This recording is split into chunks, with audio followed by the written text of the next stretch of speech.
If you're the date. But look, I just want to say, listen, yo, Tehuti is a close brother of mine, excellent scholar. You know, y'all better watch out because he's gonna be straight chopping some heads off. Yeah, you got props from the Hebrew, bro. The oldest known spiritual book to speak on the afterlife. Get that Palo Santos burning. Start burning that Palo Santos and that sage together. You can mix them together in the bowl. They gonna need some frankincense oil in there. Oh my goodness. Let's go. What the blood seed, Lord. Brought out the holy tablet. Oh man. It's on. The Per M. Haru.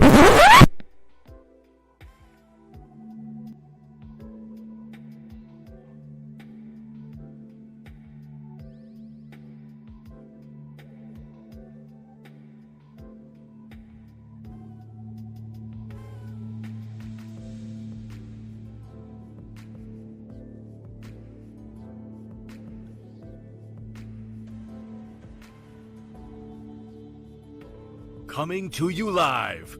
He has been teaching for over 20 years. A 9-0 record in official public recorded debates.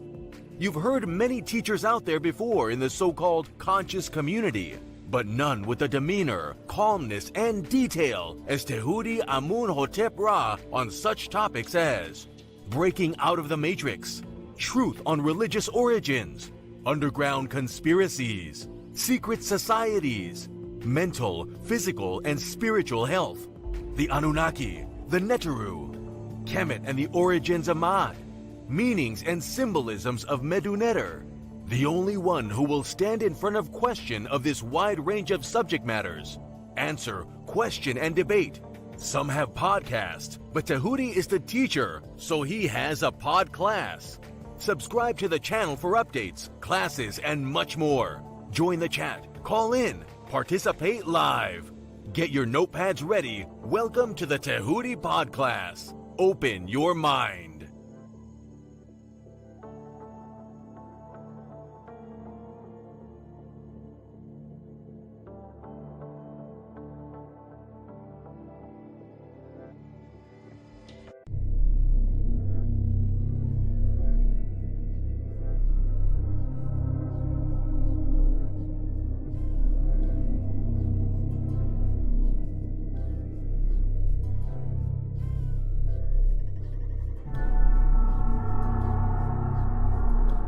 And my point is simply this. So we're going to give like this. Respect to Tehuti. Tehuti didn't want the topic.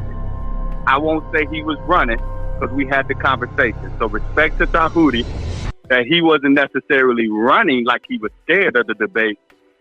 A few minutes later. Does this mean you refuse to answer me? Are you refusing? Are you refusing? That's not even. Hey, are you refusing to answer the question? Scared to debate. This is what they do. So respect to Tehuti that he wasn't necessarily running like he was scared of the debate. A few minutes later. I'm only talking to you. But I'm not talking to you. You scared. You were scared to talk to me. Don't come on. That's the very funniest shit.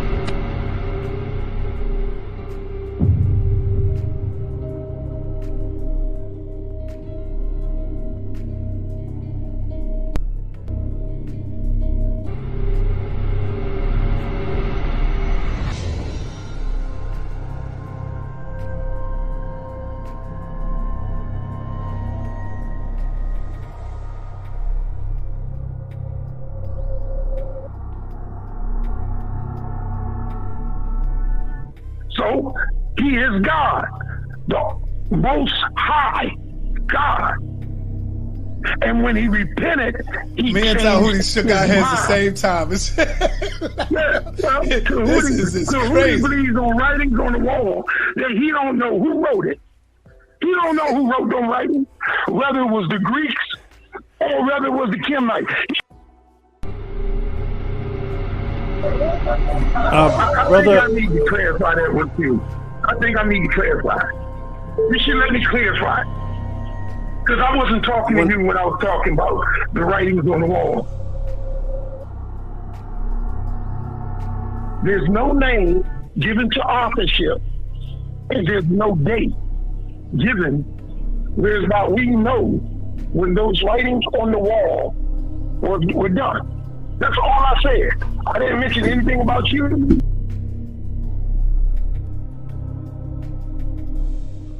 So he is God, the most high God.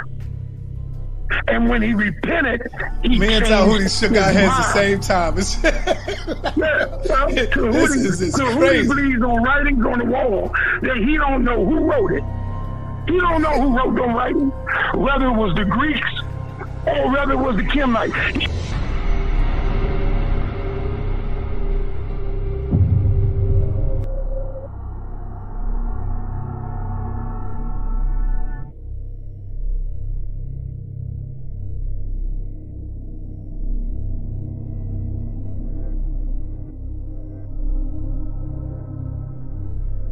Hold on. Okay. And what is that? What does it say there in verse 9? And they that were with me saw and were afraid, but they heard not the voice of him that spake to me. Right. This is the same. Mm-hmm. So those that were with him, they heard the voice, or they didn't hear it? Now, according to what he's saying here to, who's he talking to here? Felix or Agrippa? Yeah. According to this, he says they heard the voice of him that spake to me. That's what the other one. Where's the other one in Acts 9? No, I just want to establish one thing. Those who were with him, they did not, according to Paul, not hear the voice that was with him. Yeah, you're right. I remember reading this recently, and I was like caught on that. I was thinking like, that's something that I don't understand because I don't see what, it sounds like a contradiction. Isn't it easy to understand? No, it's not. Wait. Have you ever heard of a liar? It sounds like a contradiction in Acts, doesn't it? Right. It sounds like a lie, doesn't it? No. When something is said and something is said the opposite, both things be true at the same time? If something is said the opposite of something, can they both at the same time? Yeah, Can I be 6'4" and at the same time be 5'11" at the exact same time? You to pick which one is the truth. You can try to make me look like a dummy, and maybe I am. That attitude. I just wanted to know which one. I still honor God above man, and I don't put my trust in man. Okay, I just wanted to know which one was the truth. I want to tell my son which one is the truth. I mean, that's fine. I've been up against the wall before. I know what it feels like. It's all right. It feels strange, right? Swimming up, no, it just makes you stronger. Do you feel stronger right now?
Peace. Greetings, everyone.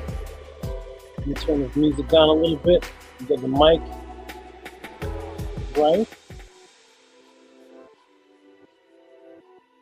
Let me get this right. It's going to be a great night. Let's get it right. Let me get a mic check. If everyone can hear me, mic check. We're going to get the mic volume up even higher than this. Mic check, mic check. If you can hear me now, you can hear me even better in a few moments. We're about to fix get the mic volume up. Let me check. It's going to be a great one tonight. Let me check. Press 1 if you can hear me. 1, 1. And now we're going to spin this around.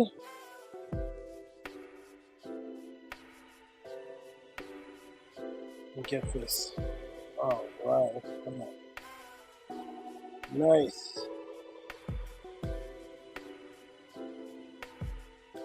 Wonderful, wonderful. Okay, everybody ready? We're about to get started here. Off my hands. Mic check, mic check. If you can see me, press 1. If you can hear me, press 1. Gotta get this all straightened out before we start. It's gonna be a good one tonight. It's gonna be great. All right, let's see who's in the room. All right, see a lot of 1. That means that you can hear me. That is great. I'm gonna fix one more thing. I'm gonna go to settings and fix one more thing here.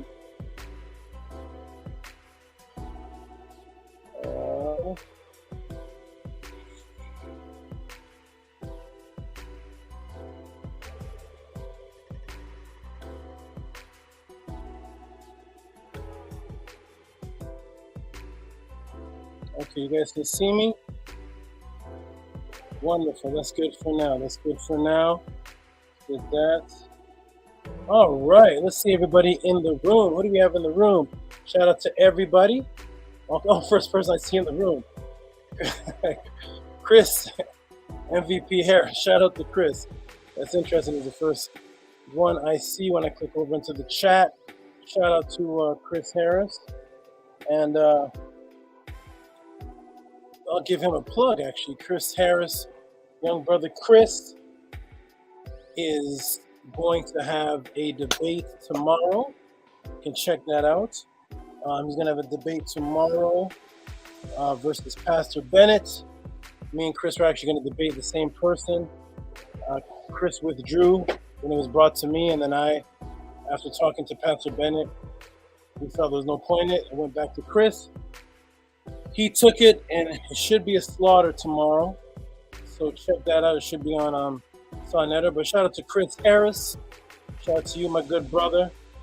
And Chris Harris said he's going to use the snake style to take him out. And he has some great tricks up his sleeve. That should be good. Chris is a great debater. Shout out to Chris. Let's shout out everybody else. Shout out to Chandler Brigade. Shout out to Mary Bonuts. Sorry, thought one of my snakes were escaping. Shout out to Mary. Oh, did it go? Mary Bonuts, all the way, I believe, from Trinidad. Shout out to Bars and Chains Network. Wonderful, wonderful. Shout out to the Black Sun who now knows scientifically what the Black Sun is. Shout out to Black Sun. Shout out to the brother who donates every Podclass before the Podclass even begins. He sends a donation. And Chris Harris puts for snake style. Snake style. That's right, Chris Harris. Do the snake style. Bring that out and trap him with the good techniques, because we are here all about snake style. All right. This is Zebra. Zebra. Say hi to the audience, Zebra. Boom. All right, let's keep going. Anthony Drain, shout out to you, which I already did. Number 7 means to relax. That's right. Anthony Drain, he is growing, he is learning. We got Jamio X with the great questions as always. We got the brother Benny Black Lodge. Shout out to you, my good brother. We got everybody here. There's actually so many people in here. I can't give everybody a shout out. There's so many people in here. I love this name here, Right Truth. What else can you be but Right Truth, right? Chandler Brigade, did you already? Chris all over the chat. Snake style in the building, okay. XA. Greetings to the moderators. We're going to give them a shout out in just a moment. Everybody's in here. Too many people. Not too many. Lots of people are in here. This is great. Jody, who actually has been with us ever since the Killer Priest podcast. She's been here asking great questions and doing great things. Wonderful. Shout out to you, Jody. Nice to see you as always. I love shouting everybody out. And we got the young brother here who represents. I watch him even when he's in other rooms. He always shouts me out and gives respect to the master teacher, and that is none other than Kinetic Energy. Different names I've seen him under, but he is always showing respect. I see him under the different rooms, and he's always showing respect. Shout out to you, good brother, and he's one of the greatest supporters. At one time had the highest donation of all times in one shot. Shout out to Rigo. Peace, brother Rigo. Always donating, always supporting. It's gonna be a great one. I got a blast of questions. I see questions already coming in. Woo wee. Where's brother Raphael? Did he ever get here on time? RPM. Shout out to RPM. Jimmy B, who always puts me up on Facebook every time the class ends. Shout out to the protector, soldier moderator, Ahati Ma'at. I see the other moderators in the room. I thought I saw. Shout out to the namer of the moderator, Stranger. Shout Shout out to the name of the moderators. Stranger. Shout out to, where's the other moderators? They're in here somewhere. Shout out to the beautiful, awesome, fabulous, I think that's the couple there. I see the Untu and the Key. Shout out to the Untu and the Key. Shout out to you. Shout out to everybody in the room. Assuming we okay, here are the other moderators. Seneti Amun is in here. Shout out to Seneti Amun. He's gonna have a great day coming up. Wonderful. Shout out to Seneti Amun. Who else is in here? Hika Kepara, one of the #1 donators and supporters and question givers. Shout out to you, Robert Williams. Shout out to you. Let's shout out to both Robert. Robert Williams. Watch the magic. Goes to Robert Reyes. Goes to Robert Williams. Goes to Robert Reyes. Shout out to the Roberts. Shout out to the Roberts who says Hotep Naturus. And Robert Williams says 1. So we got Robert and we got Robert and we have Robert again. A lot of Roberts and of course one of the best beautiful moderators. They're all beautiful and awesome. We have Unki Ma'at. Unki Ma'at. Okay, and then we have Untu Key says, might not be able to stay up for the question I sent, but Tua, thank you so much in advance, Saba. You and the moderators are deeply appreciated as well as everyone in the chat. Hotep to you all. That must be the female of the couple. Sister Lola, peace to you. Who else we call Ma'u. I don't see your name up here, but I know who that is. Shout out to you. Shout out to everybody. Everybody's in here. A lot of people in here. This is great. Okay, let me see. Wow, there's too many people to shout out. It's everybody's in here. A lot of people are in here. And there's some people that asked questions from last week. There's some questions from this week. But let me go ahead and give a shout out to the ones who are actually helping organize the room and keeping it flowing and growing. And they are none other than the moderators. The moderators named so by Stranger. They are the moderators. Who are the moderators? The moderators are Anki and Ma'at, Nani Aset Mur, Seneti Amun, and the soldier protector Ahati Ma'at. These are the people in the room with the wrenches. They will not delete you or kick you out or do anything like that unless you are being completely disrespectful. This is a room about peace. This is a room about information. This is a room about the snake style. This is a room about Ma'at. This is about no ad hominem. This is about information. This isn't about yelling and screaming at people. Nobody will get insulted, so therefore, in reciprocity, there's no reason for anybody to show disrespect at all. This is the Tehuti Podclass, and now I'll give a shout out one more time to the moderators. Anki Ma'at, Nani Aset Mer, Seneti Amun, and Ahati Ma'at. Boom! Those are the Ma'atorators with the word Ma'at in it. All right, on my hat is none other than Neith, who represents string theory. There she is right there. She is all the way from Zimbabwe. She is called Neith or Knit. That's where you get the English word knitting from, knit in order to weave. She was the weaver called Neith in ancient Kemet, the weaver. Her symbols and her Metanetter words and Metanetter letters are being used today in quantum theory. In quantum mechanics, they actually use the word Neith to represent string theory. I can show somebody that if you ask. But this is my spider, one of my few. And this is Neith, all the way from the southern parts of Africa. And this is Zebra, as in Seb, the traveler, Seb the traveler, and Seb the goose. This is Seb the traveler and Ra, Sebra, play on words because it looks like a zebra, but it's actually Sebra. That is Sebra. And he is always hungry. He represents the serpent. One of the foundations of Kemetic teachings was the serpent. This is why you always saw it on the pharaoh's head, called the light, and Metanetter the Nemes, which means light. You see the pharaohs wearing it, the women and the men wearing it, which people falsely think is women's hair. It's actually the Nemes. All right, woo! It's nice and warm. I got to keep it about 90 degrees in here for all of my serpents and reptiles. Okay, let me introduce everybody to what the Tehuti Podclass is about. Support Saba, he supports you, that's right.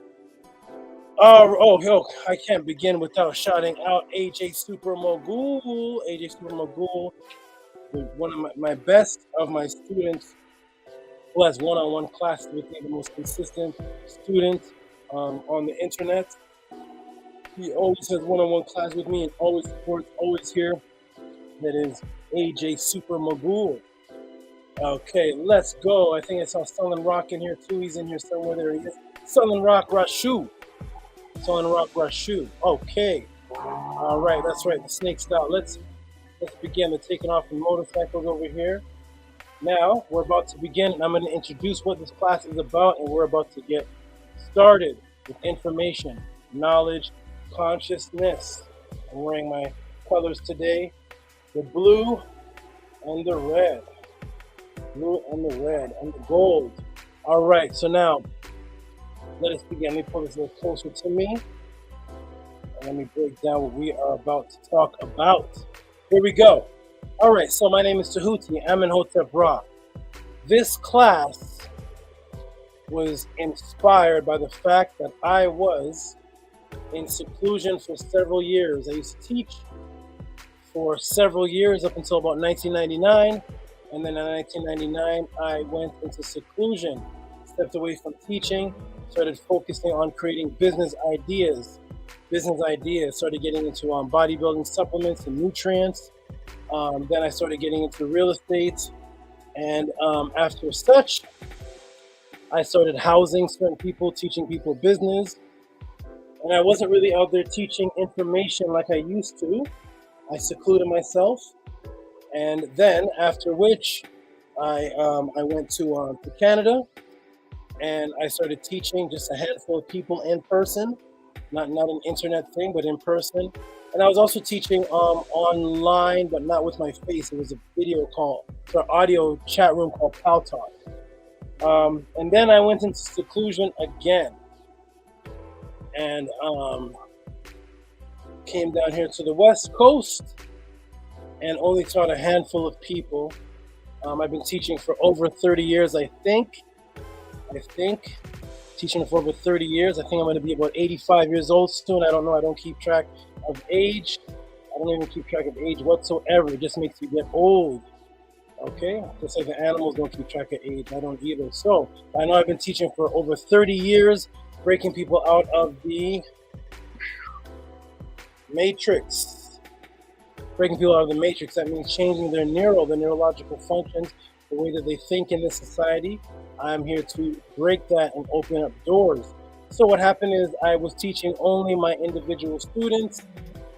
And then I met a young brother named Ahati Ma'at, who's in the room. He was a Hebrew Israelite, or just coming out of Hebrew Israelitism. He wanted knowledge of self. He started asking me questions. I started breaking things down to him. I invited him into my inner circle, like him coming directly to me, into my home, teaching him one-on-one. He manifested the Ka energy. He manifested the Neter energy, got on his feet, transformed his complete life, and became the Ahati Ma'at that we know today. When I met him, he had a Hebrew name, and he transformed using the knowledge that I taught him, transformed his life. And then he said to me, he called me Pharaoh. Pharaoh, he said, you need to come out to the public, because there's so many people online that are teaching vague information, so vague. It's not specific like you. And they're getting all the respect, and you need to get on there, because there's people that need to know the information the way that you teach it, with specifics, specification, vividness, not vagueness, discipline. Okay, he saw me as a disciplined being. Speaking of discipline, I'm still sweating. Literally, before I teach this class, I do an hour and 20-minute workout training, and I'm still, even though I'm out of the shower, I'm still sweating from that. But I maintain discipline, eat specific diets, and weigh my food, and my life is extremely disciplined, more than it's ever been in my entire life. And he saw me teaching like that. He said, you need to get on the internet and show people what the real truth is. All these other teachers out here, they're just hyping it up and screaming and yelling and insulting each other, and none of them are disciplined. They're mentally and physically out of shape. They're not really breaking things down from source information. And so after about 5 months of a hati saying, get out there, get back into the world, they need to know you again, I finally came online, got an interview from a debate group, ended up getting challenged by the champion of the debate group. I was just there for an interview, beat him in the debate. They made me the debate champion. I didn't go there for that, but they made me the debate champion, and then just started feeding me different, they called it names. I don't know people on the internet. I'm not into the clout or the hype, so they started giving me all these names. We can give you Ankh West. We can give you Jabari. We can give you the Commission. We can give you Taharka. And I'm like, who are these people? I don't know who these people are. I don't know what they are because I don't know about the popularness. I just been teaching in seclusion. Anyways, I went online to check out some of the people that are teaching, and I found out that some of the people that were popular, not saying those names I mentioned, but certain people that you all know that are popular are actually the children of my students that I was teaching, the mothers and fathers, and their children became the popular people you see on the internet today. So I was like, hey, congratulations to you all. I still stayed in seclusion and went on to just keep debating, and I kept winning and winning. Went on to Sonetter, debated a brother named Zion Lex, beat him according to the audience, beat the Jabari, beat them. Continued on to beat. Then the owner of the debate league challenged me after I beat a guy named Vocab Malone. I left the debate league, stayed on Sonetter, beat the guy named Vocab Malone. Then the leader of the last debate league that I was a part of saw my debate with Vocab Malone. He challenged me. He was promoting me every day on Sonetter. Tehuti killed Jabari. Tehuti killed Zion Lex. And then when he saw me beat a Bible believer, all of a sudden he challenged me. Actually, when I started talking about the Bible, he challenged me to the Septuagint debate. He voted for Vocab Malone. But anyways, he ended up challenging me. I beat him. I think it's 16 to 84%. Some strangeness. I don't know, but I'm not really into it all. I'm just here to teach. And if you challenge me to a debate, I will have fun and teach you. And the outcome is usually the same. But I'm here to teach. So anyways, what happened is a lot of my students saw me from 28 years ago. They saw me online and they said, we want to have our one-on-one, we want to have our classes with you. And I went on the Killer Priest Podclass and podcast, and some of my students saw me there actually. And then they said, they sent me in questions. People started setting up one-on-one class with me because I'm back in the public again. And it was just too much for me. There was too many one-on-one classes. They were paying me per hour, which is wonderful because that's actually how I make my living. And it was too much. It was hours and hours. I didn't have time to do all that. So I went on the Killer Priest podcast and I said, here's what I'm going to do for everybody. Instead of people hiring me for 1 hour, 2 hour classes and having one-on-ones with me, what I'm going to do is I'm going to reopen up my YouTube channel, have what's called a Podclass, where everybody can come in for free, but through the reciprocity that you were giving me anyways, send in your questions to me through Super Chat. YouTube took down the Super Chat. They demonetized my channel.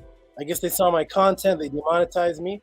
So I told them, okay, you can send in your support through Cash App and PayPal, which means that I know. I've been to the club before. We've all been out. We bought the drinks, spent money on all this nonsense.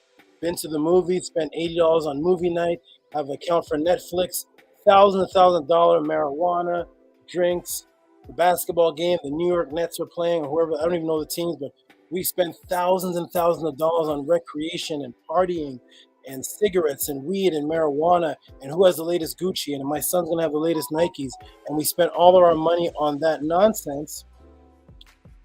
And I said to people, you know what, on Friday night, instead of going to the club, and wasting your money on the strippers and the nonsense, what you will do is you can come into the class and you can send in your support and donation in cash apps to ask a question because they took down my super chats. I can't get super chats anymore. When I was on Kill the Priest, they were sending in $500 and $300 super chats. And people were texting me and saying, yo, Tehuti, do you get any of that money? And I said, no, I don't get $1.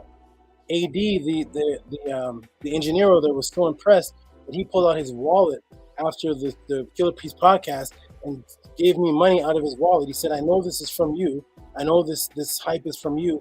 You are so worth it. I'm going to pay you. So he gave me money out of his wallet, but that's the only money that I ever saw. And people were sending in $100 super chats, $50 super chats. One lady, Kino Hart, sending $500. Santana sending $300. It was crazy. They started sending all this money, and I saw zero of it, and I wasn't asking for any money. I wasn't asking for any of it, so I was like, fine. I'm going to open up this class where all of you can send your support and send in your questions, and then I'll answer them because I don't answer them in the chat room. So how it works is, I will put it up on the screen. How it works is, this is my my AI moderator. Support with Cash App to TT Amun. So what you do is you send a Cash App to TT Amun there, or you can do at the bottom, you'll see, let me put the PayPal. And when you send in the PayPal, it gives you a little section there where you can type in a question, type in a comment, and support. When you see the way that I answer questions, you will understand. I speed up about 5 to 10 years of your study. So what you all see when you get my answers is years and years and years of monotony and study and information and downloads and dreams and all types of things I do, sleeping with my head upside down, burying myself in books, using books as pillows, taking headphones, reciting books in the headphones, replaying them in my ear as I fall asleep, listening to tones and binary. The amount of things that I had to do to transform my brain to become what you see today, I'm taking all that off of everybody and I'm just spitting out the answers, information. When the new people in this room see the way that I answer questions, you will understand why people are sending in cash apps to support. So when you send in your cash app to support, what happens is it pops up in the room, such as, boom, Anthony Drain, who every Friday before the class starts on Thursday, he just sends in 1072. He doesn't even ask a question. He just sends in 1072. Boom, it pops up on the screen with the Cash App. It pops up on the screen such as that. Boom, this is Imani who sent in an awesome question about the helicopters on the walls of so-called helicopters on the walls of the Seti Temple, which I debunked and clarified that. Then you have the monsters like Black Alucard, who will send $45 just to say thank you. I pop it up on the screen, I give the hand claps, and I immediately commence to get into the answer to the question. That's when you send in Cash App. Boom, of course, the monster, I don't know, I think that was, I don't remember, I think that was, no, hold on. For the moderators, let me take this off so I can see. So big things like that. This, I believe, was, I think that was Kamit. Kamit sends in this monsters, you know? And so we have people sending in, when you send in PayPal, it pops up on the screen, just support by Amun Ma'at for gift. It just pops up on the screen as the PayPal. Jay Hammond said peace, no question, just the support. And it just pops up on the screen. You send your support. Freddie Kelly sent that, and it pops up on the screen, whether it's Cash App. Raphael Gary, I remember this class. He said, did you see the Pentagon? You guys remember this class? That was an awesome class. The Pentagon, the UFO meeting in Houston, that was wonderful. So it just pops up on the screen when you send your support. Lamar Owens, who is Scribe, he always supports. He sent in one of the biggest supports ever. People send in major support. Or it doesn't matter though. There is no number of the support that you send in. Whatever you send in, you send in. Kamit is a monster. You don't have to be a monster. You can send in whatever it is and just ask a question. Some people send in $10. Some people send in $8. Some send in $20. Whatever you feel my work is worth to you. Hopefully you feel that I'm worth more than a stripper, because I know strippers that leave the club with $300, and they're shaking their booty. So if this is more important to you than that, and if you've ever gone to the strip club and thrown $40 in ones at a stripper and walked out with nothing, that's on you. But just saying that our people spend our money on all type of things. And what I'm saying now is you can actually support, and I will give you some of the answers I give you will be a book on the screen. It's like I wrote a book for you. Some of the answers are so precise and so detailed with pictures, references, scientific papers, I pull up government declassified documents. I go into the museums online, pull out things. I have students that go to Kemet. They pull back things. You get all type of information. And if you want time with me on the screen, you can support too, and you can actually pop up on the screen, and you can ask your question live or send it in on the Cash App. Or if you disagree, you can pop up on the screen, and I'll give you 10 minutes, just like I answer a question, and we can actually dialogue, and you will not get disrespected. I will not mute you. I will not kick you off the Podclass. I will not do any of that unless you're disrespectful. This is like no other class you've been in before. What makes this so original is that as the teacher of the Podclass, guess what? I don't know what the topics are. Let me repeat that. I, Tehuti, Pharaoh, Tehuti, I have many different names. I don't know what the topics are. I'm the Saba, the teacher, but the topics you all control, you all send it in. When you send it in, I'm going to go to my Gmail right now. Boom, I see one from Octavia right now. I go to my Gmail and I see the question. I put it up on the screen, and then I just go ahead and commence to answer it. If it's a question I have no time for, because my class is almost over, then I'll tell everybody we're going to open up with that the next time. So you all control what the class is actually about. No other teacher online that I have ever seen. There could be, and if you find them, point them out to me, because I want to jump into that class.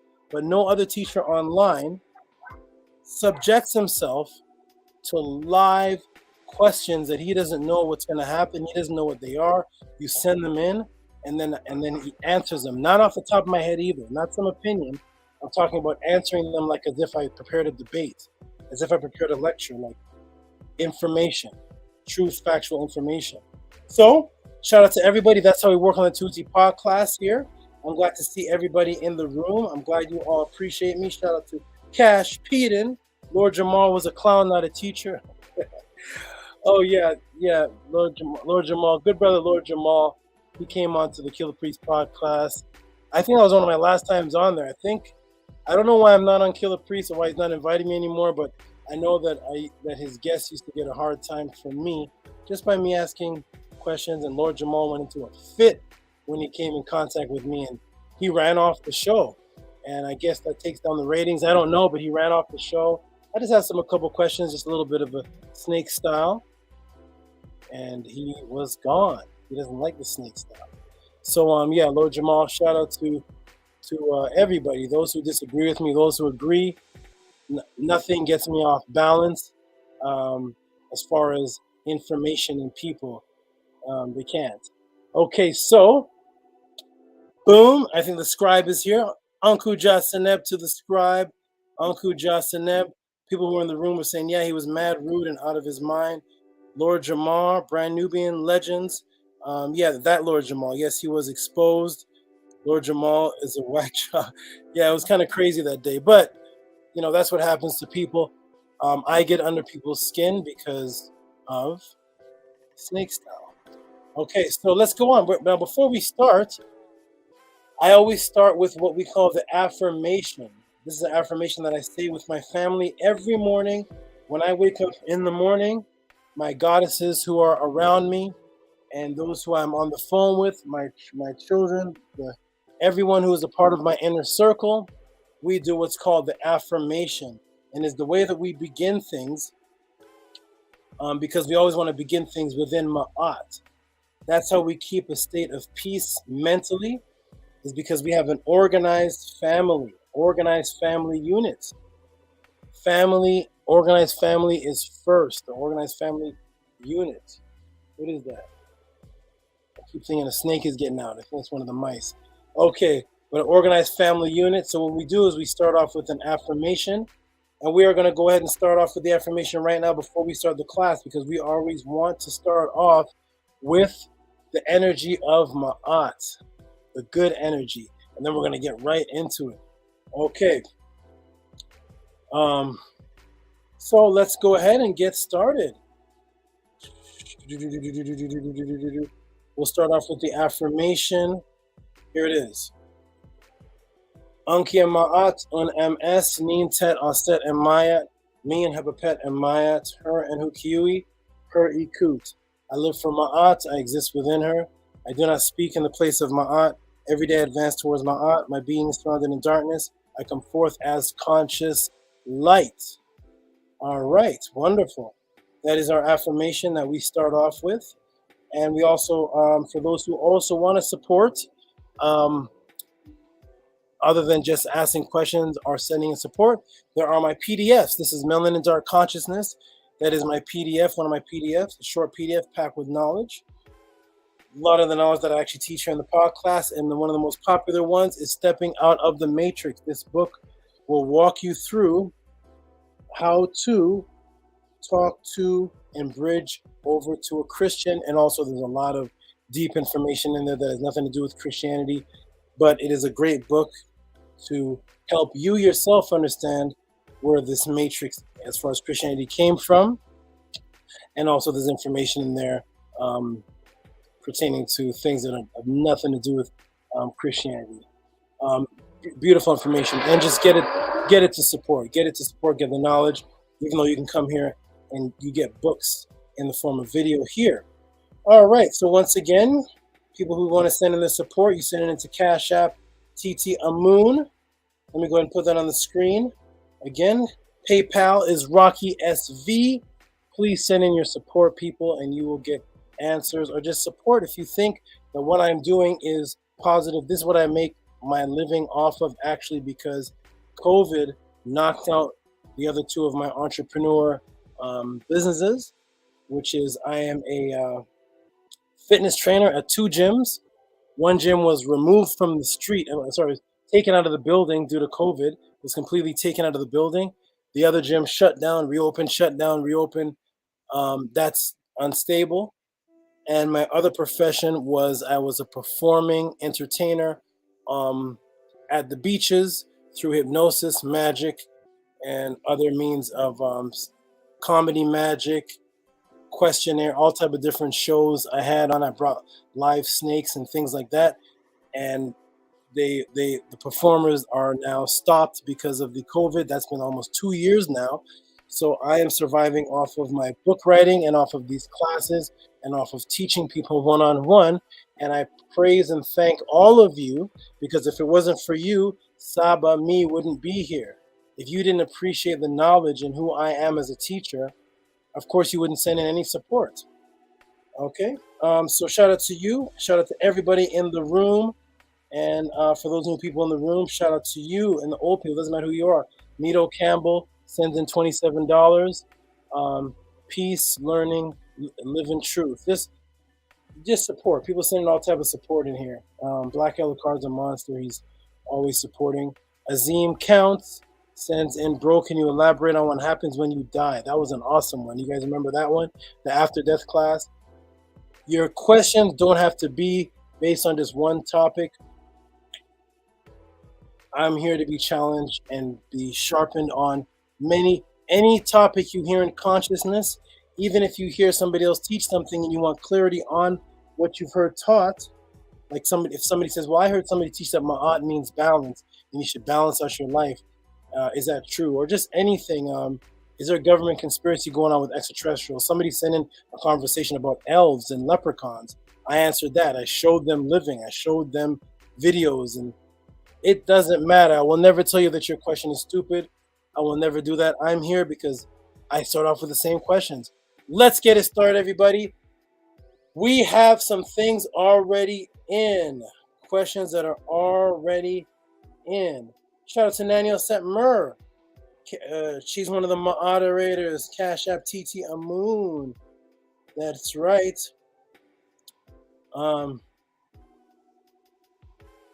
So boom, boom, boom. Shout out to Daniel Setmer.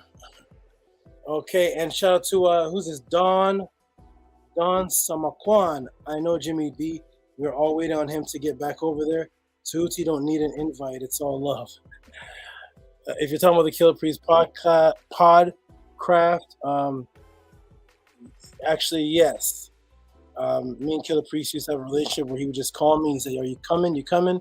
He actually gave me every Monday. He said, "Every Monday is yours." But no, I can't just walk into the if they have a guest, I can't just walk into the Killer Priest podcast and just start taking over and teaching class. My schedule is very tight anyways, so it has to be organized where I know that day I'm going so I can be prepared. You can't just, if he has Billy Carson on there, Sophia Stewart, you're not just going to see me walk in there. That's not how I do things. Plus respect to the person who owns the property. Don't just walk in there. Me and Killer Priest talk. He says, "Yo, you want to come? You coming?" And then boom, I come on through. Okay, so it's very organized. But shout out to Don and everybody who wants to see me back over there. All right, this is beautiful. Let's get started, everybody. It's about to be great. It's about to be great. I appreciate you too, Don Sumakwan.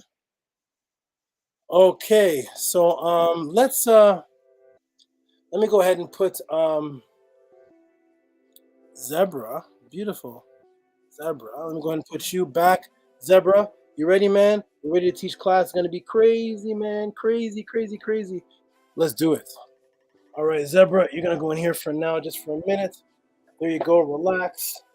I need my hands to run the keyboard. I am the engineer and the teacher, the music man, and all of that in one. So you go in here for just a moment.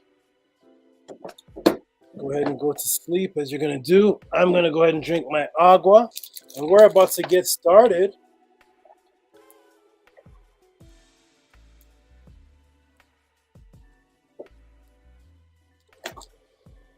Oh, water.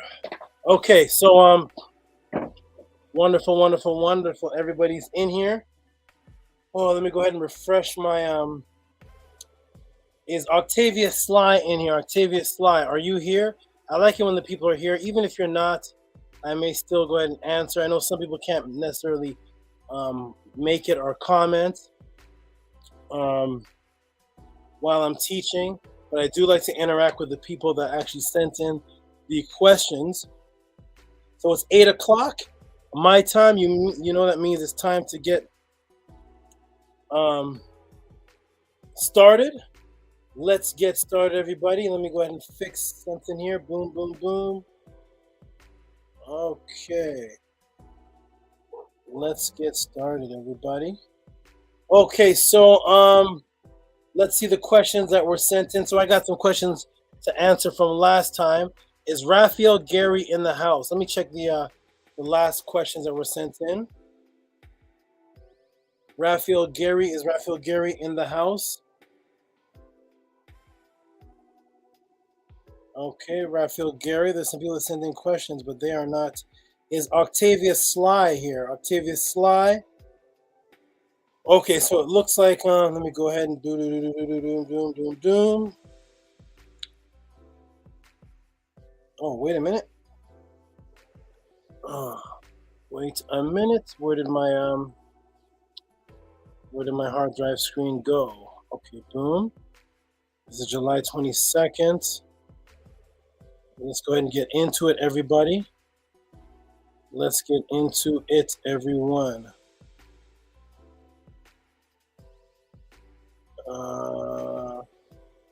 Okay, so we got where's Asari? Asari, Owen Hythe. Are you here, Owen Hythe? Is Owen Hythe here? Owen Hythe, are you here, my good brother? Owen Hythe actually had a question from 2 weeks ago. The first time he sent it in, it was unlegible. Then he sent it again, and then he wasn't there for it. He corrected it, and I'm waiting to see if he's here. I may go ahead and just answer the question anyways. because he's been waiting a long time. He may not be able to comment. Owen Hythe or his sister, Africa Brown, or any of you here, you have questions in from 2 weeks ago. Okay. I don't see Owen Hythe, but I'm going to go ahead and get into it anyways. All right. And also, who's here? Who here? Leo Fire is here. Shout out to Leo Fire. Leo Fire. E-Manifesto's in the building. Where are the people that sent in the questions? I know from last time. Let's go ahead and get into it, okay? Actually, what I'm going to do, I have to, one moment.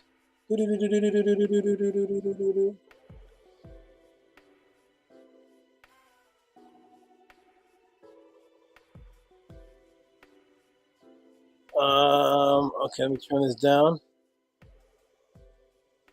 Okay, let me just go ahead and get into it. Let's get into it, everybody.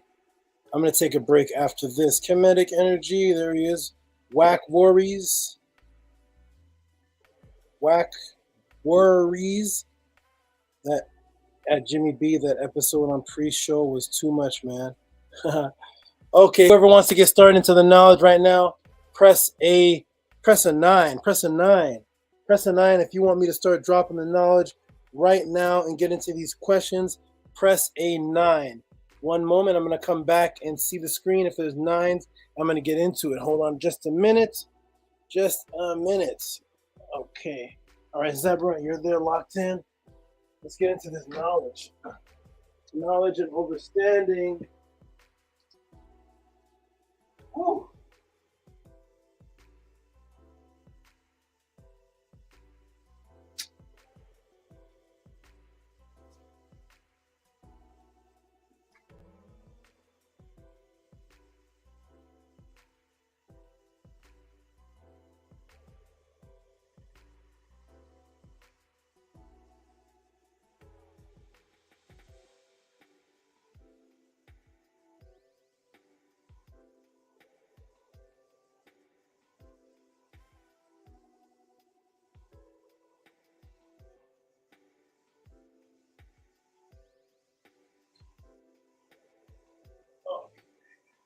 All right, let's get this.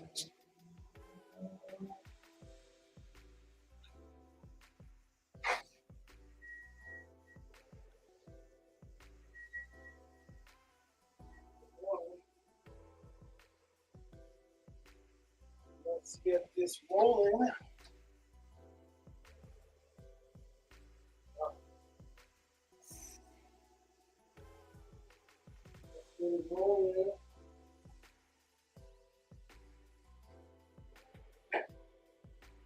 Okay.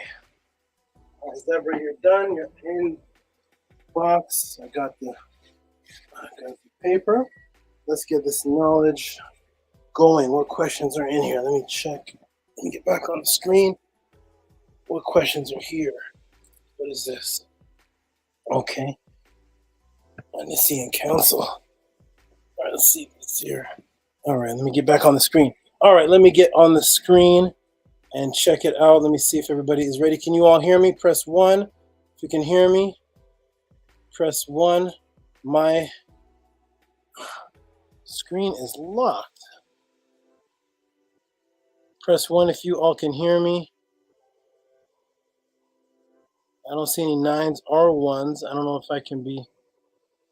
Okay, I see the 9s. There's the 9s. There's the 9s. Okay, good, good, good. We are here. Let's get into it. Let's get into it. Ooh. Oh, I see a lot of 9s. Okay, I see them now. My screen has unlocked, and I see the whole room is 9. All right. On that note, let me ask one more time: is Raphael Gary in the house? Is Ascari in the house? Ascari 21, Owen Hythe in the house. Are any of you here? Press A1. I see questions in from you. If not, I'm gonna go into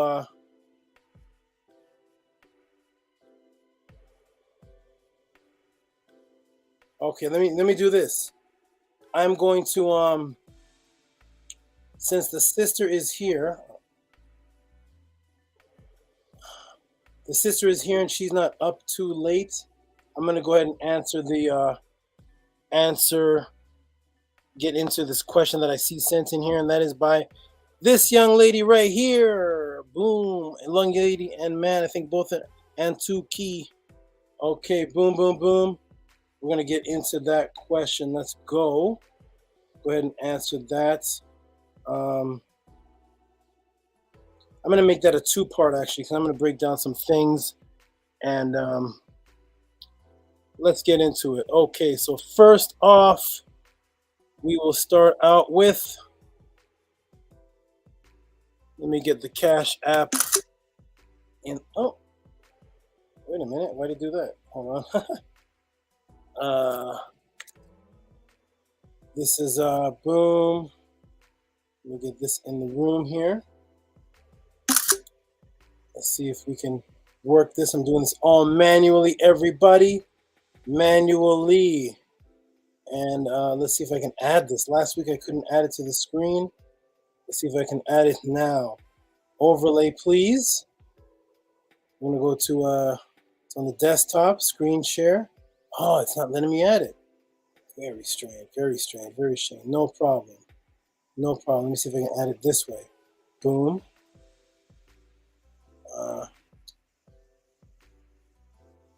Okay. It's going to be a little bit of problem, but that's okay. That's okay. We're going to solve it. All problems can be solved. All problems will be solved. We're going to go like this. Boom. Ah, look at that. I solved it. Okay. Here we go, everybody. Into the question that was sent in. It's actually in two parts because one was the Cash App and the question was actually sent. Okay, so the question was sent in a second part. So we're going to go like this. Boom.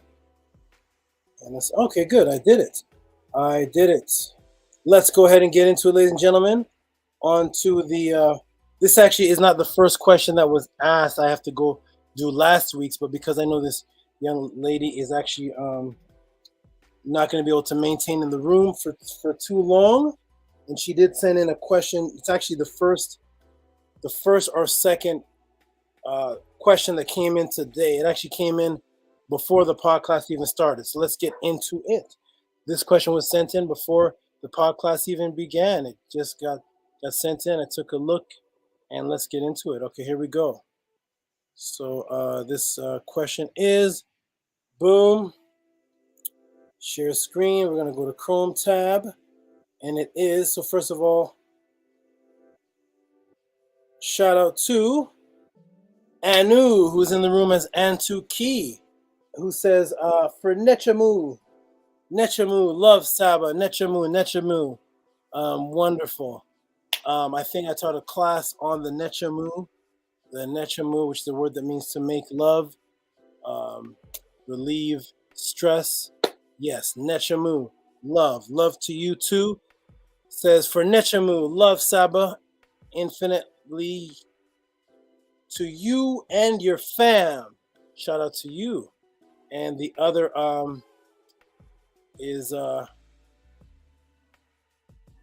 boom, here's the question. If you all can see that, let me go ahead and put that there it is.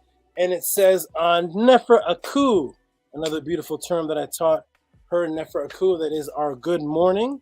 We want to learn about the two Anunnaki, Igigi, Anu, and two Ki, from what they call today Sumer, Mesopotamia. Specifically, we like to learn their stories, what they lived for. We don't know how else to phrase this question. We're just very connected and interested in learning more about them. The foundation, summarization, sounds great, whatever may be given. So she's appreciative for anything that's given. For example, a book as a source, we will make sure to get it and build from there. So this sister is asking about Anu and Tu. And here's a perfect example, ladies and gentlemen. See, my name is Tehuti, which means I'm supposed to be a Kemetic teacher. I do teach on Kemet and Ma'at, but look, you can send in questions about Anunnaki. I don't know if you can do that anywhere else. Send Kemetic teachers because I'm not just a Kemetic teacher, but I'm a teacher of all the information that people find as inside of consciousness. I touch on it all. So let's go ahead and see how I touch on this. So she's asking for a book source or something about Anu and Antum, which is just a feminized mate of Anu. What I'm going to do is I'm going to break down Antu. Let me get back to the screen first. Let me come off of this. Boom. So shout out to you for that support. Did that show up on the screen? I still see did the question show up on the screen? Hold on a second. I don't think the question showed up on the screen. Let me go ahead and do this again. Stop the screen. Do screen share again. Go like this. Go like this. Chrome tab and there it's right there. Now you should see it on the screen. Now you should see it on the screen. I do need to towel this paper. So there's a question on the screen, everybody. You can see. Boom, boom, boom. Beautiful question about Anu and Antu. And I'm going to say right off the bat, as far as Antu, not much written about Antu. I may take this into a two-part, and we'll get into Anu. Some people don't even know what that is. Anu, I'm going to give, I'll give book sources, I'll give information. We'll get into some source information. Welcome to the Tehuti Podclass, where you can send in questions on any topic dealing with consciousness and knowledge of self. Shout out to the new people in the room. I am Antu. Anu is my Nesu king who sent the cash app. All right. Wonderful. Okay, so shout out to Sorry Nobody who just came in the room. Shout out to you. Let's go ahead and get into some information and knowledge. Here we go, everybody. I'm going to answer this question. Then after this, I'm going to take a break, and then I'll come back and answer more questions and more questions and more questions. Let's get into it. Boom. Okay, 1 second. I'm going to the screen has gone blurry. I'm going to fix that. I found out how to fix the blurry video camera. I found out how to fix it. Let me go like this. Boom, and boom, and I'm back clear. I figured it out. I love it. I figured it out. Thank you so much, Andrew. Thank you so much. Woo. Okay, let's get into it, everybody. Let's go. Here we go. All right, we're gonna do a screen share, and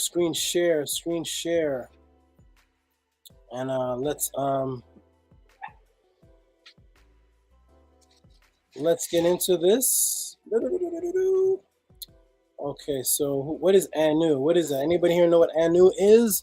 What is Anu? Because we're going to get into that. Let's get into it. First of all, let's get into... Boom! You see how we do here on the Tehuti Podclass. You know, you get more information than you even thought you were asking for. And that is how we do it here. And let's break it down. So... look at this beautiful image right here. Beautiful, beautiful image. Look at the time and effort people took into their culture, things that they found important. So, Anu, we'll start off with this. Anu, head of the Anunnaki, first attested, as far as chronology, story-wise, first attested, 18th century BC to 700 BC in the Enuma Elish.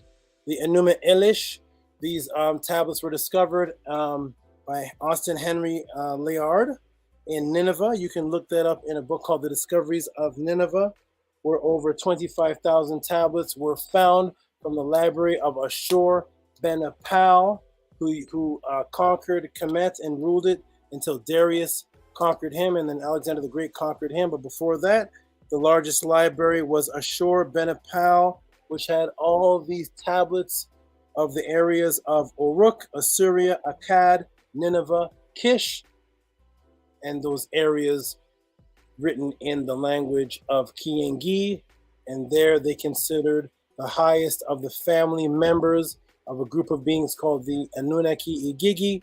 This being here represented with the wings, representing flight, because his name also means the sky above. That is Anu. We're going to cover Anu, and then I may get into the feminine in another class, because that is very difficult to find information, sourced information on her stories. But we're going to get into the Anu, who, even though Anu was considered the highest of the Anunnaki, particular stories on him are actually background stories. It's hard to find direct stories other than what I'm about to show on Anu. He's usually a name in the background of stories of other Anunnaki. So this is Anu right here. Okay, let's get into it. Where is Anu sourced from? Where do we source Anu from? Okay, so Anu, this is one of the sources right here. The Neo-Assyrian period, 7th century BC.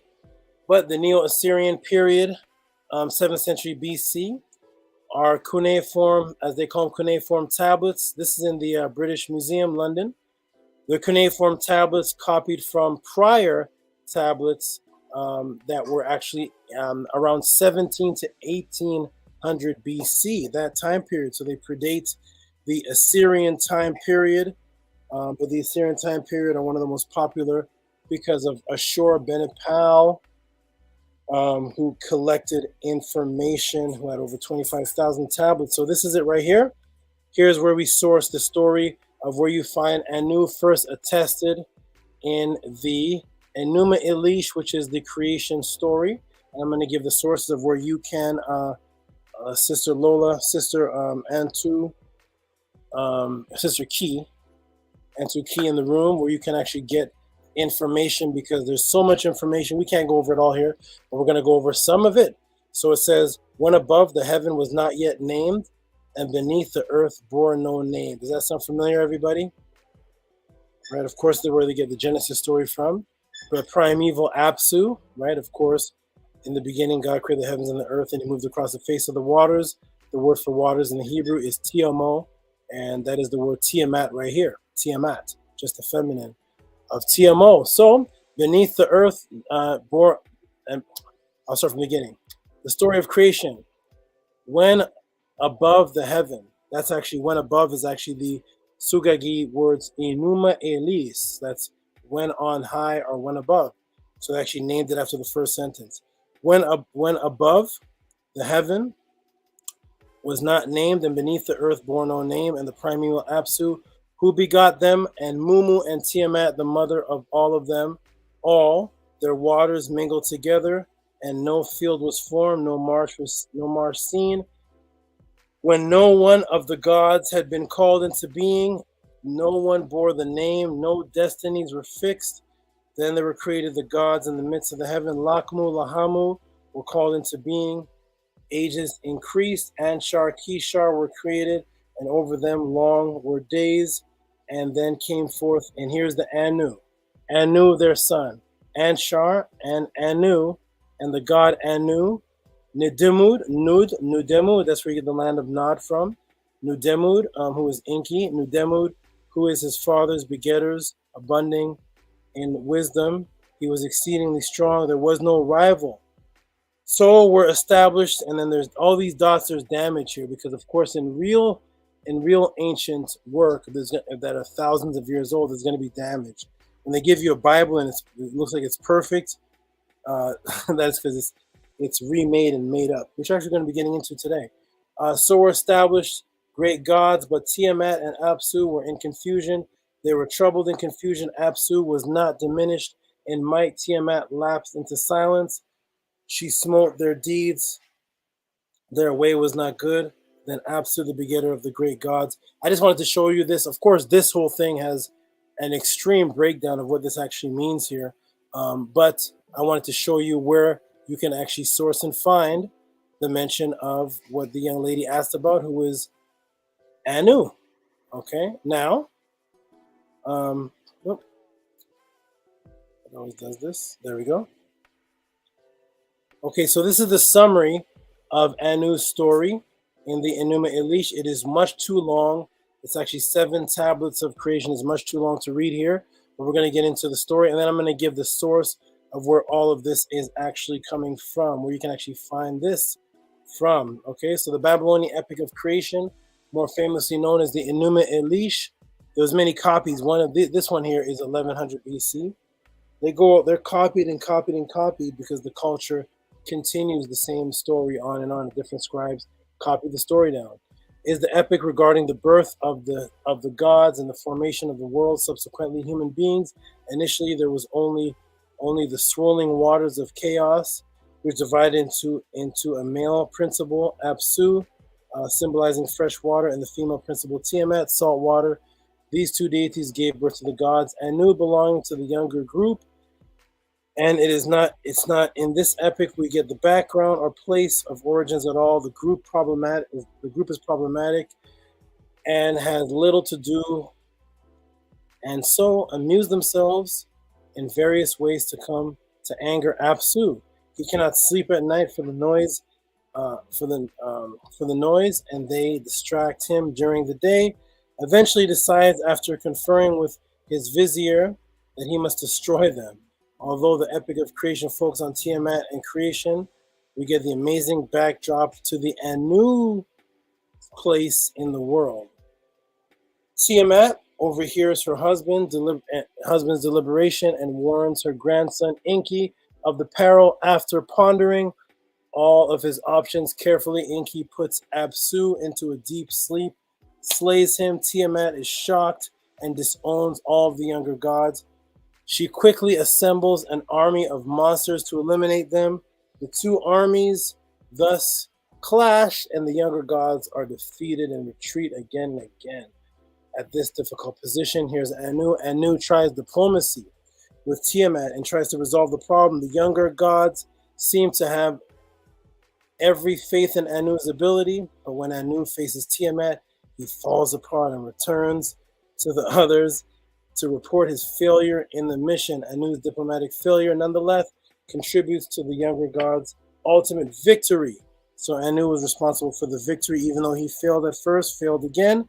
He came back, and in the end, they had their victory. The gods were so confident in Anu's success. When their hope was disappointed, they come to realize that they must change their habits, and the old paradigm must go, and they must accept change or find a new way to attain their goal. Murdoch, son of Enki, whose other name was Asar, not the Asar of Kemet, though, but we can get into that later. Murdoch, son of Enki, comes forward to offer himself as their savior, only if they will elect him as their king. Murdoch defeats the champion of Tiamat, slays her, but he would not have risen to the challenge if Anu had not failed in his diplomacy. Anu then ushers in a new era, which allows for the ultimate victory of the gods. Once peace has been reestablished, Murdoch and his father set about the business of creation, and the world is subsequently human beings after are established. Okay, so that's just a summary of the Enuma Elish. It is completely too long to read all 7 tablets here in the chat room, but I'm going to give the source of where you can go get that and find out for yourself. I'm going to give you my personal sources. Now over here, what do we have here? We have another tablet of Anu, and this is the story of Adapa. This one goes back 1500 BC or 14th century BC, and this also in the British Museum. Here is the tablet, and it's about centimeters, about 5 centimeters, British Museum. And this is about Adapa, okay? Here's a summary of Anu and Adapa. Adapa, in spite of his possession of all wisdom, was not given immortality. One day while he was fishing, the south wind blew so violently that he was thrown into the sea.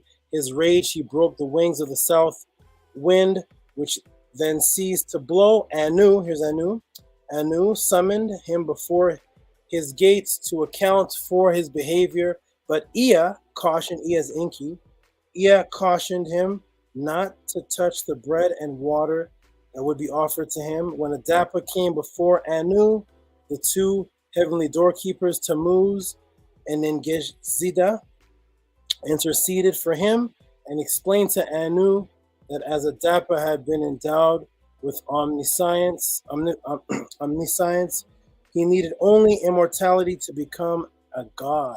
Anu, in change of heart, then offered Adapa the bread and water of eternal life, which he refused to take. Thus mankind remained mortal. The legend is preserved amongst the cuneiform tablets discovered during the 19th century in the Shur Benapal Library at Nineveh. Okay, boom. Couple references to Anu. There's Anu again. And now we're going to go into another reference here. This is how I answer questions. Whenever I talk about any ancient culture, I'm going to give you museum numbers. I'm going to give you times, dates, where you can go do the research yourself. The books that the information comes from. I'm not just going to say, yeah, Anu's the Most High, the Anunnaki. He was strong, man. You know what I'm saying? He was strong Anunnaki, man. Y'all got to, check that out, man. No. We get into museum numbers, references, ancient depictions from the culture themselves. That's one of the things I focus on.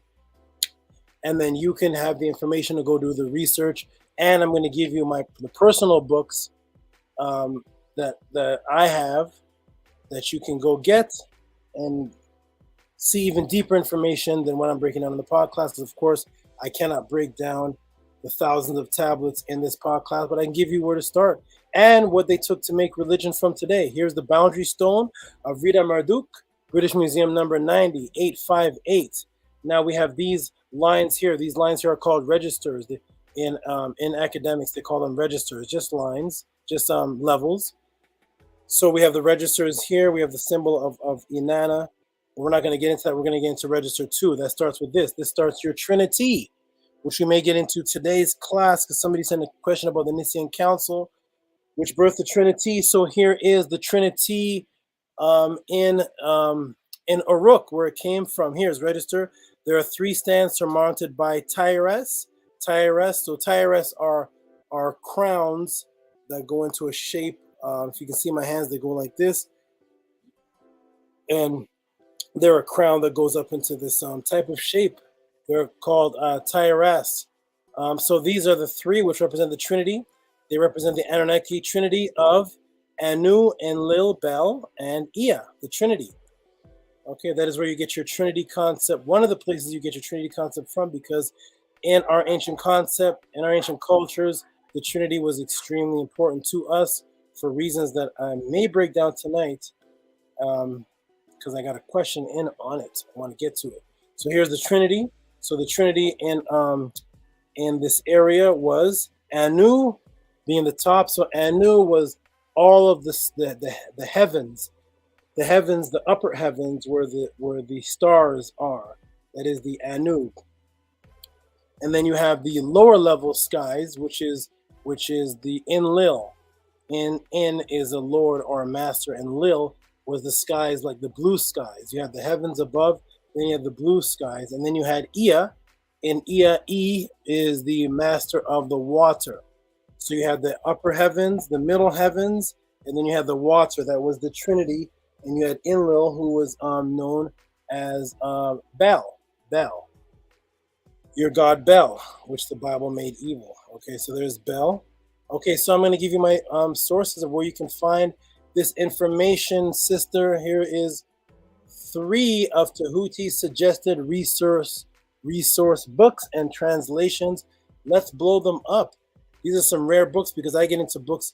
I believe this one here is from 1921. I get into a lot of the books and things that I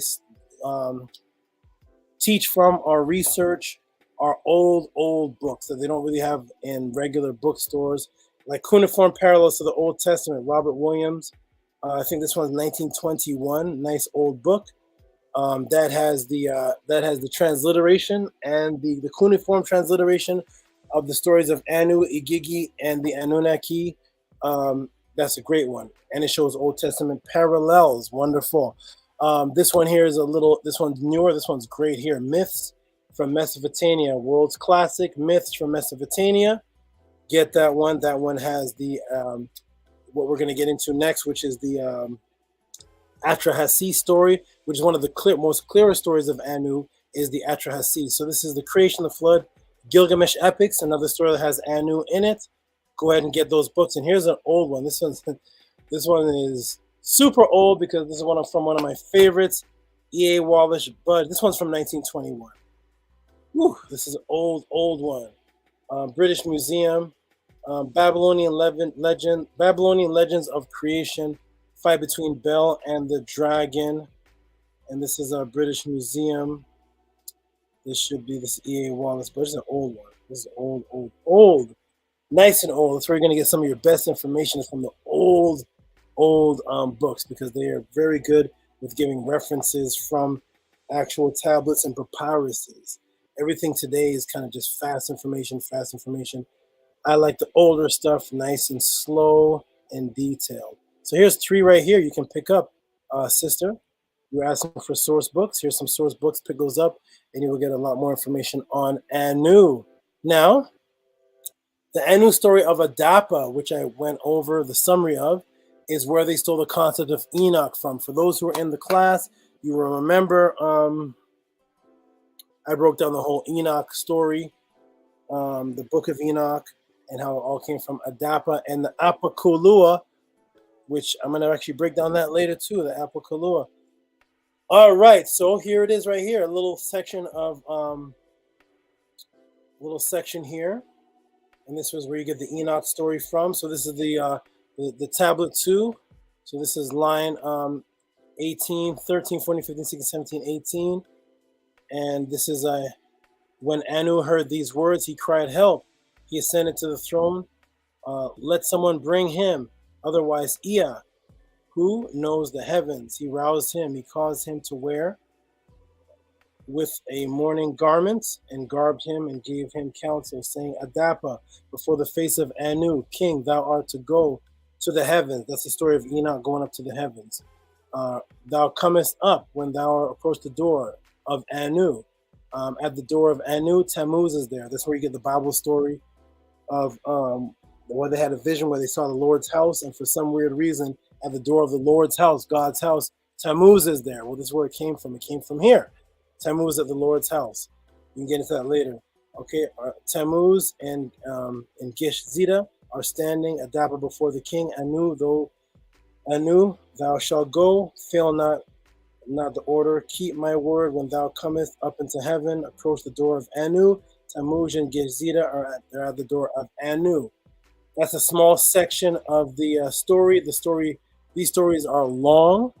We can't get into them all here, but I'm giving you some of the foundation of where you can go research more on Anu while giving you the archaeology, the times, the dates, showing you. I do not come with information from the top of my dome, my head. I'm giving you researchable information. I'm going to give you a little bit more because you know how we do here, the Tehuti Podcast, very detailed. So here we go. We're going to close up with this. I'm actually going to show you the Atrahasis story of Anu, where they got the biblical Adam and Eve story from, where they got the Nation of Islam story of Yaqub's grafted devil. All comes from here. This is Anu again. And Anu was the decision maker. So Anu was a decision maker. He partook in a lot of things, and he was exalted to the highest and then set in the background, while most of these stories are about Enki, Enlil, Tammuz, Ishtar, Inanna, Nergal, Arishtagal, Anat, and the Anu stories went into the background. He was just seen as something in the background, as a most high in the background, while the Anunnaki, those who came from Anu and Ki, Anunnaki has both Anu and his mate's name in it, Anunnaki. Those were of Anu. So this is Anu was a decision maker and advisor during the revolt of the Anunnaki, which resulted in the genetic making of what became the biblical Adam. So because of the stories of Anu, this is why we have an Adam story today. Again, because of the stories of Anu, that is the reason why we have an Adam story today. Okay? Because of the stories of Anu and his decision making when there was a revolt amongst the Anunnaki. The reason why there's such an argument between religion, science, archaeology is because they're not putting it all together. If you put the ancient stories, which the European man calls myth, if you put it with the science and you put it with religion, you'll understand the full story of where things came from. But here we're going to get into a little bit of that. So of course I'm going to give you what the Atrahasis is, facts and information. the Atrahasis. So Atrahasis, Zeridra, was also a king of Shuruppak, and the story was named after him and his story inside of the tablet. This was written by the scribe Ami Saduka. So Ami Saduka was a scribe, and this was in 1646 BC to 1626 BC. Here's an image of the Atrahasis tablets. This is how we do it here on the Tehuti Podclass. We give you information and facts. Here is a map showing you the area that people are calling Sumer. So it was no ancient large area called Sumer. There was these areas here. Whenever they talk about Sumer, they always include all these areas because all these were different names of cities that had the same stories. Babylon, Kish, here is Shuruppak, there is Nippur. You see there is Ur that they claim Abraham. This is where they stole the names from. Here is Erech, which became modern day Iraq today. Erech, which is Iraq. Ur, which they got Ur of Chaldea from. Shuruppak. You see, Sumer was just one of the cities that was actually named by the Akkadians. The people there didn't actually call it that. Kish, that's where they get the word Cush from. The reason why you have Cush in the Bible was the mispronunciation of Kish from here. There is no ancient Cush. And I repeat it again. There is no ancient Cush. I'll say it one more time for all those who say Egypt came from Cush. Egypt came from Cush. There is no ancient Cush. Show me an ancient Cush, and I'll let you run the Podclass. There is no ancient Cush. All right, so it comes from Kish. There was an ancient Kish, but there was no ancient Cush. Two different places. The Bible story that was copied from the Akkadian stories, they misspelled Kish as Cush and put it right in there with Nimrod and Babylon, when the Cush that people are talking about is in the so-called Ethiopian area, nowhere near Nimrod. Okay, so that is Cush, Kish right here. See, these are the areas that the stories come from, and boom, we're going to get into it here. I'll just show you where the stories come from and where Anu's role is played, and you'll start to see your Bible stories. So this is the Atrahasis story here, Tablet 1. And Tablet 1 goes on to say, when the gods instead of man did the work before the loads, the gods' load was too great, the work was too hard, the trouble was too much. The great Anunnaki made the Igigi carry the work load sevenfold. Anu, here's Anu. Anu, their father was king, their consoler, warrior Enlil. Their chamberlain was Ninhurta, their camel controller Inugi. They took the box of lots, cast the lots of the gods, made division. Anu went up to the sky. That's actually what his name means. Anu went up to the sky, and Enlil took the earth for his people. The bolt, which was the bars of the sea, was assigned to Enki. See the Trinity? That's a Trinity right there. All right, boom. Now we get into the next part.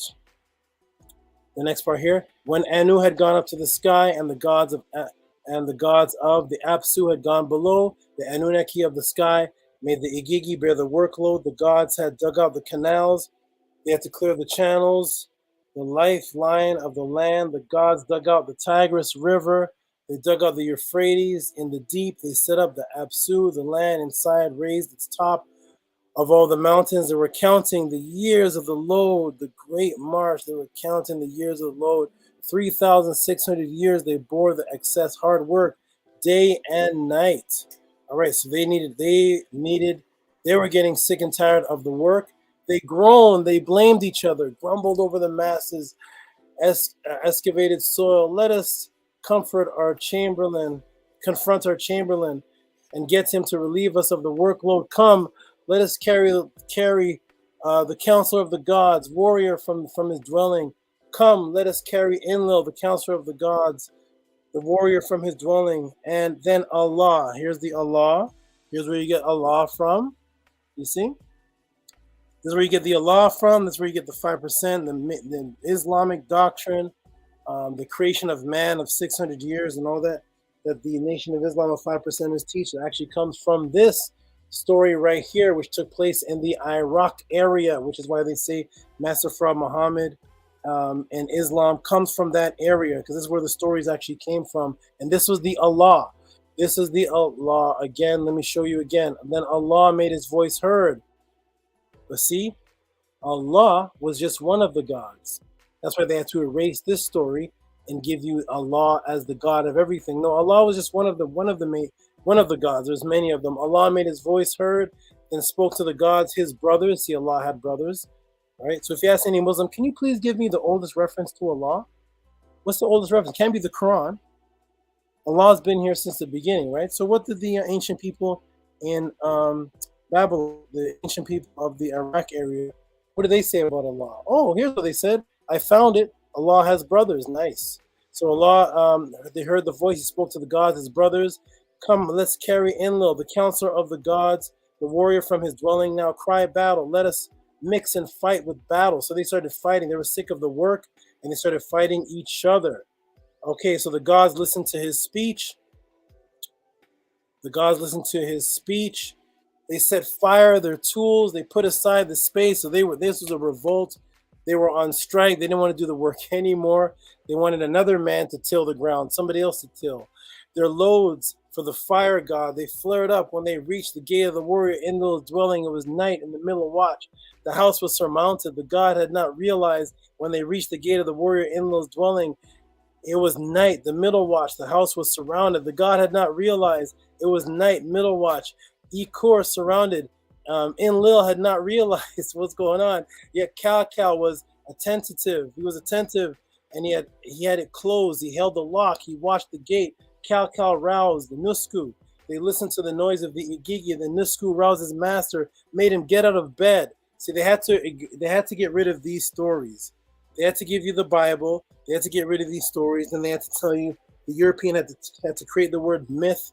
And then he started saying all the ancient stories of our culture. They were myth. They keep using this word myth, and you can't find this word in ancient culture. Let's try to describe these stories without using the word myth. How do you describe what? I would love somebody to explain what's going on here. If these stories are not the history of what the Akkadians and the ancient people of Uruk are writing about their history, what is all this writing about? What's going on here? What is this creation of what are they digging out? What's the creation that they're sick of? What is going on here? So these were their history stories. That's what the Akkadians and the people of that area say themselves. Oh Lord, your face shallow as tamarisk. Why do you fear your own sons? Oh Enlil, your face shallow as tamarisk. Why do you fear your own sons? Send forth, and here's Anu. Send forth Anu to be brought down. Have Enki fetched to your presence. Then he sent for Anu to be brought down to him. Enki was fetched to his presence. Anu, king of the skies, was present. Enki, king of the Apsu, attended. The great Anunnaki were present. Enlil, get up, and the case was put. Enlil made his voice heard and spoke to the great gods. It is against me that they have risen. Shall I do battle? What did I see with my own eyes? A rabble was running around my door. Okay, Anu made his voice heard. Here's Anu again. He spoke to the warrior Enlil. Let Nusku go out and find out the word of the Igigi who surrounded your door to a command to, and then it's broken off. Enlil made his voice heard and spoke to the vizier Nusku. Nusku, open your door, take up your weapons, stand before me in the assembly of the gods. Bow, stand up and let them. Your father Anu, your counselor, warrior Enlil, your chamberlain. Anu made his voice heard and spoke to the gods, the brothers. What are we complaining of? The work is indeed too hard. The trouble was too much. Every day the earth surrounded. The warning signal was loud enough to we kept hearing the noise. And it goes on. While the Anunnaki were sitting before you, while Belet, Ili, the womb goddess, is present, call upon one to cast him for destruction. Anu made his voice heard and spoke to Nusku. Nusku, open your door, take up the weapons, bow in the assembly of the great gods and stand. Tell them, your father Anu, your counselor, warrior Enlil, your chamberlain Ninhurta, and your canal controller Inugi have sent me to say, who is in charge of the rebel? Who will be in charge of the battle? Which god started the war? The rabble running around the door. Okay, so what happens here? I'm not going to read the whole story. That's actually just 7 of them. There's about 34 more to read. But the conclusion was, because of what Anu said when they went to get Anu and he gathered the Anunnaki up, the Igigi up, found out the problem. The decision was made to create a man in their own image, in their own likeness, that was smart enough to till the ground. That is why man was created in these stories, and that got copied into the Genesis story. And that is why if you ask a Christian, why did God create man? They'll give you all these religious explanations, but there's only one answer, and that is to dig into the ground or to till the earth. That is what the Bible says. Genesis 2:5, I'm going to go there live for everybody. I'm just going to put in Genesis 2:5. Genesis 2, we'll start from 2, because all this came from the Anu story. Without the Anu story, none of this exists. So here is Genesis, this is NIV, Genesis 2:4.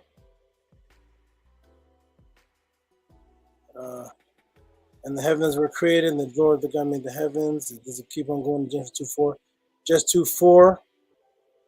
Let me go to Genesis 2:5. So this is why man was created according to the Bible. Genesis 2:5. Here we go. Genesis 2:5. Why was man created? Why did God make man? And King James Bible, Genesis 2:5. And every plant of the field was before the earth, and every shrub of the field was before it grew. And God had not caused it to rain upon the earth. And there was not a man to till the ground. Till is to dig into the ground, to work the earth. Why does the earth need to be worked? Christians, please. Why does the earth need to be worked?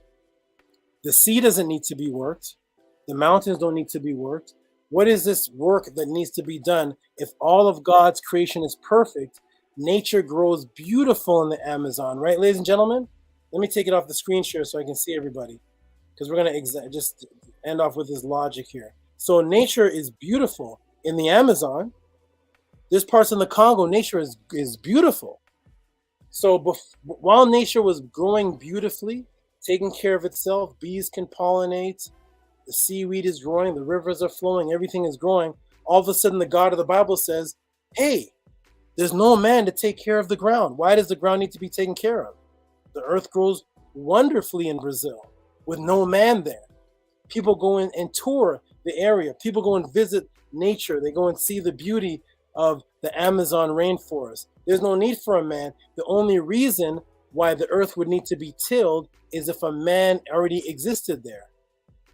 You see, but if there's everything is created, there's no man yet, then God comes to the idea to create a man because there's no man to till the ground. Why would the ground have to be tilled if it was perfect? God made it perfect. You don't need a man to till the ground. But the Anunnaki needed a man to till the ground because they were sick and tired of the workload. So this got copied into the Bible, and then in the Atrahasis story, through genetic manipulation, as it has in the story, they start creating man, but they have mistakes. They start making mistakes, and then they come up with the perfect man after several mistakes. And it took 600 years. That's where the Nation of Islam gets the 600 years from. But anyways, to answer the question, those are your resources. That's where you can find Anu. We may get to the Anu part after later because it's very difficult, actually, her stories. But I want to continue on by giving you those books because when you get those books and start getting into the translations, you're going to find the stories on Antu, Anu, Ki, and even more. Between those three books right there, you should have several of your Kiingi stories. Thank you so much, sister, for asking the question. If you're still in the room, appreciate that. And there is your answer, a little breakdown of Anu, the tablets where you can find him in, the book sources, and his involvement in the original stories with Lakamu Lahamu, and his stories with the revolting of the Igigi. And then there's stories of him in the Gilgamesh epic story where Inanna was trying to get power and get him to send a bull to fight. There's several stories, but get those three books and you'll get all of these stories. So I hope you appreciate it. I'm going to check the chat room to see if anybody heard the answer and if the young sister's in here and appreciates the answer. And then I'm going to take a quick little break, nourish myself for about 3 minutes, come back and get into the next one. That is how we answer questions here on the Tehuti Podclass. Let me go check the room and see. Ahati Ma'at says, excellent breakdown, my Nasu. Oh, here is the person who asked the question. Thank you, Tua, so much again. This was amazing and helpful always. We appreciate the detailed knowledge and sources you've provided. Heart, books, you are great, Saba. You are great too. Because without your question, I couldn't answer. You ask the questions, that stimulates my brain. This is my gift. Some people play basketball. Some people do golf. Some people create Facebook. This is my gift here, and I share my gift with you only because you all asked the questions. All right, so I'm glad you appreciated it. Cannabis Spa said, I got my books today. I got my books today. Many thanks from London, UK. Shout out to you. You got your books. Let's put the books that, if this is the same sister, I think it is. Is this a sister that was in Kemet? She got Melanin Dark Consciousness today, and she got Stepping Out of the Matrix. That is an example of how fast you get books when you order them from me or my staff directly. My staff. All right, so let me check the chat room again. And boom, I see N2 is sending out snakes. Somebody said, broke it down to the very last compound. That sounds broken down to the very last compound. You know, it sounds a little unrational. A lot of MCs like to use the word dramatical. Fresh. That's a broken down. Thank you for reminding me of Keras One. All right, we got knowledge drop, logic to boot, only Tehuti. Thank you. Big Vapes is giving up hand claps. Maurice Wallace sending up fire. Andromeda says, let's go. Rick Roll Truth says, awesome Tehuti. Somebody says, Ariel Trill Production says, I need to write all this down. That's the beautiful thing about this, because this will be up. My last podcast was snatched from the internet, but this one will go up. And once it goes up, you have it forever. You can pause, rewind, go back. It is locked in history forever. As long as they have my channel up on the air, you can write it all down. Go ahead and write it all down. All right, so we got Kemet. Heru Hancock says, nicely done. Hecka kept Ross throwing bombs. Robert Williams saying, great answer. Okay, so I get it. You all appreciate it. Thank you. Fresh for 88. You sucker. Fresh. Yeah, you guys remember. Eddie Weesey says, fire. Great answer. Okay, bag chaser throwing up fire. Okay. I feel like I've done my job with the first question. Once I see all of your responses, I know I've done my job. Thank you for asking the questions. Boom, boom, boom. Okay, thank you all for asking the questions. All right, Anu's putting up, is that corn? I don't know what that is, but she's putting it up. Fresh for 2002. Hey, Bev. Bev is awesome. Bev is so appreciative. Good energy, Bev. I love the questions. I love your excitement. And I saw your YouTube comment to try to contact me. You are very persistent. Keep in touch. You'll have a great relationship with me and everyone in the Podclass. And look forward to hearing more about your trip to Kemet. All right, that is Bev Tehuti, the Slayer. Killing it, King. Thank you, guys. Thank you all for appreciating the answer. Boom. Now what I'm going to do is I'm going to take a little break, a little break. And before I take a break, you know how I like to do. I like to involve the class here for all the info overload. I like that. Info overload. Okay, nice. Vinny says, I just remind myself the earth is like a dung ball and the beetle rolls sometimes. That's right.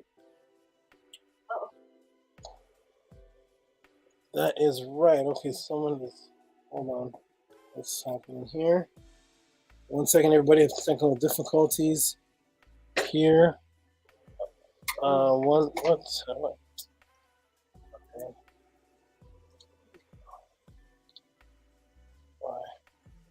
Okay, hold on. Technical difficulties, everybody. Hold on. I'm plugged in. 1 second, everybody. There's been an interruption. Okay, now leave it there. So I can get it. There we go. It's back out. Okay, there we go. So this is short. Okay, there we go. Let it go. Yes. Okay, hold on a second, everybody. I'm in the dark for a moment. We're in the abyss. Oh man, we don't need any interruptions.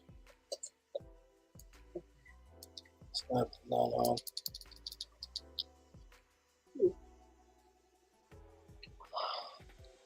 Okay, it needs to be plugged in directly into a thing. Okay, leave it. There, that's how it's set to stay. You have to hold on to it. All right, there we go, everybody. I'm going to take a break anyways for a moment. So as I was saying, for anybody that wants to step up into the room, those who are donators, that are supporters, great students, I will give the opportunity now to step up in the front while I take a little break. A little break here. I'm going to go ahead and put the link into the room. And I'm going to take a little break, and I want everybody to get involved. I got several more questions. We got about 3 more hours to go. There is the link. Those students who want to step up, maybe give a testimony of how they feel about how the class affected them, maybe break down, talk about some things that they've experienced or whatnot. Jump up on the screen for a moment while I take a break. If nobody jumps up, then I'm going to put on something while I fix this little light issue here. Okay, jump up, everybody. Jump up, anyone. I know everybody becomes shy. I know this is the internet world where we're not used to interacting with each other anymore. Just used to texting, typing. But I'm inviting people to come up while I take a little break up into the front and talk for a moment while I take a break. You can make your debut on the Tehuti Podclass. Cannabis Spa, you can step up if you'd like. You're a great supporter. Where's all the great supporters at? Where's all the great people? It's just a click of a button. Click of a button. Okay. So, everyone is shy. Something's going on. It's just a click of a button, but that's okay. All right. So what I'm going to do here then is put on a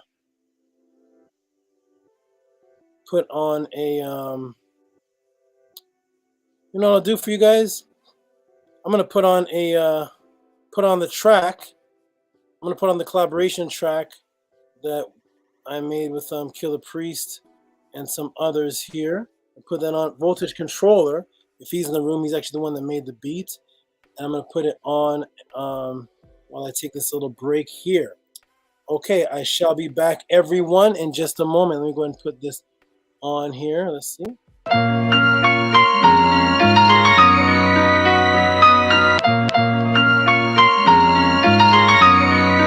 Get your Gandol.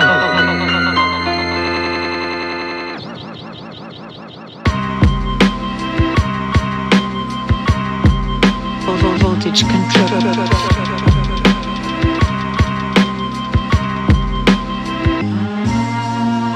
Peace and blessings to voltage, we reconnecting. Beat is begging for some deep reflection. Shit, I keep forgetting it's a feature that I'm on with Priest the Legend. Please respect them more, it's feeding rectums till you need the press. You probably eat 11. We the best and all we need is Khaled screaming at them. Demons sending EMFs at me, but destiny deflects them. Believe I'm destined, bitches, this is fate. It's Anton the Bum, I spit that shit that make your grandmama come.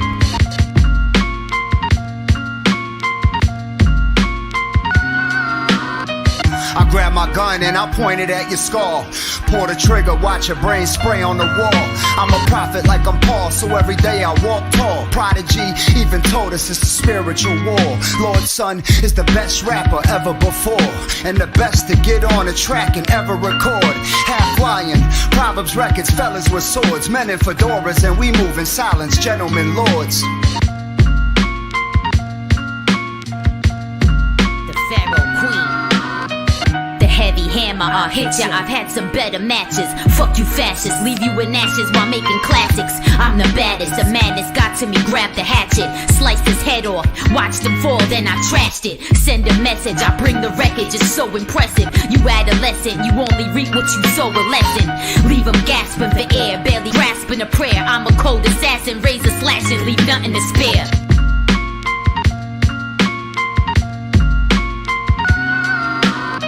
This ain't rap, but peep how I said it.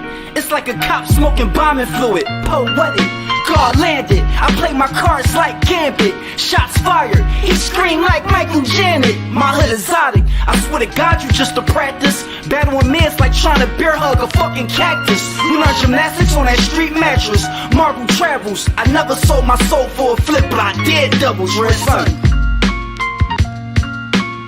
Tamari is not the Americas. Yo, this is for the crazy fella who thinks the ancient pharaohs wore some battles while they taught Plato. They know what's Cordimero. He wants us to believe the Kemetic Netero came from Valley Hedo, Rio de Janeiro. Oh no, amigo. The name America, 1507 AD, 25th of April. Kemet dates BC 2400. So know the Netero hater was not from San Diego. No bueno, Cordimero, pero basura fiego.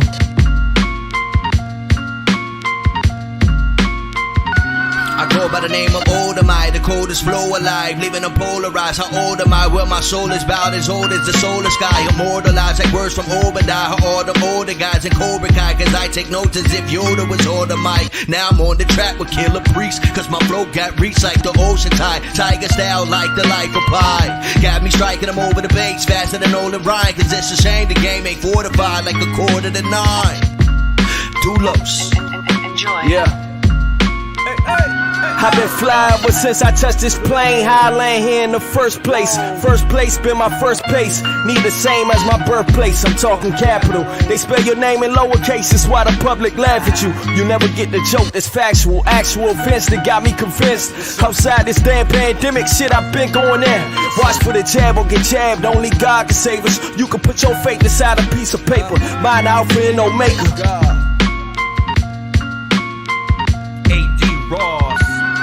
Hey yo, lights, camera, action. I'm kicked back and relaxing. I'm rapping for a fraction of the track for satisfaction. A dopamine reaction, passing grass among my faction. I'm broad podcasting, matter of fact, I bring the facts in.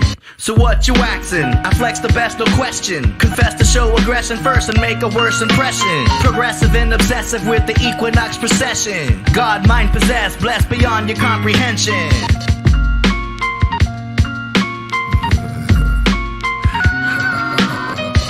Cup of tea while the gods laugh.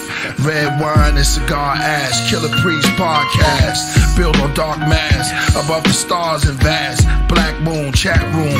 I shed rocket tears in the conscious spheres. It's not the witch but the men with the wizard craft. The craftsmen, hello, Lucifer assassin. The topics, all options. AD said the earth was flattened like magic.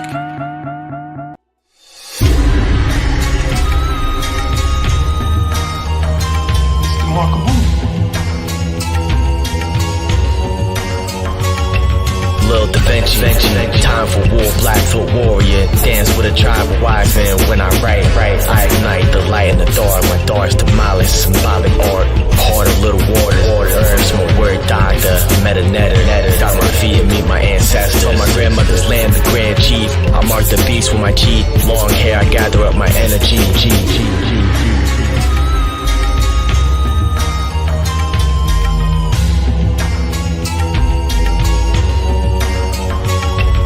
Yo, home of the Empire State, New York, Mom State, Rob Napa City that never sleep. All play fast bass with cash bait.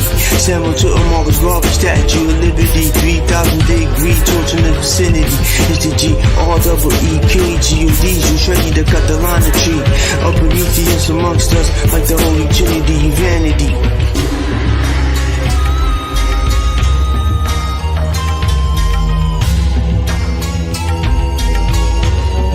Yeah. Enjoy. Hey. Ay, this shit sound like Mortal Kombat. Contact sport, they swinging like a blind bat. But I'm beyond that, beyond rap. One of the legends, let you define that. Define fact, I'm one of the truest, let you rewind that. My mind's out so far back, feel like a time lapse. I'm back to breaking all of these suckers just like a spine crack. I'm doper than any dime sack. If ever that I failed, I'm roping up any climb back. Cake. Yeah.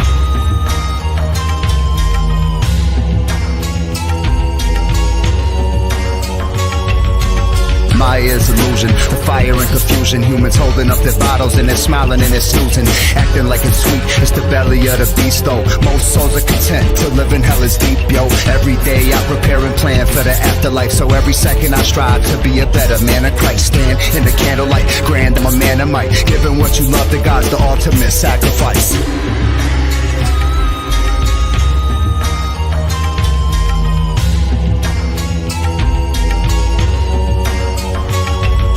I'm guessing it was needed to be the being that I'm being. Believing I'm not a rapper, just seizing my state of being. Beat the beat in REM sleep, sleepwalking while daydreaming. While beating on the beat like it's pussy, I drop my seed in. From the essence to the lessons, fertile soil to fertile crescent. Spread the message like Elijah, my square in the ring of fire. That's the lesson to the wise, and you peasants should call me sire. The fact I chose to spare them must mean that they tired.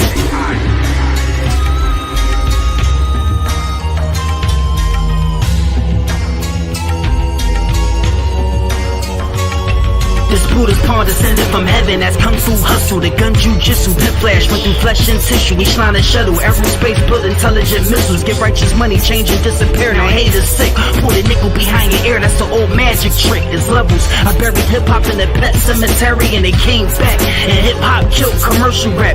Birds over heads like that spider wants a Tehuti hat. You get that?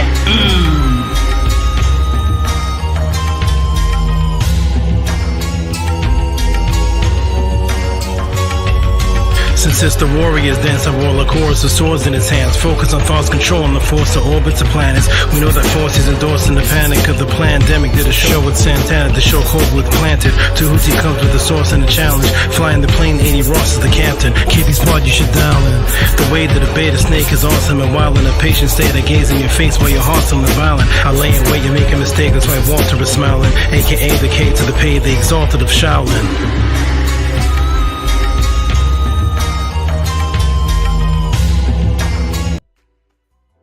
Okay, we are back. We are back, ladies and gentlemen. We're back. Peace. Nice little break there for everyone. Welcome back to the Tehuti Podclass. Who just popped up. Hope you liked the collabs there that we did that time on the Killer Priest podcast. That was a fun time. Shout out to Killer Priest and everyone who was a part of that. That was wonderful. Okay. All right. Okay. Exalted of Shaolin. Yes. All right. Can you hear? Press 111 222. Can you hear me? Press mic check if you can hear me. Mic check. Press 1.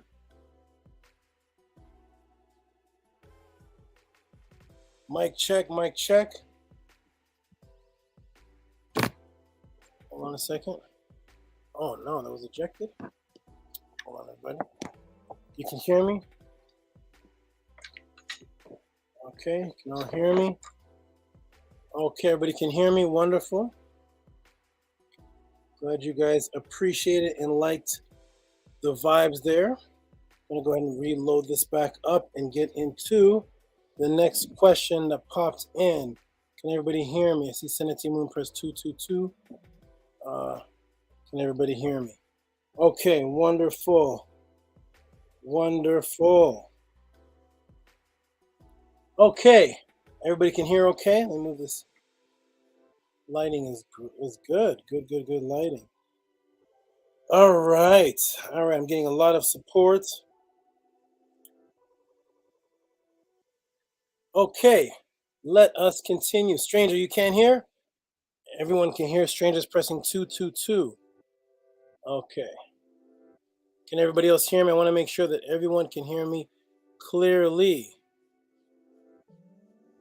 All right. And somebody said, Tehuti, are you still cool with Killer Priest? We miss you there on the podcast. to my knowledge, I'm still cool with Killer Priest. I'm not sure. Everybody keeps asking me. Something's going on with this. Okay. Everybody keeps asking me why I am not on the Killer Priest podcast anymore. I haven't been there in a while. And this green screen is going through my hat. Hold on one second, everybody. Hold on one moment. Hold on. The green screen is going through the hat. Okay. Oh, I see what's going on. Hold on a second. All right, Neith, go over here, young lady. Go over here. Over here, over here, over here. I see what's going on. There we go. Okay, you got to go up, though. Up, up, up. Up, Neith, up there. Okay, good. All right, I see what happened there. And let's see how the... There it is. Okay, boom. That was interesting. All right, so, yeah, people keep asking me, am I cool with Killer Priest? To my knowledge, last time we spoke, he said he missed my presence on the Podcraft. That was his last text he sent. And I said, yes, bro, my brother send me.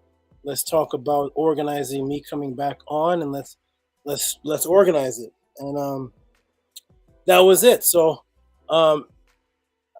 I can't be asked about that because I don't run the Killer Priest podcast. The Killer Priest podcast, those who are on it are it's their show. So if you see Mighty Hebrew or Billy Carson, it's because they were organized to come on a certain time. It's an organized thing. You would actually have to ask Killer Priest that question. I can't just I tell people this all the time. I can't just walk up the elevator and just walk in on the show and knock at the door. I'm here. That's not. Plus, my time is too organized for that. So just ask Killer Priest and see why that is. I do not control the Killer Priest podcast, but shout out to them. Peace and respect to them. And let's see if I can fix this lighting a little bit. Okay, boom. All right, let's go. Let's move on. We got a lot to cover. A lot to cover. Like the voice, share, like the video, share, and subscribe. Okay. Do you feel strong right now? All right, everybody, let's go into it. We're going to get into it. Kev, the poet, peace to you. You're in Portugal? Good morning, my brother, Kev the poet. KP, Kev the poet. So let's get on to it. That was just the first question. Let me see what else is. What do you say? I have hassled Priest and AD as promised. Okay. That's okay. All right. So let's go. Let's get into it, everybody. Next question sent in. Let me check and see. We got a lot to cover here. Let me check and see. We got a lot going on. That was just one question. Okay, let me go ahead and reboot this back up. I got them plugged out for a moment. Let me go ahead and put it back up to date. July 22nd. Let me check the questions. July 22nd. Where are you? And let me go ahead and check and see what's going on here. We got, I think, Octavius. Okay, I see a lot in. You guys are great. A lot of support. I see Octavius. Is Octavius Synced in the room? Octavius Synced in the room? Are you in the room? He's actually asking about, let me go ahead and put him. Let me check the room. Octavius Synced, are you in the room? Anthony Drain says, the Podcraft hasn't been the same without you since you left 72. Yes, of course it has not been the same. I appreciate that. And yes, of course, it makes sense that it cannot be the same because for obvious reasons, it can't be the same. It's actually not the same since before I got there, because before I got there, the Killer Priest podcast was something. And then when I got there, it turned into something else. And before I got on there, just scroll down to the beginning of when Killer Priest started and look at the shows, and then look from the time I got on there and watch what happened to the show, and then just monitor that. And I'm glad you all appreciate my contribution to the Killer Priest podcast. And it jump into where it got to, and it becoming a knowledgeable, more knowledgeable show with the black consciousness. I'll say that. Okay, let's go, everybody. Gabriel Hancock says, I don't even watch it anymore. That's great. Ascari is here.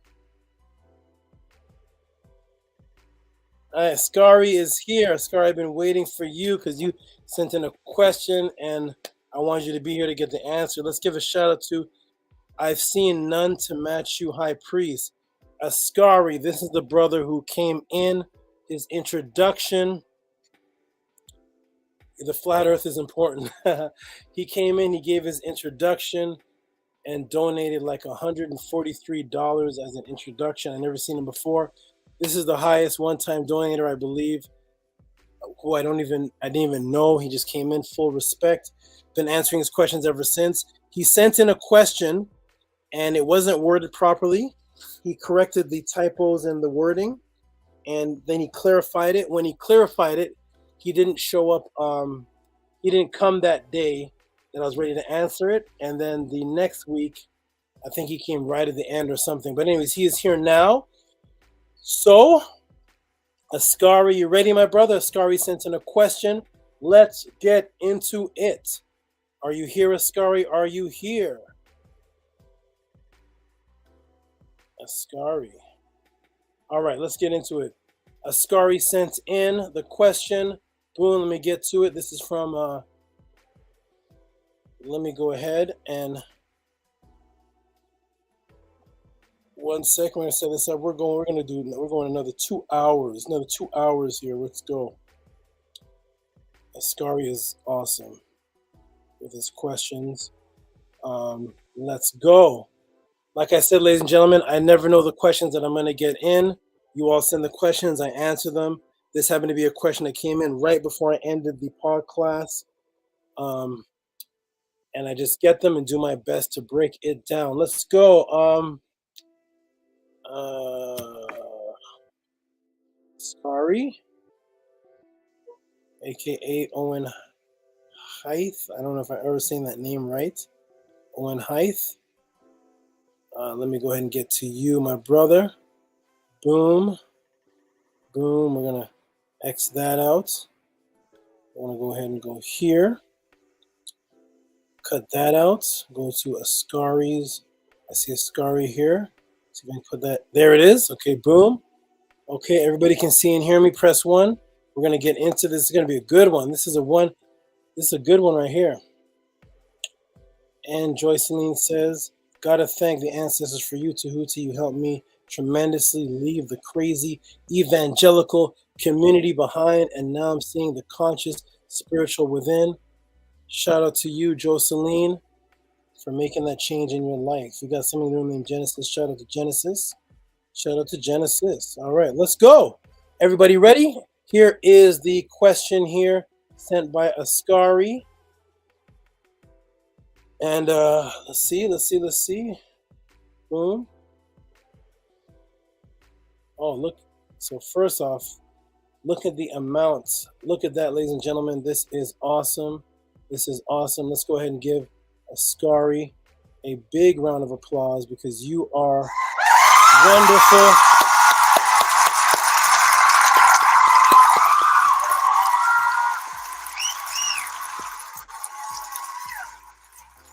Thank you, my brother Ascari, with a huge 4372 for the sacred number 72, my number, Tehuti. He sent in this question the last 2 classes ago. Didn't get a chance to see him since then. Shout out to you, my brother. You are awesome, and we greatly appreciate you. Thank you very much. You are wonderful, my brother. Let's get into the question that was sent in. Let's take a look at the question that was sent in. This is actually a question that everybody talks about, but I don't think this is going to be kind of like the Anubis one, the Anpu one. This is something that everybody talks about, but I don't know if people really know what this is. It is check the email for the question. So the question was, The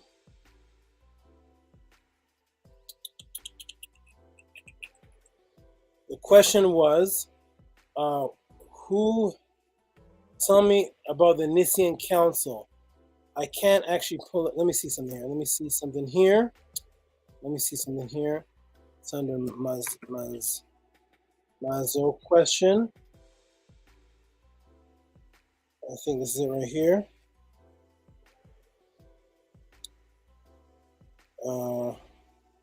Here it is.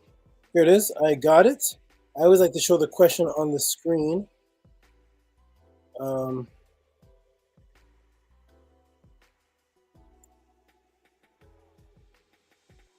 it was a question was 2 weeks ago, Anunnaki reptilians. Okay, that was another one, but I'm going to do the second part. I'm going to put this on the screen here. And we're going to go ahead and put this right here. Okay. Now I'm going to, so there's the $43 donation, and then I'm going to cancel this out and show everybody the question. It's actually the bottom question. The Anunnaki reptilian one was not answerable. It was the bottom question that came in that I was able to address. Let me go ahead and put this here. Chrome tab, let's see, here it is. Boom, there's the question right there. And let me go back to the tab, and it is this bottom part here. Also asked about the Nicene Council when the Romans took over Christianity. So the brother didn't actually ask a specific question about the Nicene Council. He just said he just wanted me to speak on it. Speak on the Nicene Council, Council of Nicaea. Let me go ahead and cut and clip this off. So there is Owen Hythy's question. Wonderful question, wonderful donation. Appreciate the support. Awesome. And let's get into it. Senetia Moon gives Owen Hythy a thumbs up. Thank you. Tehuti made me realize, although I was in school studying hard, I was sitting in the wrong. I sat in the wrong class. Hey, I like that. I personally got thrown out of school in grade, I think it was grade 9. I never made it past grade 10. I got thrown out of school for trying to burn down the owner. I brought a torch to the school to torch the picture of the owner because I found out his grandfather was a slave master, and a lot of anyways, I got thrown out of school a long time ago in grade 9 for yoking up a teacher and trying to burn this school down. That was the old days. All right, I knew something was wrong from back then. All right, let's get into it. Nicene Council question. Nicene Council question. Tuti is one of the top Kemetic scholars along with Infandishi. Tuti's incredible. Thank you all. You guys are awesome. Thank you so much. Let's get into it. The strong arms. Who's this? This is a Big Vapes. Big Vapes gives the strong arms. Thank you, Big Vapes. You're awesome, man. Let's get into it, everybody. Let's get into the answer to the question. And boom. Let me go ahead and shrink this. Whoop. The Nicene Council. Oh, first of all, I'm sorry. Before we get into it, I like to make it interactive. Everybody, do not go Google this when I ask this. Just off of what you know, type in the room for me. Just really quick. Every time people talk about the Nicene Council, they mention Bible changes. The Bible, the translation of the Bible. Nicene Council did what? What did the Nicene Council do? Just type in maybe 3-word answer. What did the Nicene Council do? What did the Nicene Council do?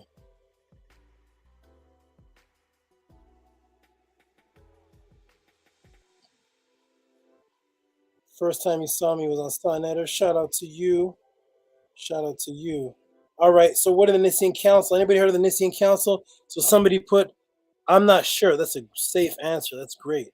Everybody's heard of it. I have never met a person to this day that has never heard of the Nicene Council. So we got compiled books That is the most common answer. Yes, they put together the Bible. I got create a Trinity. I'm getting a lot of good answers. Edit. Senetia Moon says edit the Bible. So we got compile books, edit the Bible, creation of Serapis. We got creation of Serapis, made Jesus God, show image of Jesus.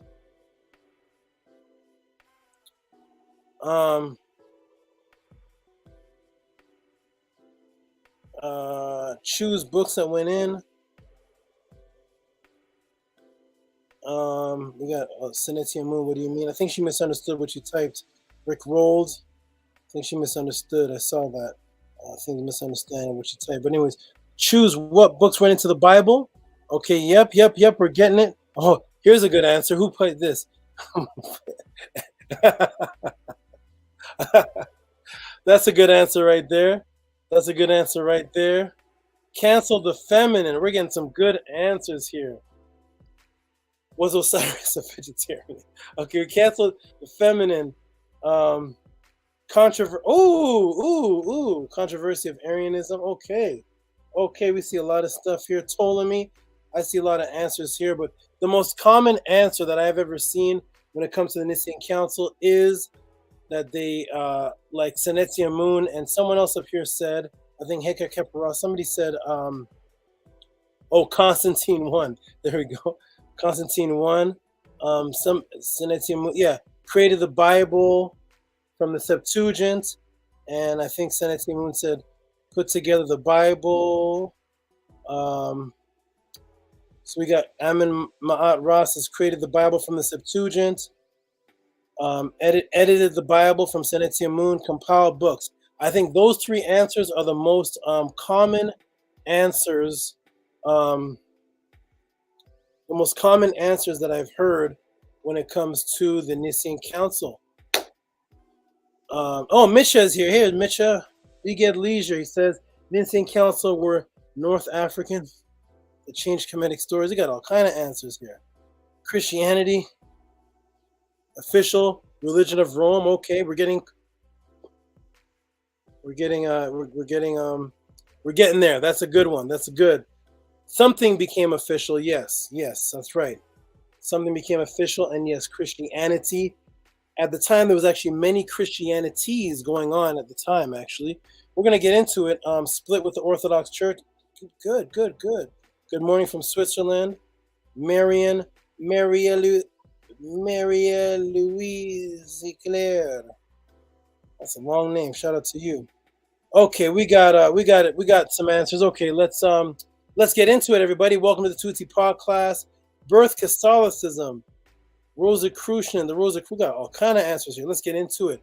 Tehuti is here to clarify, break it down, and in combination, some of the answers here when you combine them is right. All right. Let's get into it. Created their calendar. We got a lot. Let's get into it. I'm gonna put it on screen share.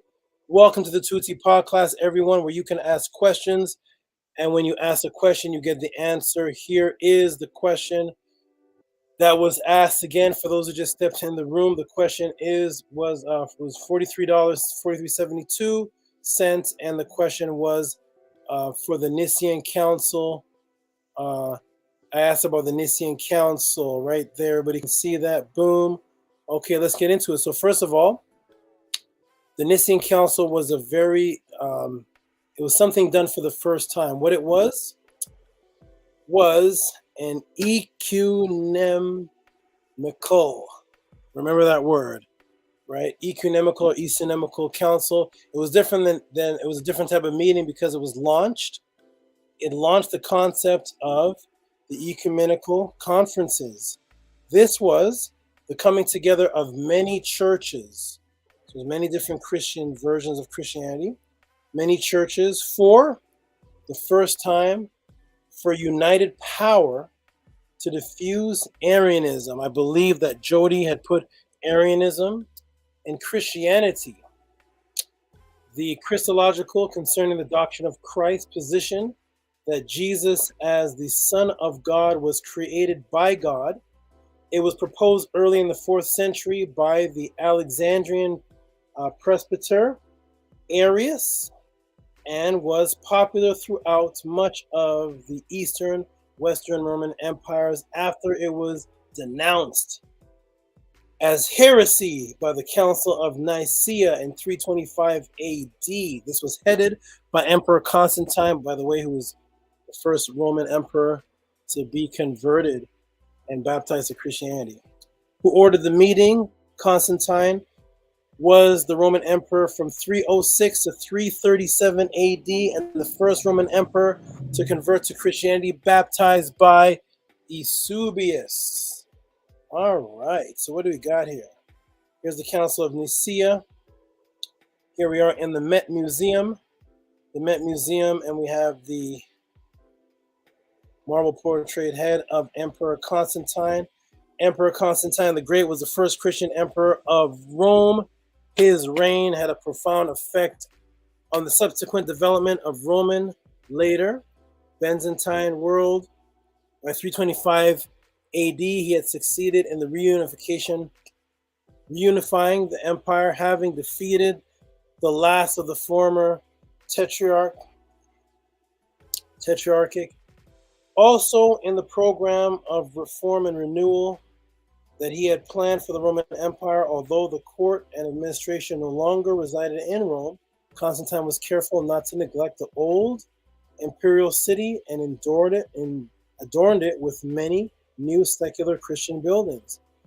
The most famous of these is the Triumphal Arch, the Arch of Constantine, which still stands near the Colosseum. Similarly, the fragments of the colossal statue that now adorn the courtyard in Museo.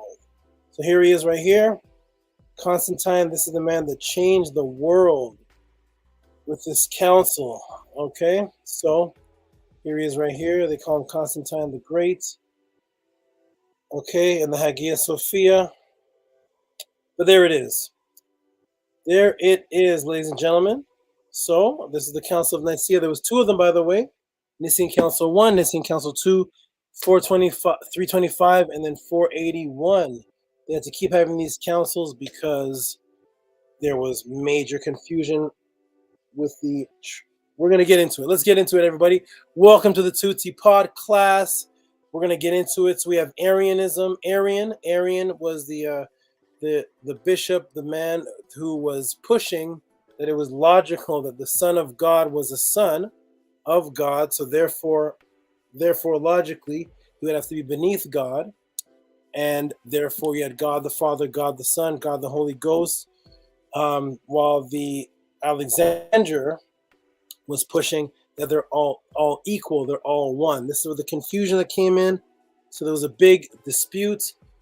Constantine had to regulate this because just like in America, if you have a bunch of religions, you have a bunch of chaos. So Constantine had to control the situation, have them all come to one agreement.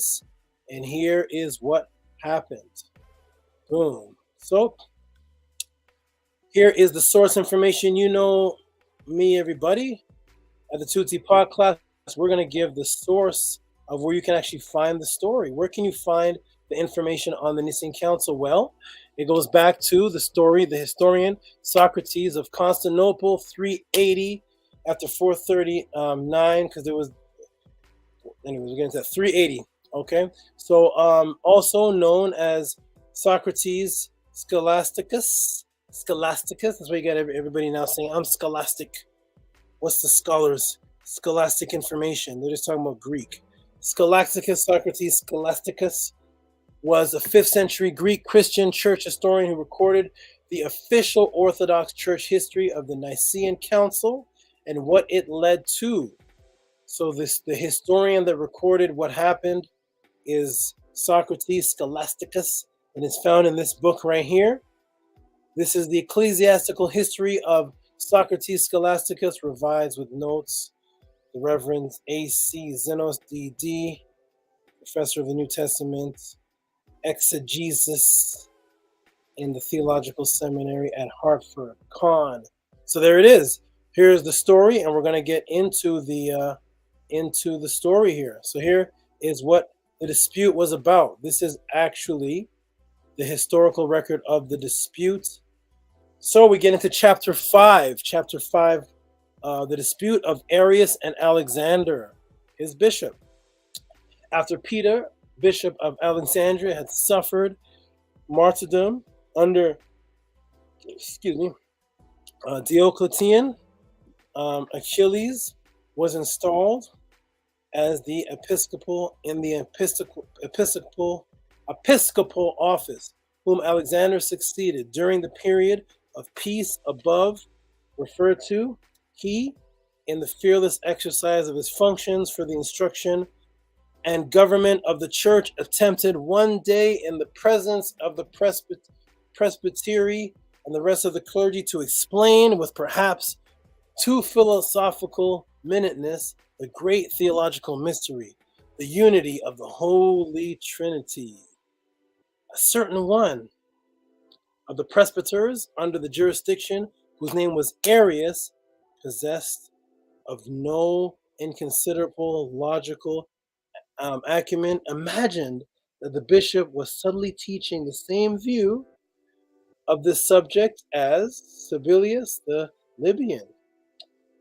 From the love of the controversy, took the opposite opinion of the Libyan to that. From the love of controversy, took the opposite opinion to that of the Libyan, and as he thought, vigorously responded to what was said by Bishop.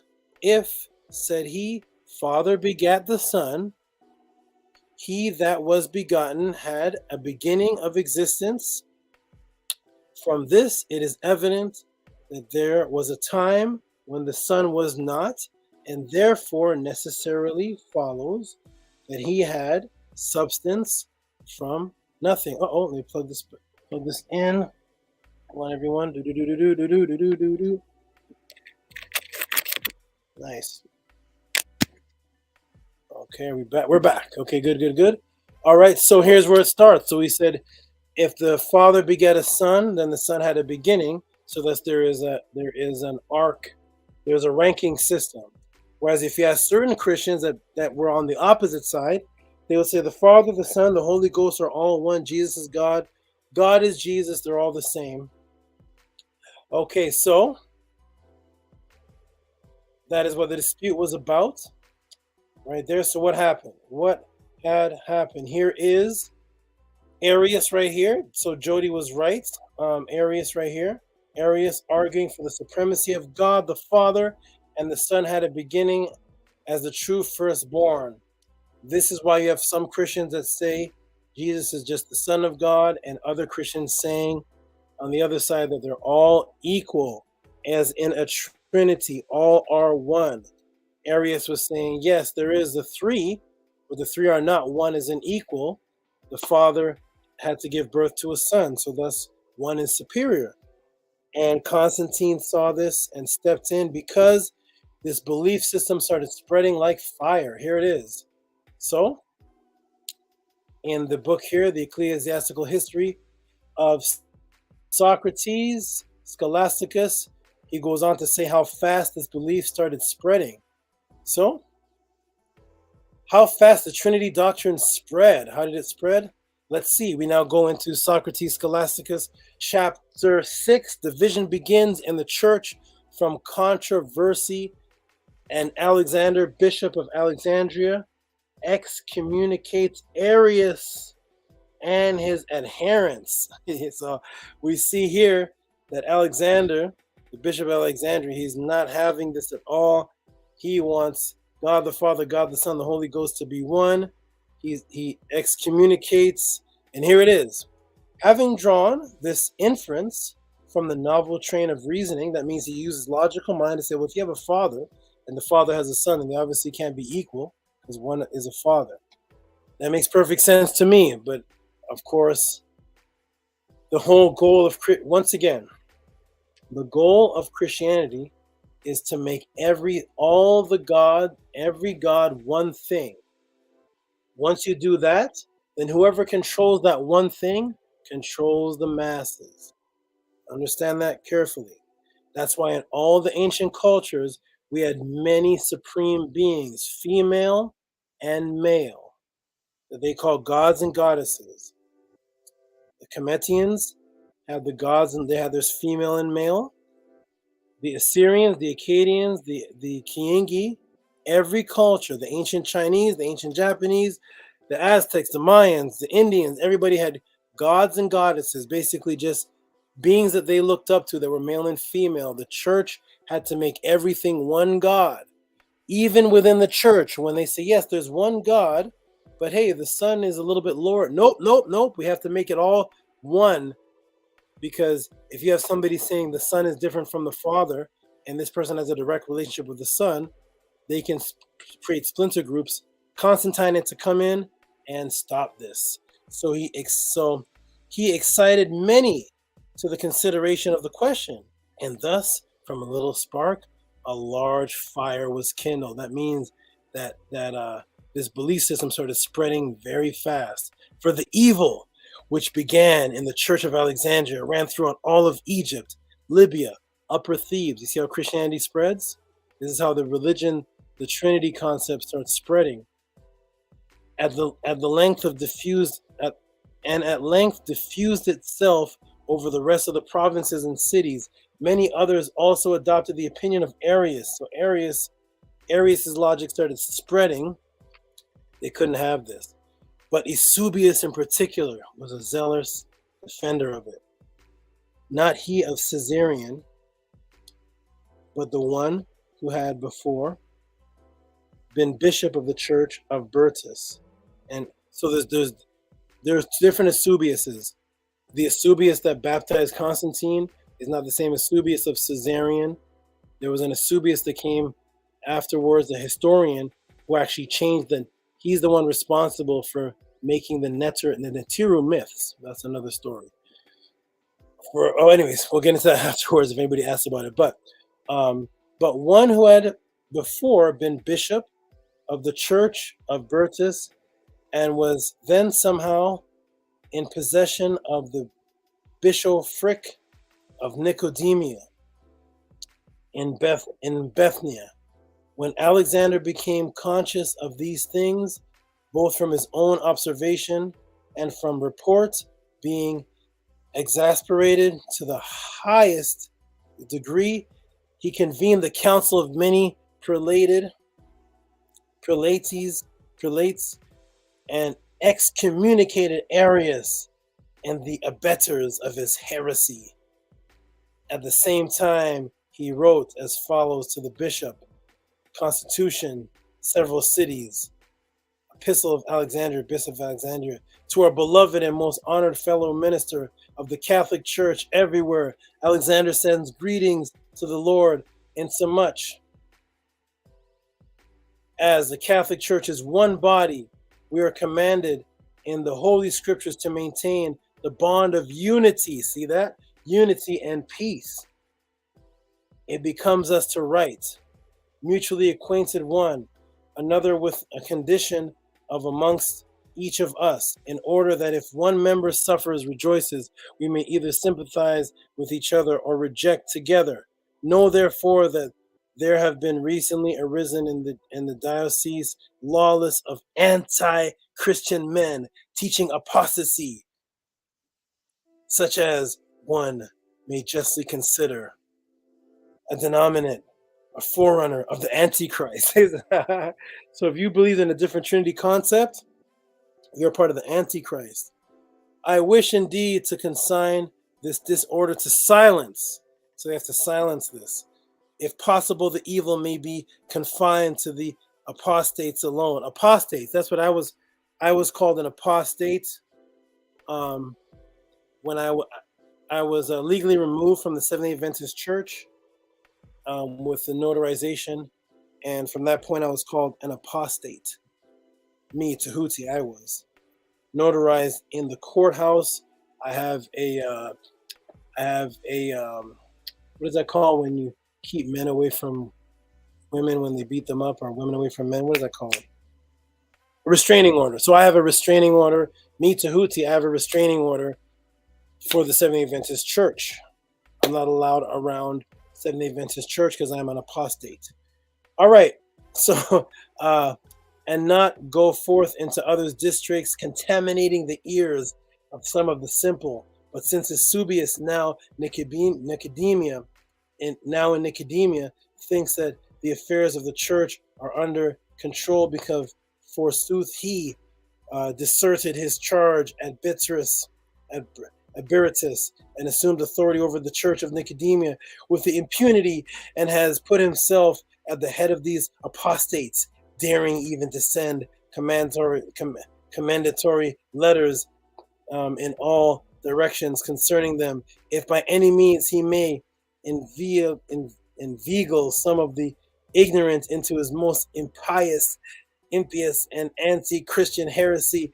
I felt imperatively called on to be silent no longer, knowing what is written in the law, but to inform you all of these things, that ye may understand both who the apostates are, and also contemptible characters of heresy, and pay no attention to anything that Eusebius should write to you, for now wishing to renew his former malevolence.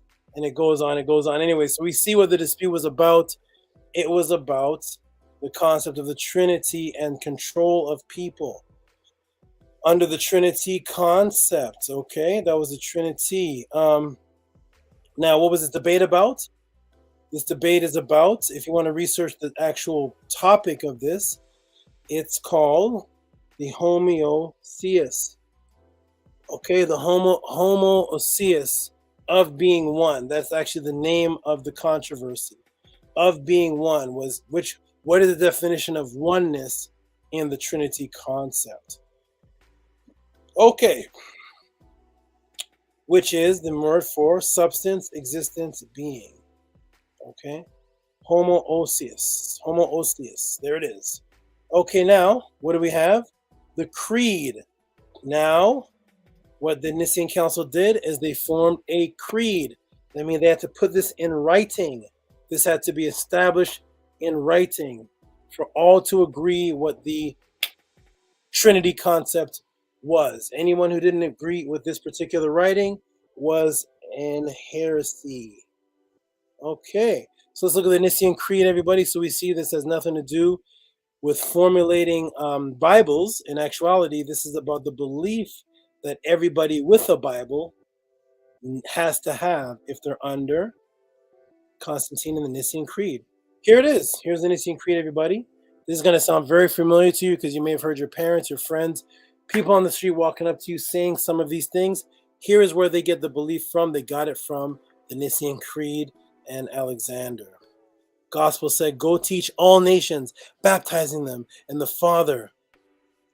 And the gospel said, go teach all nations, baptizing them in the name of the Father and of the Son and of the Holy Spirit. Concerning these doctrines, we shall steadfastly maintain their truths and avow our full confidence to them. Such also have been sentiments hitherto, and such we shall continue to hold until death.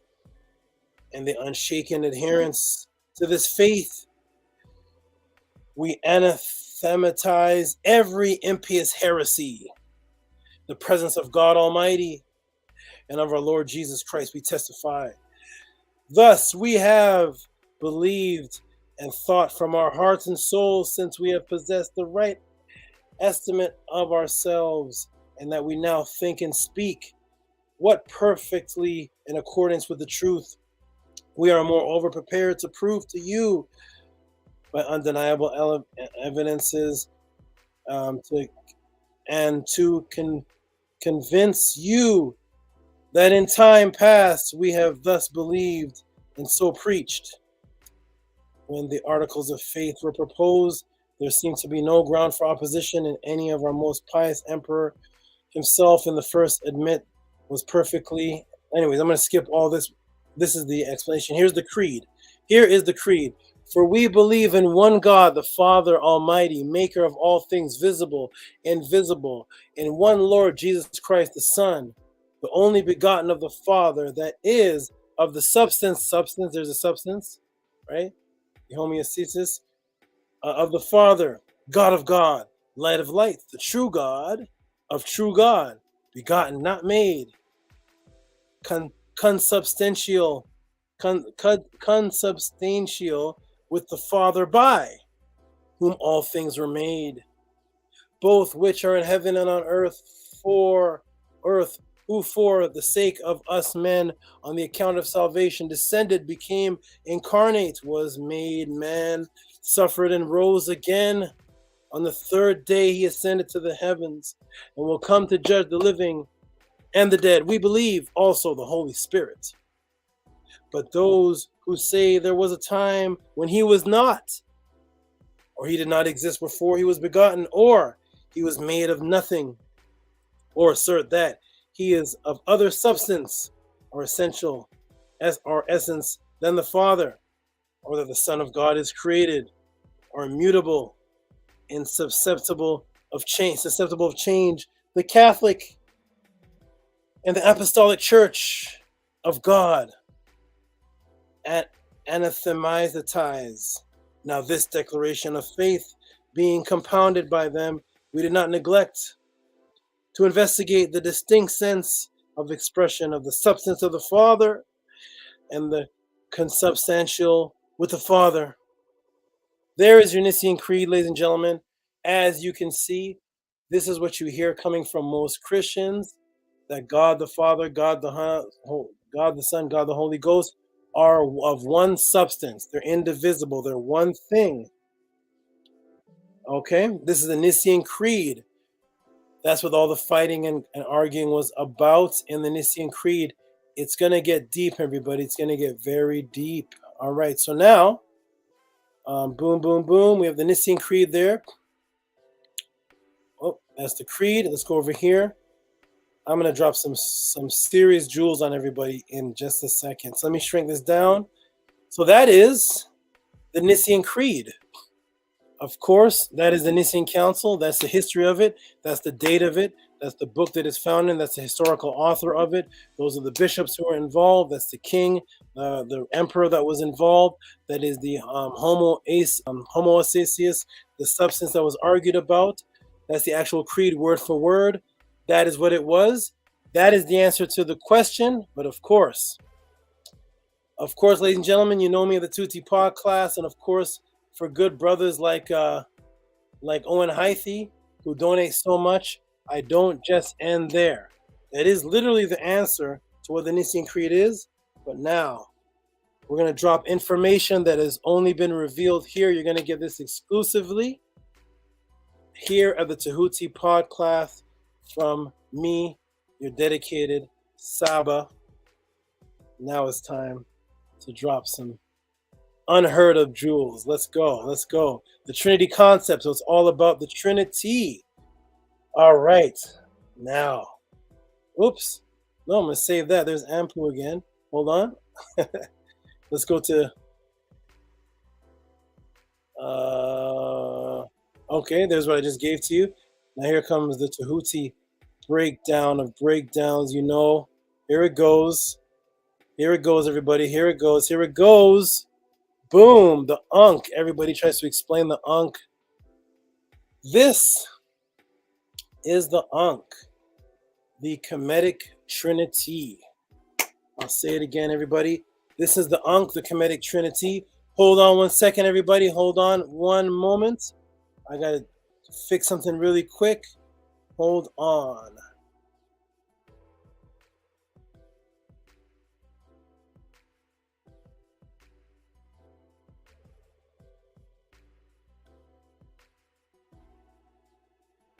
Okay, let me get back to it, everybody. The Kemetic Trinity is the Ankh. This is what the argument was all about in the Nicene Council, everybody.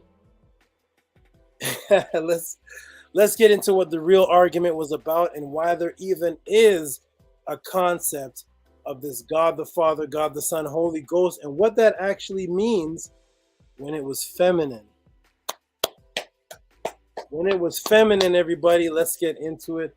Thank you. Right there. We're going to break down the Ankh. What was God the Father, God the Son, and God the Holy Ghost when it had a feminine principle to it that they had to remove. And then when they removed it, then the Christianity was created, and then they started arguing about that. What they were arguing about was the mutation of the original Trinity that they actually stole it from. Let's go. And Nania Setmer says, here comes the mind-blowing answers again and again. All right, everybody, you ready? You ready? You ready? Here we go. You know we're about to get into it. Welcome to the Tehuti Podclass. Let's break it down with a beautiful display. Let's break it down, everybody. This is the Ankh. What's the Ankh, everybody? Everybody says the Ankh is life. Why is it life? Why is it life? Everybody has all these weird explanations. It's the womb upside down with the ovaries and the penis is going up and all type of things that the Kemetians never said. People argue up and down on what the Ankh is. And every time they go to explain the Ankh, you can just ask them snake style. Beautiful answer, brother. I love what you said about the Ankh. Could you show me that in the Kemetic writing? Then it gets dark. And the anger builds up. Oh, you don't think the Kemetians knew about the womb, brother? You don't think they knew about the medicine in the womb and the... No. I didn't say they didn't know about anything. I'm just asking you. The thing that you say the Ankh is, could you show me that in the Kemetic writing and the Kemetic language? And it gets dark for the debaters. It gets dark for the people that are lazy, that don't want to research the information, don't want to actually dwell in the culture and live, try their best to live in it. They just make up stuff from their own mind. I've heard the Ankh is everything. I've heard all kind of stuff about the Ankh. Never once has anybody shown me in Kemetic writing that any priest, any Saba, any pharaoh believed what people are saying it is today. All kind of pictures on Facebook. I've heard all kind of stuff. Let's get into it. What is it? Here's the Ankh. So the Ankh is life, spirit, the letter A, the beginning of the Kemetic Trinity. We're going to get into it, everybody. Let's break it down. So it is life, spirit. Where did Tehuti get that from? Why is he saying the Ankh is life, spirit? Because once you understand what the life is and once you understand what spirit actually means, then it will all make sense. People say, I'm spiritual. I'm not religious. I'm spiritual. And then you ask them, what does spirit mean? What does the word actually mean? I'm spiritual. Let's get into what it means and how it came from a Kemetic concept. So we're going to get into volume 1, page 106 from Mary Ka Ra, Lithium, Old Kingdom.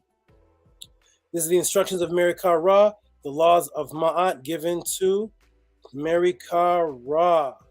Okay, here we go. We see, well, tended is mankind, Netiru's cattle. He made the sky, the earth for their sake. He subdued the water monster. He made breath for their noses to live. See how I have the word breath there in the yellow for you to see highlighted? He made breath for their noses to live.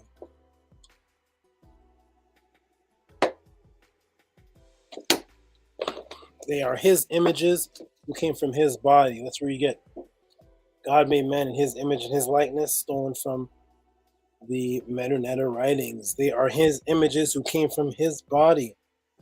He shines in the sky for their sake. That's where you get the biblical concept that God is the sun. All right, so here we see the Pharaoh, and we see Anpu, who nobody will call just a jackal again, right, from last class. Remember that? Okay. So here is, you'll see Anpu holding up the Ankh to the nostril. You see that, everybody? Let me expand this. The Ankh to the nostril. Why? Why? They say the Ankh means life because the word Ankh actually means life, because he made breath for their noses to live. That word live is Ankh. The Ankh is directly related to the breath that goes to the nose. Literally. The only way you can be alive is if you breathe. That's where you get that God created man and breathed into him the breath of life, and man became a living soul. That's where this comes from. He breathed into their noses. He made them in their images. There's your book of Genesis. God made man in his image and breathed into him the breath of life. Here it is in Mary Ka Ra. Now you know the source. There is the Ankh being held up to the nose. And we go by sources here, ladies and gentlemen. We go by what the Kemetians themselves We should feel honored that the Kemetic themselves are knowledgeable enough to write down and mark and draw their own beliefs. That means that none of our 2022 concepts should override what the Kemetians say and write themselves. And that is why, and I'm going to say this, I give props to the Christians and the Muslims. Why do I give props to the Christians and the Muslims? The Christians and the Muslims have no images. Think about this, everybody. The Christians and the Muslims have no ancient images. None whatsoever. There's no ancient images of Abraham, Moses, Joseph, Jacob, Jesus, Adam, and Eve, but they have a lot of writing. The Christians have a lot of writing. Same with the Muslims. They actually made up a law you can't make images. But they go, when you ask a Muslim or Christian a question, at least they go to their writing. On the opposite side, you know what the Kemetic people do? The conscious people do? No writing involved. Every time they break down something, it's a picture. It's a picture. Look at the picture. Look at the picture. Look at the picture. Now, what does the writing say? What is the writing? What's the writing say? The Kemetians are writing and they're making a picture. But every time you see somebody teaching, it's the picture, the picture. But what does the writing actually say? You see the writing? The Kemetians are writing things. What does the translation say? So we have the images in the writing, but we ignore the writing. The Christians have no images and they go by the writing.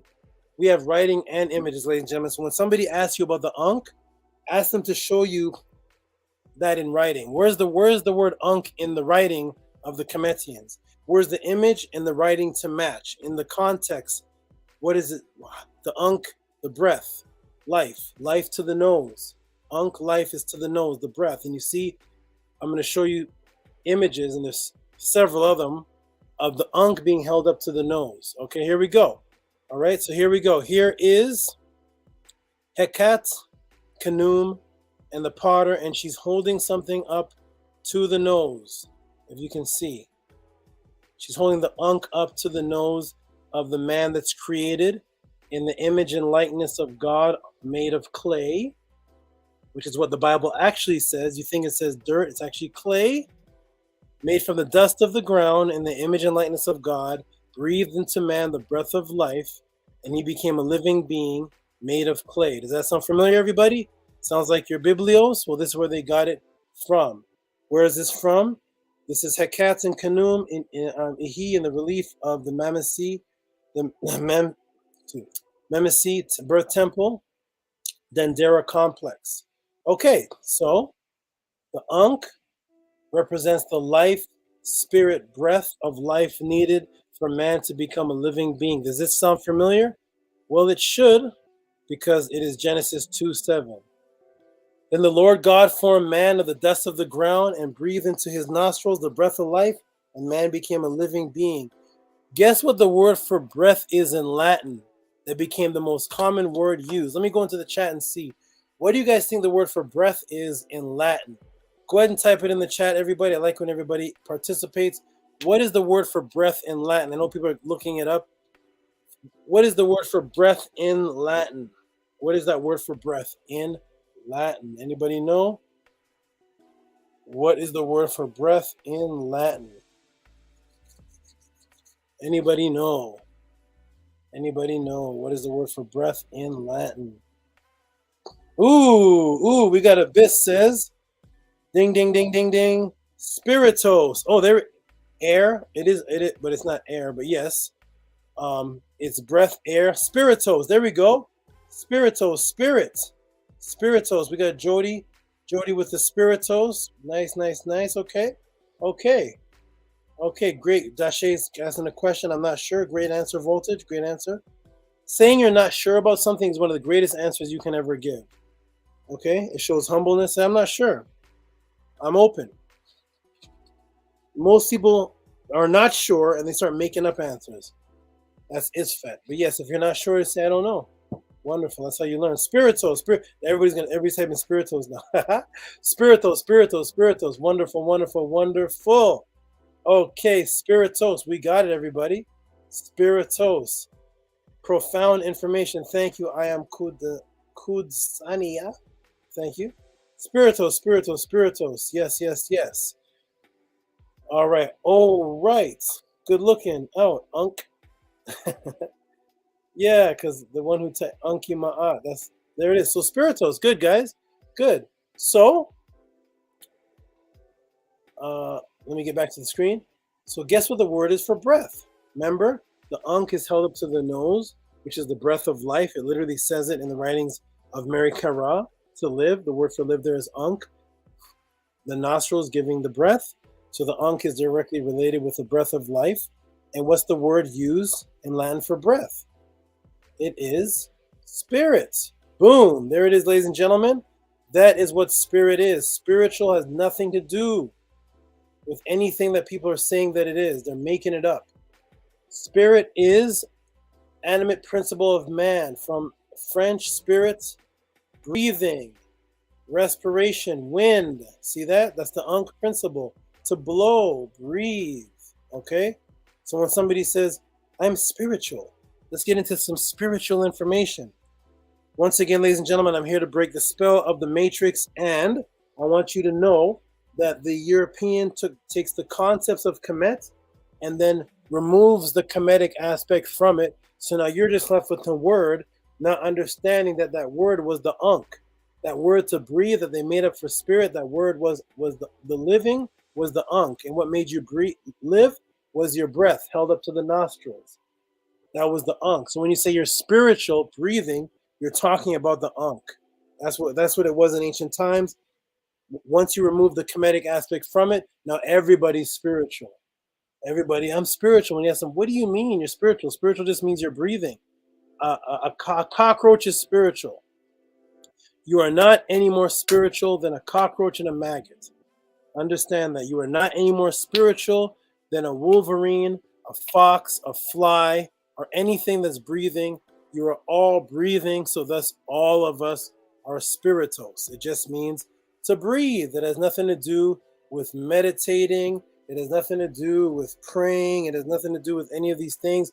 It just means to breathe because it dealt directly with Hecate holding up the Ankh to the man that was created on the potter's wheel by Khnum, and Anpu holding up the Ankh to the pharaoh's nose to breathe, giving him everlasting breath in the afterlife and in this life.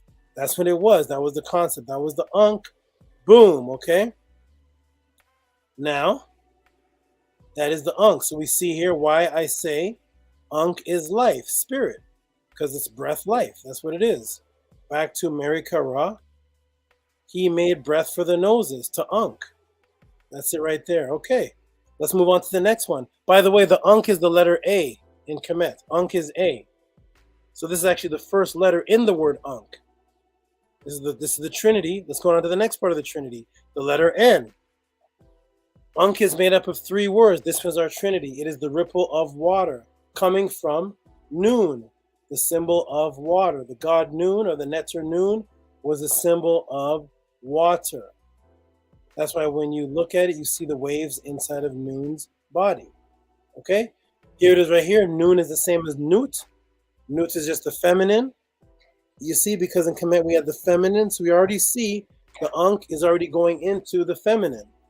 The second letter, Nun and Nut, is the waves of water. See there? Pool, stream, that's right out of the hieroglyphic dictionary. Pool of the stream, the canal, the Nu. In the Kemetic, creation and life is brought forth from the Nu, the water. Okay? Here we are in the creation story. This is the creation story of Kemet, right? This one is a little hard to find. It has the meta-letter at the bottom. This is not Legends of the Gods. This is Egyptian gods of the Egyptians. Okay, so here we have the creation story. Kepra Emperor Emri in Kepra Pet in Kepra in Kamam, which is right. Were the I read men are faster than English. Let me read this English slow. Were the things which came into being coming forth from my mouth, not existing in heaven, not existing on earth, not had been created. The things on earth, the creeping things in place, I raised them up out of Nu. So here it is, you see. raise them up out of Nu. This is Ra coming out of Nu and things coming out of Nu, the primeval abyss. I think there's something in the chat room named Abyss. It is the water, the abyss, the lower levels. Okay, the lower levels, which Christians call hell now, the abyss. Right? Christians call hell, which they changed Ethiopia into Abyss, Abyssinia, the black hell, right? So, anyways, we'll get into that later. But here is the Nu. There is the water. See, when we blow this up, it is the water. It also represents something deeper than water, which is in my book, Melanin and Dark Consciousness. It represents something even deeper and more refined than water, but we'll leave it as water for now.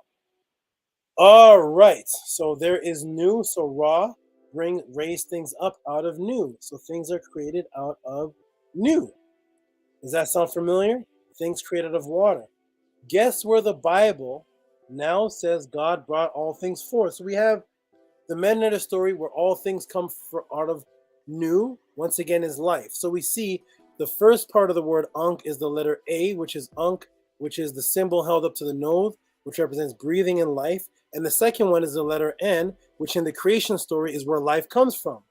You see, all the words in Ankh is the word life. See how beautiful Kemet is? See how beautiful we thought? We had a word. The word itself was a trinity, A-N-K. The word itself meant life, and each letter in the word meant life. Different aspects of life. One meaning the breathing, one meaning life coming out of the primordial waters, where it's where evolution started from, and the second one you're going to love. The third one you're going to love, but it's three letters that all three mean life, a different aspect of life, and when all three letters are put together, they're Ankh, and that means life. So next time you ask anybody what Ankh means, and if you ever heard anybody break this down like this before, let me know, because every time I ask about Ankh, it's something that the Kemetis has never said. But here it is. Here's Nu. So there's the Nu, the second letter in Ankh, where life comes from the water. Okay, here comes the Bible. Here comes the thieves. Here comes the Bible. Guess where the Bible said all life came from? Where did all life come from according to the Bible? Did it actually come from just God snapping his finger? Let me look in the chat and see. Where did life come from according to the Biblios, the good old Bible? Where did life come from? Where did life come from? Where did life come from? Woo! Saturday morning in Chicago, just a few hours before cartoons. The primordial waters. Where did life come from, though? Where did life come from? According to the Bible. Let's check it out. Where did it come from? All life. That means animal life. Where did all life come from according to the Bible? Let's check it out, everybody. The snake. Okay, look. Here we go. Boom. Where does life come from? So in Kemet, all life comes out of the waters of Nu. Nu represents life because that's where life evolves from. The waters of Nu and Nut.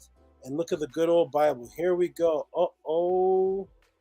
Uh-oh. Genesis 1:20, Christians. Genesis 1:20, Christians. I remember a guy named Black Jesus Minister said, I'm not a Christian, I'm a Christian. Okay, so all you Christians and Christians, this is where life came from. God said, let the waters bring forth abundantly the moving creatures that has life. You see the Ankh? You see that in there? So in the Bible now, all of a sudden, the Bible, which comes thousands of years later, everybody, the Bible comes forth, and now all of a sudden the Bible says God brings life through the waters, even the fowl that fly, and the fowl that may fly above the earth in the open firmament of the heaven. The open, guess how you say the heaven? The heaven is also Nu.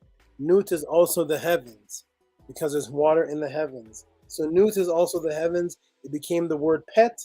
Pet is the word for heaven, which is the shape of Nut, which is just a feminine aspect of Noon. Here it is, stolen, caught you red-handed. Okay, so Christians, copy this, and even when you get into Islam, even the Muslims, here we go. Muslims, you are not safe also, because you stole from Christianity. So then Christianity was copied into Islam. Quran 21:30. Have not those who disbelieve know not that the heavens and the earth were of one piece, and we separated them and made every living thing from water. Muslims and Christians, Your religion is not unique. It's coming straight out of Kemet, straight out of Acadia. Stolen, copied. Life from water, the second letter in the Ankh. We're getting deep, everybody. Remember, this question was just about the Nicene Council. But of course, we're going to take you to higher levels. Okay? Higher levels. So here, in our original story, Ra was in noon and came forth noon as the sun is seen to appear to come forth from the water in the horizon. Then it sets again. Why does it set again? Because Set is the one that conquered the sun, right? This is where they take the concepts from and they make these English words. So Osar is the sun. Osar is a sun. He's a resurrected sun. He's conquered by Set. Okay? So therefore the sun sets. The sun sets for who? For the dispute between Osiris's son Horus, who's Horus the sun. Right? So the sun sets, and when the sun sets, it sets in the Horus the sun, which is the horizon. Okay, so the sun sets. That's the god of light. The god of light sets. So it looks like the sun is walking across water or hovering over the face of the deep. Sound familiar? Here we go, everybody. Back to the Kemetic writings. The destruction of mankind. This is found in the temple tomb of Seti II. Seti II in the Valley of the Kings. The book of the Heavenly Cow. Here is the translation of it. Okay. Here is Metet. Metet is where you get the word Meduneter from. Metet. Metet said mankind, said his majesty, Ankh Uja Seneb. There's your Ankh Uja Seneb that you may hear me or my circle saying. There it is right there. Ankh Uja Seneb. These three words are a whole nother class. We'll move on.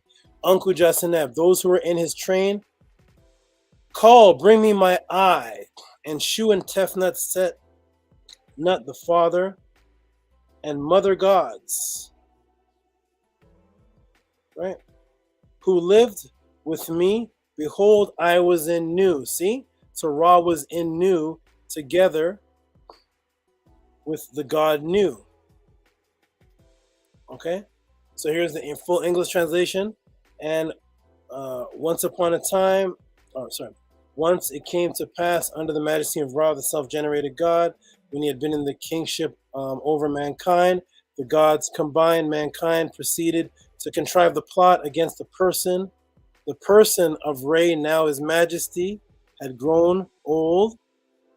The person of Re, not the principal, the person of Re had grown old. I don't know how a principal grows old, but those who say, the Nicaea were principals. Well, this principal is growing old and people are plotting against him. His bones being silver, his flesh of gold, his hair of genuine lapis lazuli. His majesty became aware of the plot being contrived against him by mankind.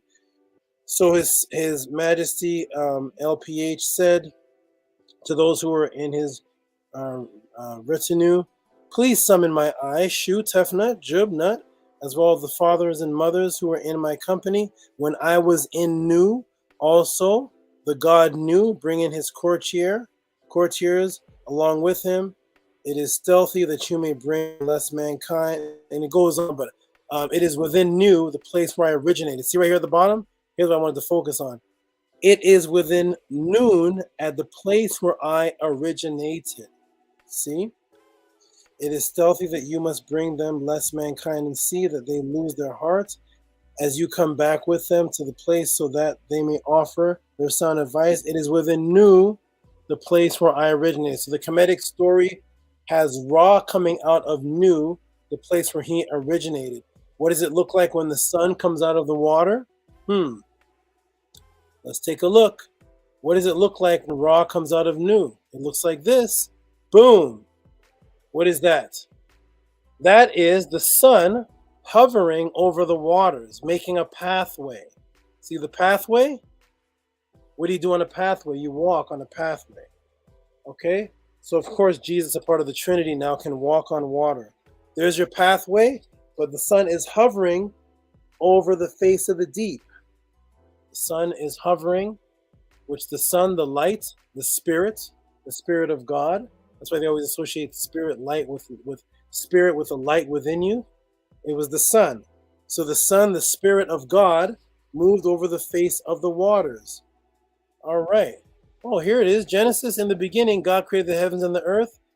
And now the earth was formless and empty. Darkness was over the face of the deep. And the Spirit of God was hovering over the waters. Man, what's going on here, everybody? What is going on, everyone? Seems like a lot of things are just snatched from Kemet and made into your Christian Bibles. Here's God hovering over the face of the waters. Why? Because in ancient times, we all believed that Ra was birthed out of Nu, because you see it resurrecting. It looks like the sun is being birthed out of the waters. If you look at the dawn in the morning, it looks like the sun is literally coming up out of the waters. Then it goes back into the waters at night. Then it comes up in the morning. A constant rebirth, a kepara. Okay? Boom. So there is that's just the letter N. That's just the water. What's the last one, everybody? The cha. Anybody know what this is? What is this? What is the cha? What is the cha? What is this thing here? Let me look in the Podclass and see what is the cha. What is this? What is the cha? What is the cha? Anybody know? Anybody know? Boom, boom, boom, boom, boom. So let's get back to it. What is the cha? It's k sound. But what is it? They translate this as the sieve or the placenta. The sieve or the placenta. Why I have it in red here. The sieve or the placenta, which is also associated with blood. Okay, because of course, what does the placenta do? The placenta provides what? Life. What does blood do? Provides life. Here is an image I have here to show all of you. The placenta, I'm going to blow it up. You can take a good look at it. The placenta here, and here is the blood. Here is the baby. Here is the blood. Here is the placenta, providing life to the baby. The baby is feeding off of that, the placenta, the blood. Take these away and that baby dies. So here it is, the blood, the cha. That's why they have it in certain translations, they put sieve. In certain translations, they put placenta, blood, because the placenta and the blood correlate with each other. Here they are right here, the placenta and the blood. How does the placenta correlate with blood? Oh man, how does the placenta correlate with blood, everybody? How does it correlate with blood? All right, remember the Christians would always tell us this right here? Christians would always tell us this right here. Remember, we were all told that we would be washed in the blood of Christ. Where do you think they stole that from? We'd be washed in the blood of Christ. They always show this sick. This is from Revelations 7:14. Showing you these weird images of Jesus pulling out a white cloth out of some blood, because you're washed in the blood of Christ. Everybody heard this before, right? You're washed in the blood of Christ, remember? Anybody know what the placenta does? Anybody have any idea what does the placenta do? Other than provide the nutrients, what does the placenta do? Welcome to the Tehuti Podclass. Welcome. We are breaking you out of the matrix. Welcome, new people, old people. What does a placenta do? What does a placenta do? Ahati says filters. Okay, filters. Let's check it out, everybody. The placenta. Guess what the placenta does? What does it have to do with blood? Why is this a placenta sometimes? Sometimes blood, placenta. What does the placenta have to do with blood? It's the third word in Ankh. Uh-oh. The placenta is an organ that develops in the uterus during the pregnancy. Its structure provides oxygen and nutrients to a grown baby. It also removes waste products from the baby's blood. Boom! There it is. All right. When you remove waste products, what are you doing? You're washing. You're cleansing, right? You're washed in the blood of Christ. So now the blood of Christ is associated with a cleansing, because that is the last letter in the word Ankh. It is actually the cleansing process of the placenta that removes waste and cleanses the baby's blood. Your blood is washed. You see? Welcome to the Podclass, everybody. Welcome. Welcome. This is how we break things down here, right? So the placenta is the washer of blood. Thus, the placenta, the chi, the sieve is associated with blood, right? Because the placenta is the washer of blood. If the placenta does not wash the blood, the baby will die. The placenta is the nutrients. It is the sustainer. It is your Lord, the sustainer. The bread loaf, it is the Lord. Jesus, the sustainer. No, your placenta is the sustainer. The woman is the sustainer, not Jesus. The placenta, that is the sustainer. And the placenta washes your blood, not Jesus. You're not washing the blood of Jesus. The placenta washes your blood as a baby who is safe and saved in the womb. You're saved, okay? Not Jesus, the Savior, the one who washes your blood. No, the placenta in the womb that you're safe in. It keeps you safe until you get to the delivery room, right? Where you're delivered. So when they walk up to you and they say, follow Jesus Christ, because you need to be born again, placenta, you need to be born again and washed blood washed, so that Jesus, your sustainer, can be delivering you. He's your deliverer. They took all the female principles of the womb and the placenta, and they gave it to a European man who looks like Zeus, gave it to Jesus. That's the placenta, though. Okay, the placenta is the one you're washed in the blood. Welcome to Tehuti Podclass, everybody. Hope you all like this. Okay. And this, everyone, was the third and final stage of our Trinity, the life, the spirit, the water, the blood, first and only revealed here at the Tehuti Podclass. So here is the Ankh. The Ankh is the life, the water, the blood. But wait, remember the Council of Nicaea? We can't forget about the Council of Nicaea, right? That's what this whole question is about, right? So remember, the Council of Nicaea's main focus was on the concept of the Trinity. So what does that have? This is awesome. I love it. I love the knowledge, because once it all comes together, the neurons awaken. It can't be fooled again. So what does this have to do with what I just revealed? Yes, I shall. Does this have to do with what I just revealed? Yes, I shall do that again. I shall reveal it again.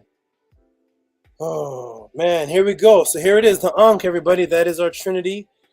The Nicene Council arguing over the Trinity concept. The Trinity concept originally was the Ankh, the life spirit, the waters, and the placenta, the blood. Uh-oh, hold on a second, everybody. 1 second. Oh, hit myself in the eye. 1 second. Oh, there it is. Okay, it doesn't matter. Doesn't matter. We're still going. We're still going. Here we go. Boom. Let's close it up. Welcome to the Tehuti Podclass. We are about to close this answer up with knowledge. Okay. So, there is, hold on. All right. Okay. So, there is no one on the planet who is familiar with Christianity, who has not heard of the Trinity. This is of the top popular terms within Christianity. What if I were to tell you that of the thousands, of the 1,200 pages of the average Bible, the Trinity that they were arguing about is only mentioned once? Can you believe that, ladies and gentlemen? The Trinity is only mentioned once. The average Bible has 1,200 pages, and the Trinity is only mentioned once. Woo! So what's going on here? Here it is. The good old King James Bible, 1 John 5:7 or 5:8. Why do I say or? How could the word of God be either or? Well, Let's look. I will show you that the verse containing the Trinity actually changes per Bible. The verse containing the thing that the Nicene Council was arguing about, the whole origin of the Christian faith and belief that the Constantine had to step into. All of that argument just to be placed one time in the Bible, and it's either 1 John 5:7 or 1 John 5:8. How could that be, ladies and gentlemen? Let me break it down for you. Remember this book here? Remember the good book? Let's get into the good book. Let's get into the good book and see what the good book says. 1 John 5:7 says, "For there are three that bear witness and record, the Father, the Word, the Holy Ghost. These three are one." That's 1 John 5:7, right? If you're reading the King James, it is. If you read the King James, and this looks like this. But King James, what? Was put together between the years 1604 to 1611 by the Hampton Council. But prior to the King James, what do we have? We had the Wycliffe version. The Wycliffe version, not John Wycliffe, but the Wycliffe that existed before the King James version. What did it say? Here it is. This is not too popular anymore. But this predated the King James. Here we go. Wycliffe version, 1 John 5:7. For 3B, for 3B that give witness, sound like somebody from the hood. For 3B that give witness in heaven, the Father, the Son, the Holy Ghost. For these 3B that bear witness in heaven, the Father, the Word, or Son, and the Holy Ghost. Wait, what's going on here, everybody? What is going on here, man? Hold on a second. Pull out your King James Bible, go to 1 John 5:7. It says, "For there are three that bear witness, that bear record in heaven, the Father, the Word, the Holy Ghost. These three are one." But how come over here, for 3B, that give witnesses in heaven, the Father, the Son, and the Holy Ghost, parentheses, for 3B, that bear witness in heaven, the Father, the Word, or what? Or. Divine inspiration can't decide which one is it. Is it or? So the word or Son and the Holy Ghost. So we got in heaven the Father, the Word, or the Son. I mean, there's a reason for that too. Or Son and the Holy Ghost, in parentheses, these three be one, man. These three be one. Like who talks like that? That's how they talk here, out here where I live. Did they talk like this? This is how Jesus talked. These three be one. So it's in parentheses though. Why? And why does it say the word or Son? Nothing else has an or there. And this is not what the King James says. Okay, there's a change here. Okay, look closely. Not only is the supposed same verse different, but the emphasis on the Trinity is in the parentheses, which means it was added. See that? The emphasis on the Trinity is in the parentheses part. For 3B, that bear witness in heaven, the Father, the Word, or Son, and the Holy Ghost, and that's actually not even there. That is added. Boom. Okay, so why is it added? Why is it the Trinity's only mentioned one? The whole Nicene Council, based on the Trinity, Trinity's mentioned one time, and it's changing per Bible. Now, remember what I broke down? Remember what I taught, what the Trinity of the Ankh was and its meaning. The Ankh, A-N-K. Let's shrink it down. What is the Ankh? The Ankh is the spirit, the water, the blood. That is the A-N-K. The breath, which is spiritos, the water, which is nun-nut, and the placenta, blood, the placenta, which cleanses the blood and provides life. Let's look at the Trinity that's actually in the parentheses and what the Bible's description of what the Trinity actually is. Now we get to the NIV. This is the more popular Bible that people like today, the NIV Bible. But this is the NIV Study Bible. Look at this, everybody. Let me blow this up for you. Here is The NIV Study Bible, that means they give the notes at the bottom. For everyone who believes that Jesus Christ is born of God and everyone who loves the Father loves the child as well. This is how we know that we love the children of God, by the loving God and carrying out his commandments. In fact, this is the love for God, to keep his commandments, and the commandments are not burdens for everyone born of God, who overcomes the world. Now we get into, here we go, 1 John 5. We're going to go to 7 now. Look at 7, everybody. Look at this. Look at 7. 7 is just, for there are 3 that testify. Boom.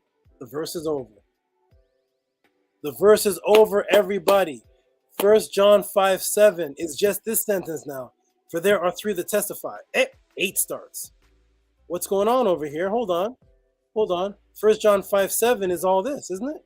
Isn't 1 John 5:7? For there are 3 that bear witness in heaven, the Father, the Word, the Holy Ghost. These 3 are one. No, I thought 1 John 5:7 for there be 3, there for 3 be that give witnessing in heaven, the Father, the Son, the Holy Ghost. For 3 that bear witnesses in heaven, the Father, the Son, the Word, or the Son, and the Holy Ghost. These 3 be one. Nope.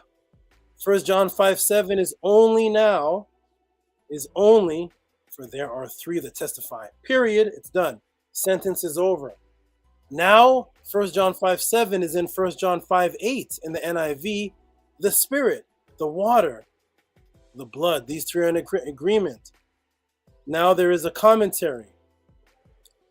Commentary says, late manuscripts, Vulgate testify in heaven, Father, Word, the Holy Spirit. These 3 are one. These 3 testify on earth. Not found in any Greek manuscript before the 14th century. Ladies and gentlemen, you have verses in the Bible that are not found in any manuscript until the 14th century.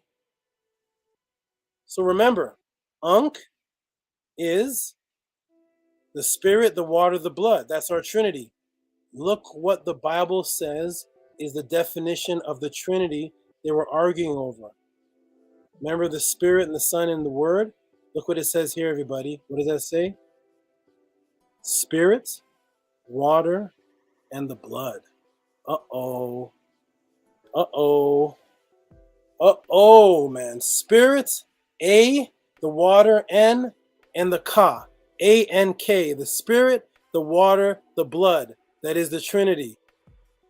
The Spirit, the water, the blood. That was the Trinity in Kemet, Ankh. The 3 letters of life, which are feminine and masculine, now become just masculine. Here is their definition of the whole argument of the Nicene Council. What is the Trinity? Spirit, water, the blood. They came afterwards because they say this verse here is not found until the 14th century. So some Christians came and added this to emphasize this is where the actual Trinity comes from. Spirit, water, blood. They even put it in the same sequence. They could have said the water, the blood, the Spirit. The blood, the water, the Spirit. The Spirit, the blood, the water. The Spirit, water, blood, Spirit. They literally put it in your Bible in the same sequence as the word Ankh. They put it in there as Spirit, water, blood. A-N-K, Ankh, in your Bible. That is your Trinity concept. Boom. Their goal ever since the Council of Nicaea has been to take Kemetic concepts, rearrange them into a form of control over you by redirecting the focus of the netter and the divinity, the Spirit, the water, the blood. The Spirit, this is when you catch a thief red-handed. The Spirit, the water, the blood. Game over. That's when you hear that sound at the end of Pac-Man. You hear that sound when the game it's over. It is absolutely over, ladies and gentlemen. No one can talk to you about Christianity ever. Anybody talks about the Nicene Council, the Trinity, Christianity, washing the blood of the Lord, all of that stuff you now know here at the Tehuti Podclass, broken down for, I believe, the first time. I don't know if you all are getting this somewhere else, but for the first time, you all know now the Nicene Council, the Trinity, the whole debate, the battle, why they even have a Trinity concept, why it's in each Bible, the verses change, it's in parentheses, they even add Ankh, the spirit, the water, the blood as their new Trinity in order. There it is, game over. Welcome to the Tehuti Podclass. Thank you, my good brother, for your question. That is the answer, my breakdown of the Nicene Council. Boom. I hope you appreciated it. Now you know more than you ever knew about the Nicene Council, and you can actually see that the Trinity concept is from the Ankh. Welcome, everybody, to the Tehuti Podclass. Thank you for sending in your questions. And here is Askari saying, this is why I asked this question, because I knew Tehuti would bring out the deepest knowledge on this super important issue. Thank you, High Priest, Warrior of Light. Thank you, Askari, for asking the question, because at first when you asked the question, I said, hey, well, the Nicene Council, you can just, you can look that up on the internet. Look that up on Wikipedia. It's going to say Constantine, they were arguing over this. But yes, you have faith in me and know that when you ask me a question, I'm not just going to break down the history, but I'm going to give you something over the top, relating directly back. Boom, the punchline, hitting you with the punchline, hitting you with the rum nitty, hitting you over the head. And you know now that you will look at the Trinity concept differently than you ever looked at before. And now you can show your friends, and they can't. Show the pastor. Show everybody this. This is how, show everybody this. I want somebody to debate this. Say, no, that's not true. It's not there. It's not the spirit, the water, the blood. It's always been there. I dare you. This is why I just left debating alone. Just leave me alone. Leave me alone. Let me just teach and break it down to my students. And if you want to debate, come hither. We'll have fun. Thank you for that, Askari, and thank you for the huge donation. Thank you for the big donation. I'm glad you appreciated it. Jody says, amazing breakdown. Big Face sending hand claps. Kamit says, Saba, that Saba. Tehuti different. Desmond BP. I try to be different. You know what? Truth is different. Truth is different. Truth is different. That's what it is. I'm just riding the wave of the truth, and it's much different than all you've ever heard. Let me take a little water break. We're gonna go another hour. I'm gonna go maybe 3 more. You know, I'm gonna answer every question. Maybe not all on this one, but you know I always answer everything. Boom, boom, boom. Kevin is setting me on fire. Kevin has me on fire. KP, Kev the Poet, has me on fire. Nania Setmer sending all kind of symbols. I can't even make them out. All kind of alien heads and oh no, I'm seeing Saturns. Okay, thank you. And Heka Kepra says, thank you. Nobody does it better. Even Jesus is thanking me. Jesus is thanking me. Thank you. Tua Saba. You know what, y'all? I thank you. I thank you all for this. You all are snake style snakes. I dare you. I dare you. That's why brothers like Mighty Hebrew and good brothers that was going to debate me went on the Kill Priest podcast. He did the whole debate without me. Go check that one out. Mighty Hebrew, who was supposed to debate me, went on the Killer Priest. He did the debate and didn't invite me. I feel left out. Okay. Anyways, let's get on, everybody. Let's get on. KP Kev says, I spent 20 years asking about the Ankh and getting different answers. Thank you for going to the root. Thank you, man. Thank you. And I want you all are now a part of history. Please make note. This is very, very important. You all are a part of history. From this point on, July 22nd, 2022, let's see if weeks and days from now, if people's Ankh answers become a little bit different. Let's see if the Ankh answers are a little different. Let's see if this seeps out and all of a sudden people are like, Ankh, A-N-K, And let's see, because I want to see if this spreads now. Let's spread this like Arius. Spread it. Let's spread it. Kindle a little light to a fire. Let's see, because I swear I've never seen anybody talk about the Ankh and break this down. But I want this knowledge to get out. I'm here to bring new information that's actually old. It's the old information that's new, everybody. I didn't make this up. This is old information. It's been here for thousands of years. It's just that people aren't digging to find it. You are asking the question to spark my brain to dig, because that's what Tehuti is, the digger. I dig, and find it. Thank you all. You all are awesome, man. You all are the awesome ones.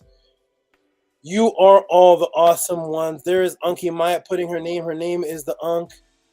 A debate of one.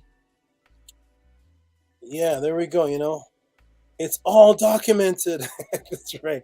All right, let's get on to the next question. Thank you, Ascari, for sending that donation and asking the question about the Nicene Council, which provoked all of this. Okay. Woo, let's go, everybody. I feel a little hype. I know in about 40 minutes I'm going to get tired. I'm going to do my best to keep up the energy and answer these questions. When I was 11, I had classes for Christianity. When I was 11, I had classes for Christian confirmation. They taught on the Council of Nicaea, but I intuitively knew politicians can't be trusted to establish a religion. Thank you for totally confirming. Okay. Outstanding. Okay. Still go ahead, Chris. Still going in. Did you see that, Chris? You see the Nicene Council going into the Ankh? Still doing it. Let's go. Let's break it down. Debaters, leave me alone. Just leave me be. I just want to teach. Leave me be. Let's go. All right. Let's go. All right. What's the next question? Where is what's the next question sent in? Somebody don't worry, everybody. If you sent in a question and you see it's getting late and I'm not getting to it, that's because my answers are big breakdowns, and I will get to it. I will get to everybody. It's just that I have to do things thoroughly. Some questions can be answered fast, but I want to do this thoroughly. So let me see who else. What other question is in here? Is Raphael Gary here? Raphael Gary, are you here? Okay, let me put in July questions coming in.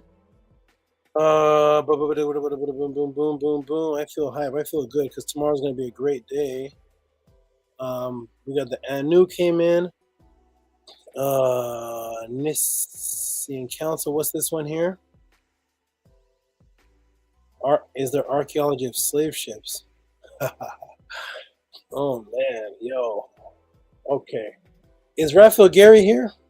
Raphael's here. Raphael Gary's here. Raphael Gary, peace, my brother. Woo, okay. For all those who just stepped in, welcome to the Tehuti Podclass. You send in your questions. You see the type of answers you get when you send in your questions. They boom, pop up on the screen, such as that. Well, that was just a donation. Such as family says, if there's no Jesus. Robert, I remember this question. Family, we didn't even get to this one yet. Oh my goodness. If there's no Jesus, there's no fam. Oh man, we got to get to that one. That was sent a while ago, and I was asking for if Robert was in the room. He wasn't here. Ooh, okay, so questions pop up on the screen. Kepara sent, how do we access genetic memories? That was you all remember that one? The genetic memory one and the bed that takes your information. The med bed. That was a great class. So when you send your questions in, they pop up like this.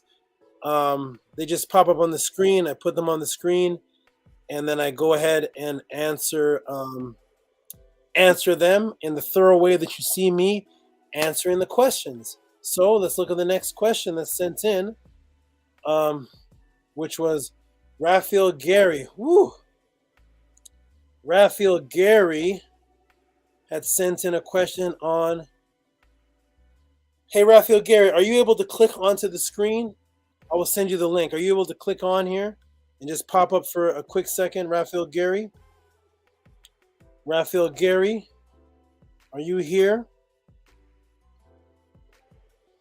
Raphael Gary, are you here? Hey, Chris Harris, you want to pop up a second and plug yourself in a little bit? I got to take another little break, run over there for about 2 minutes. If you want to pop up on the screen, plug yourself in for tomorrow. You have all permission to do so. Plug your Chris Harris, a good brother. He respects me a lot. He gives me shout outs on the Sonetter, and he can jump on for a second, plug his debate in. You guys can support him. Plug, he has a YouTube channel. I guess he's growing it up. Whatever he's into, whatever he wants to promote. Chris, if you want to jump up here and promote it for a couple minutes, go ahead. I got to take a little break. Ahati, if you want to jump in with Chris, I got to take a little break and just step out for a second. Okay, so boom, boom, boom, boom, boom. So Raphael can't for a moment. Okay, Ahati, they're screaming your name, Ahati. Okay, so yeah, if you want to jump on for a second, Chris, and plug whatever you want, you have full permission to do so. I'll give you about 2 minutes if you want to jump on. Any of my great donators, any of my great supporters, feel free to jump on. I'm going to put this on the room for a second. Here we go. There's the link. Jump on for a second. So I can just scoot over there and take a little break and come back on. Feel free. We're all family here. And go ahead and jump on, promote yourself, say how you feel about the podcast. And I got to take a little break. Okay. Boom, boom, boom. There's a link. Anybody see that link there? Any of my good supporters? Not the crazies, not the crazies. There's some people that come in here. They don't support all. They come in and they just say these crazy things. One guy came in last week. He said he's here to distract the class. He said, I'm here to, that's my goal. I'm here to disrupt. So not any of those kind of people, but all my dedicated questionnaires. Feel free to jump on. Hatimad is going to jump on, and he's not going to talk about any Russians today. No Russians will be discussed. Hati's going to drop knowledge, talk about everything except for Russian people. Let's go. Oh man, Hati's all you. I don't know what else to talk about. Oh my goodness. Oh my goodness. Oh my god! Talk about how about the Japanese? Are they doing anything? You call me your protector, and that's how I protect you, by exposing our enemies. But that will protect us right off of the channel. That will protect me right into a strike. That will protect me right into getting the channel taken down. Yes, that's true. Okay, so yeah, Chris, if you want to jump on, is anybody else going to jump on? Okay, I'm going to step away for just a quick second. We'll be back. Okay. And to talk about these the archaeology slave ships, a big topic that's come up with people. And KV the poet, there's KV the poet. Jump on. All right, I'm gonna jump off for a quick second. I actually have not seen KV in the panel. Welcome, KV. Go ahead, brothers. Introduce yourself to each other, and I'll be back in just a moment. I'll be right back. Floor is yours, KP. Introduce yourself. Blessings and greetings. Peace. Blessings and greetings. I just wanted to share my gratitude.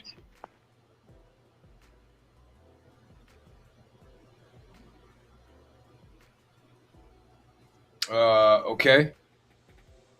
And I've been studying spirituality for a couple of decades in different, but it's only recently that connected knowledge has taken the forefront, and Tehuti is a massive part of that.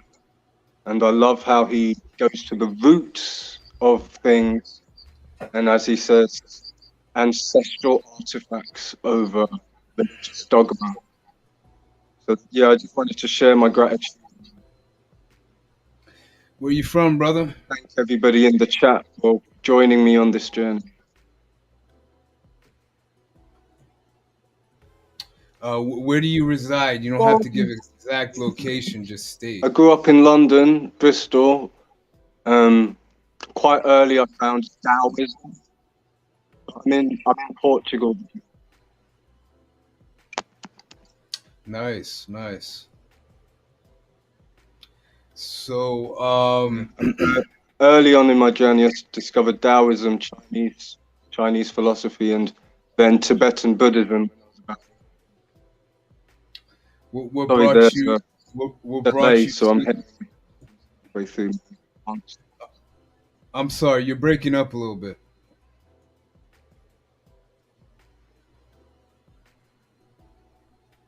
Can you hear me? I think the question was what brought me to Tehuti, or what brought me to this kind of knowledge. For at least 5 years prior to finding Tehuti, I was thinking about African spirituality. In all honesty, I realized that I've been a victim. I was in the matrix to a certain extent. I've been a victim of Western brainwashing.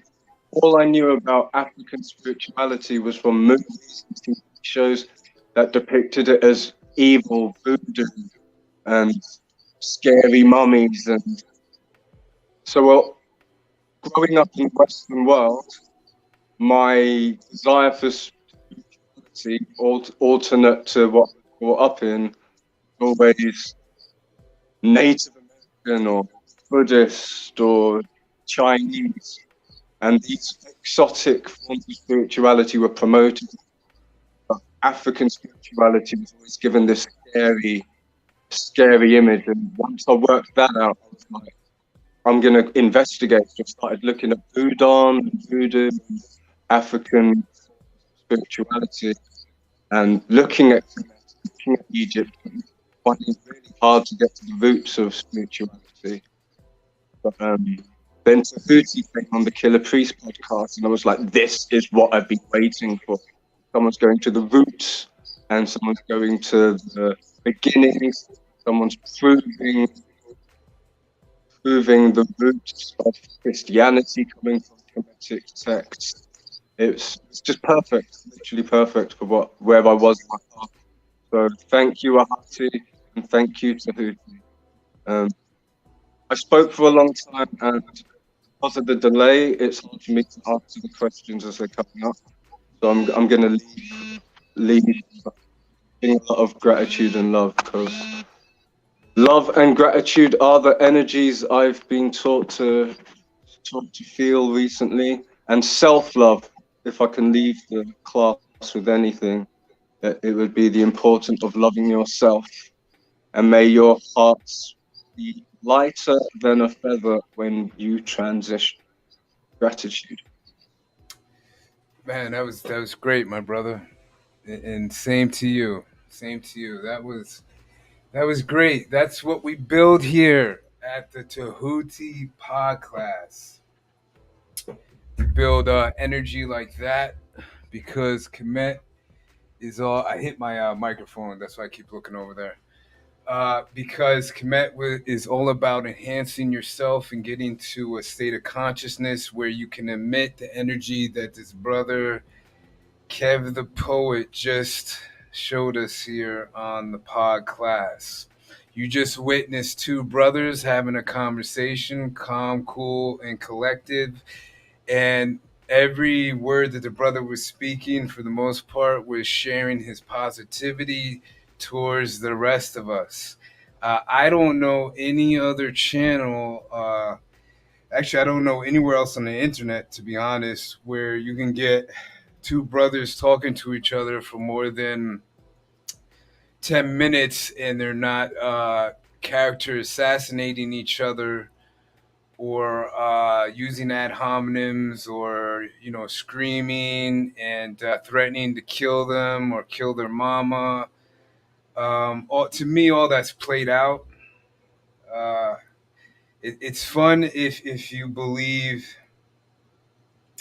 that you don't have a future, if there's no other way than to present an image of yourself that is rough, rugged, and raw. I mean, that's cool growing up, but when you get to a certain age and you want to have real power, like in my mind, I believe that people like men like Tehuti and I, we can lead, and you can't lead when you're not calm. I mean, that's one of the greatest things I learned from Tehuti is learn to have patience and consistency.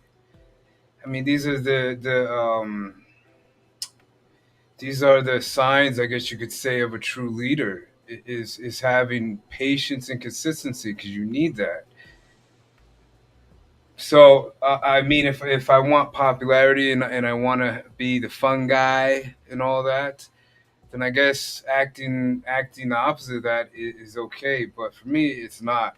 What's okay to me is, see, the brother that came on, I don't know him. This is the first time I just met him and saw him. But the vibe I caught from him gives me a feeling that, yes, I could sit down and talk with this brother and we could actually build something together. You can't build with somebody if you always feel like you're in competition to them or you got to prove something to them. But another great lesson from Tehuti.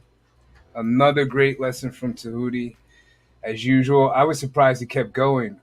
Man, the brother Ascari, forgive me if I pronounce your name wrong. Man, you got a jewel. You got a wow. That was a serious breakdown. I've never heard any other so-called teacher of the ancestors talk or show the glyph for the placenta. I haven't seen any other person do that.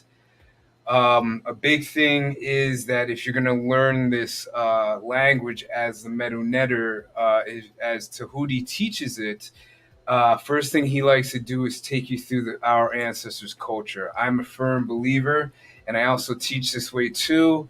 I want to take you through the literature first, because it's a lot easier to understand somebody else's culture if you actually see how they lived it, or if that culture is still alive today. Let's say like a Chinese culture, you can witness it. And then when you start picking up on the language, you understand the language more than if I just show you the glyphs, show you what they say. And this is what most of these teachers I notice on YouTube do. And it's boring. To me, honestly, it's really boring if you're just showing me the hieroglyphs and then you're showing me the English translation. To be honest, that's boring. But when you're telling me stories like Heru Bahutet and all these stories that are they're very interesting, and they almost sound like I almost get the feeling like Marvel Comics, whoever started that, went into this ancient Egyptian literature, took stories from there, and started creating all these superhero characters from there. It's very interesting. So, but anyways, the master teacher is back, and the floor is yours, my brother. Peace, my brother Hati. Thank you for that. Peace to KP, the poet. Thank you for those good words. I didn't hear a lot of it because I was on my break doing what I had to do, but I did hear some of it, and I will go back and listen to it again. And I appreciate your appreciation and gratitude and your journey out of the matrix. Glad I could help you. Glad I could wake you up. And let's continue. Thank you, Hati. I think they were asking about Ankima. I was asking, what's that animal in the background? It's kind of blocked. What is that? What's that behind you? The animal, as it's called today. Yeah. What? It's hard to see it. We can't see it all. We just see a body, end of a body. It'll be known as a Kadu today. Hold on. Oh, there it is. Okay. But if you look at it, it got cut off a little bit. The reason why I have it, if you look at it, there's one horn sticking up right here.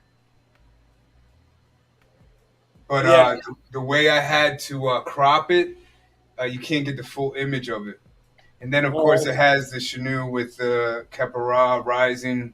Okay. And the Tef on top with the two plumes. Okay. Yes.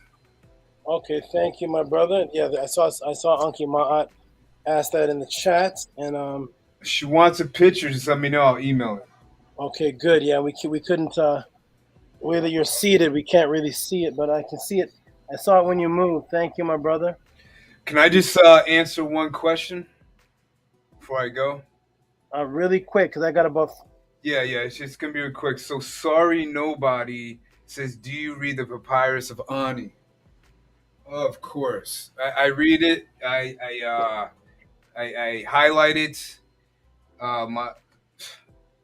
This is a must-have for anybody that seriously is into Kemet and actually wants their life to change. I suggest the Papyrus of Ani by Faulkner and the one that Tehuti teaches out of by Budge. Yes. All right. Appreciate it, brother. Okay, my brother. Love you, and I'll see you in the chat. Love you too. Peace. All right. Peace. Okay, everybody. Welcome back to the Tehuti Podclass. I'm back. I'm back. Welcome me back. You all have been here. So Raphael Gary asked the question. We're gonna knock out a few more. I'm gonna get to everybody. Don't worry. Even if it's not answered today, it will be answered. Fix this a second here. It will be answered. Okay, so let's get to it. Raphael Gary poses a question, and that question is, where is it?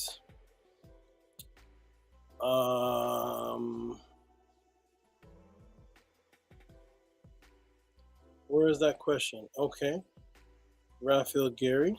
Here we go.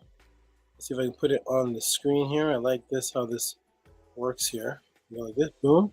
Oh, nice, very nice. Very smooth, very nice and smooth. Let's get to it. Go ahead and do the screen share. This is a nice one. This is good. This question is a new question to the Black conscious people, as their people are called. Here's the question right here.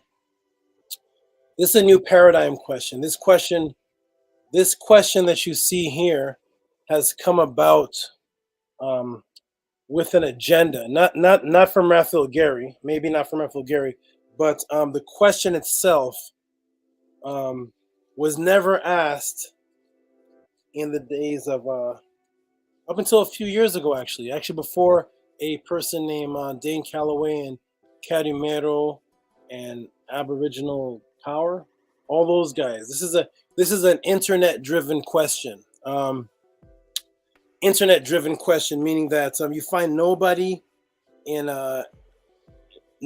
really recently asking this question until the internet guys started saying, "Where are the slave ships? Where are the slave ships?" Which promoted people to say, "Hey, is there any archaeology?" Whether you're on the side of wanting the archaeology because you want to show somebody who asked you the question you're trapped, or wanting to know because, or asking the question because there is none, or whatnot, whatever the case may be. But this is a very interesting question that did not exist in all my years of teaching since 1994 up until just about a year or so ago. I saw this asked on Sonnetter. I saw this asked to so many people recently. Let me go ahead and read the question in. The question is there archaeological evidence of slave ships? All right, Raphael Gary. Shout out to Raphael Gary. Oh, wait a minute. Raphael Gary. Of course, my brother, you are a consistent, and you get over $20. And you're consistent with it. You get a round of applause. Shout out to the brother Raphael Gary for constantly asking the wonderful questions that lead to great answers, thought-provoking questions. And I love it. I love them all. Thank you, Raphael Gary. You are awesome. Appreciate it. Desmond says, great question, Raphael. Shout out to you, Raphael.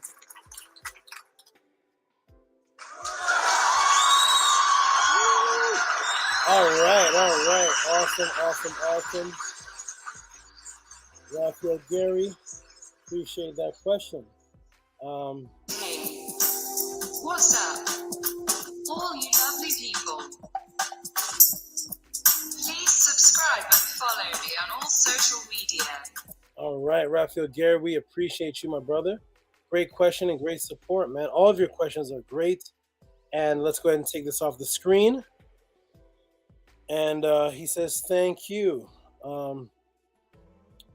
Raphael Gary, have you come across some people, Black people that are claiming to be Aboriginal, who presented this question to you, or maybe you yourself came across this because there was a question of slavery itself? You can just type it in the room, and I'm going to go ahead and get to the let's get to the question. Tehuti destroyed carrying mail and kill a priest. Speaking of which, somebody asked, I see another question in from Octavia Sinth about Tamaray. I'm going to get to that one too. That one was actually sent, I think, before the people are sending me so many questions that don't worry, I'm going to get to everybody. If you say, what, I sent my question, like Jody sent a question before the podcast even started, so hers should be right at the beginning, right? But everybody's doing that now, so it's kind of, it's like bump. It's bumping. We're getting to it all. I love them all. Let's go. Let's get to it. Raphael Gary says, yes, but they don't understand Africans have been traveling the planet for a long time. Okay, good. So here's the question asked about slave ships, and let's get into it. Welcome to 2D Podclass, everybody. We are going to get into it, and let's go ahead. I'm going to ask everybody a question because you know we are interactive. I love being interactive here. Boom. Let me go ahead and do a screen share. Let's get into it. The slave ship concept. There's no slave ships. Therefore, slavery never happened. I think that's the concept that's being pushed in the last probably 2 years. Everybody, what is this, everybody? What is this? Can everybody answer me the question? What are you seeing on the screen right now? Let me straighten this down a little bit. What is this on the screen, everybody? Does anybody know what this is? I'll give you a couple seconds. You can either say, I don't know, or tell me, what is this? What is on the screen that you're looking at? Is this one of the slave ships? Have we found it? Is this it? We got it. Is this the slave ship? It looks old. It looks ancient. It doesn't look like any boat today. This looks like it's about from the 1500s, 1600s. What is this thing here? It looks pretty nice too. It looks pristine. What is this, everybody? What are we looking at here? Take a guess. Type it into the room. We have found the slave ship. Questions answered. Let's move on to the next. Noah's Ark. Chinese junk. I see Noah's Ark. The good ship Jesus. Oh my goodness. The Spanish Walt Disney. That's Walt Disney. Okay. Walt Disney Spanish galleon. The Mayflower. Ooh, we're gonna get into the Mayflower too. Nice. Raphael Gary's laughing. What is this? What is this thing we're looking at on the screen, man? What is it? Let me look back. The Pirates of the Caribbean. Slave ship graveyard. The Conquistadors. The Nina. The Nina Pinta. Okay. Ding. Here we go. Is that it? The Santa Maria. Oh, somebody put that too. Nia. E-Manifesto put Nia Pinta. Nina Pinta Santa Maria. That's 3. Spanish Armadas ships. Somebody else put Nina Pinta too. Yes, Jesus Marquez. Nina Pinta. Okay, good. All right, we got a lot of answers here. Some of you are right and wrong at the same time. Right and wrong at the same time. The Santa Maria. What is the Santa Maria? The Santa Maria. All right, Chinese junk. Chinese junk is a type of ship, man. All right, we got a couple Santa Marias going on. I get a gold Ishtar, yay! 2D drawing, junket. We got all kind of stuff. All right, so we got Santa Maria, and I think E Manifesto said Santa Maria. All right, let's get into it, ladies and gentlemen.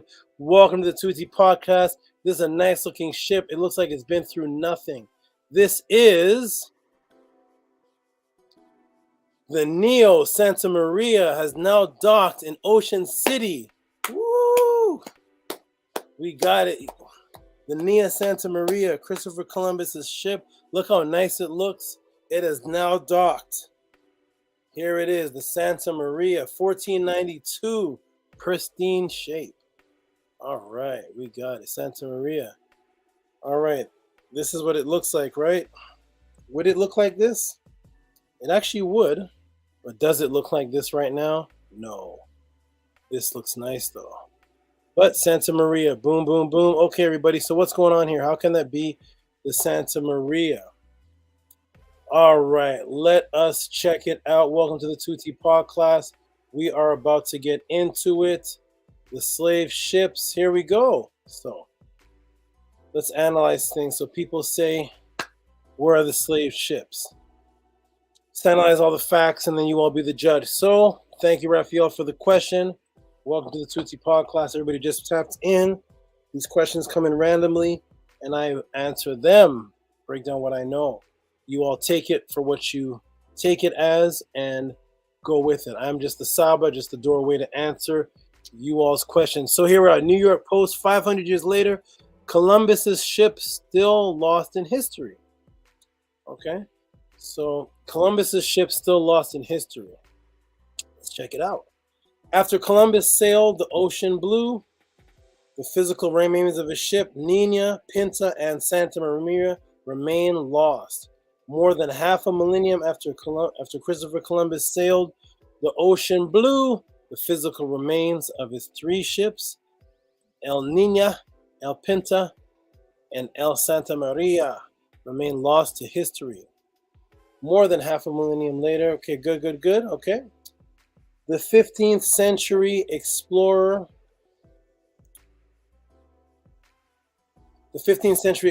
landed in the present-day Bahamas, October 12, 1492, ending the pre-Columbian era in the New World.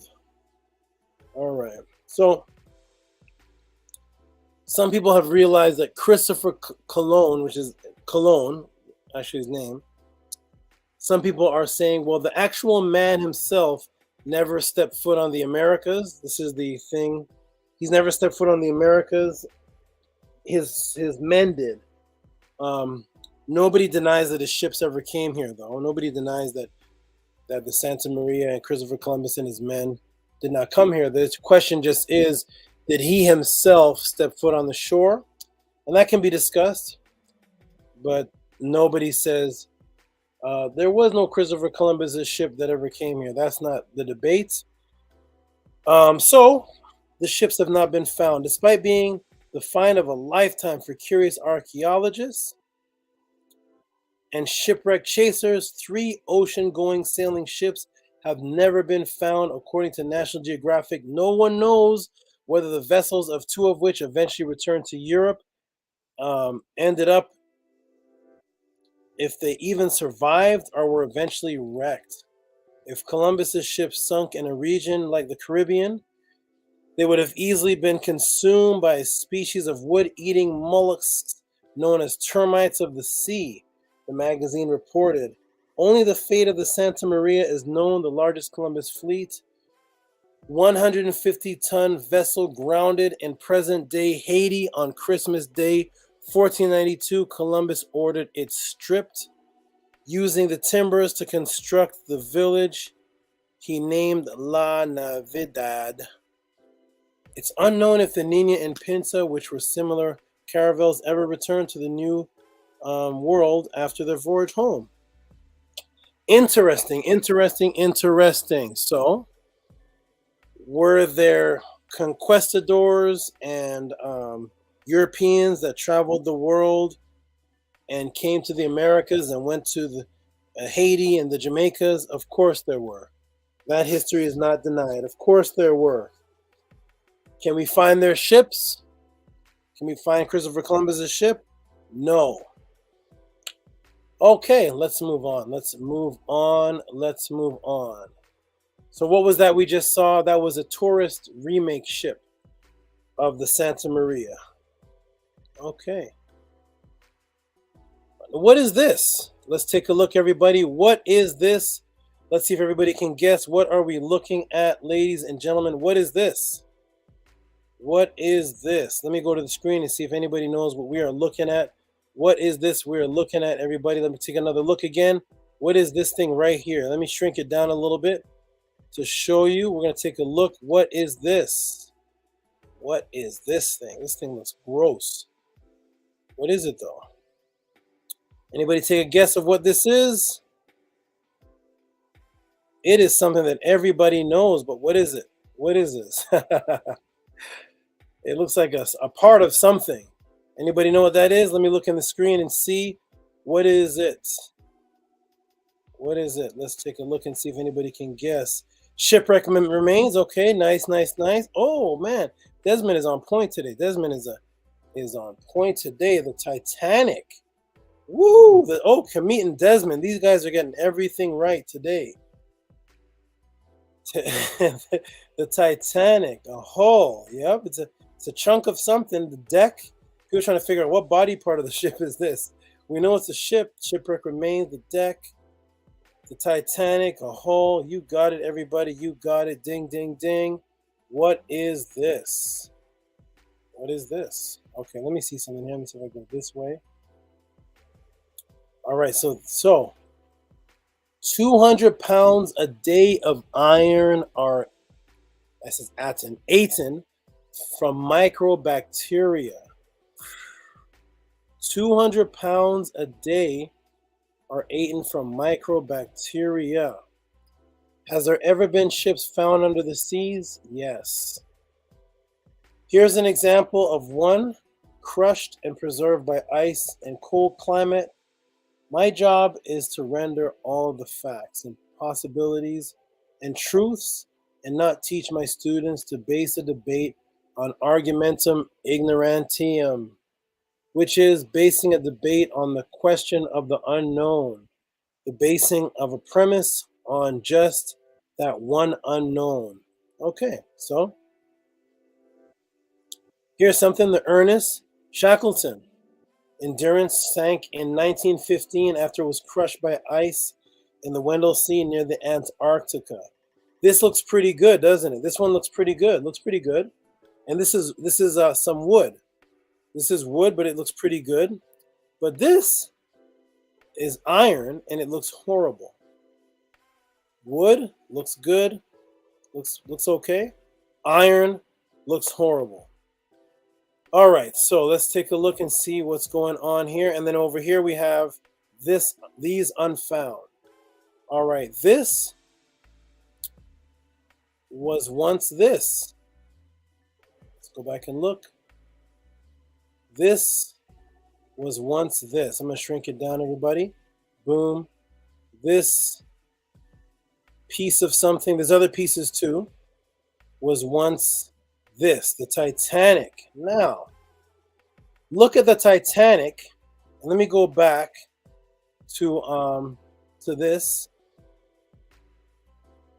Look at this. This is the remake based on the information of Christopher Columbus's boat, which would actually match more of the slave ships than the Titanic.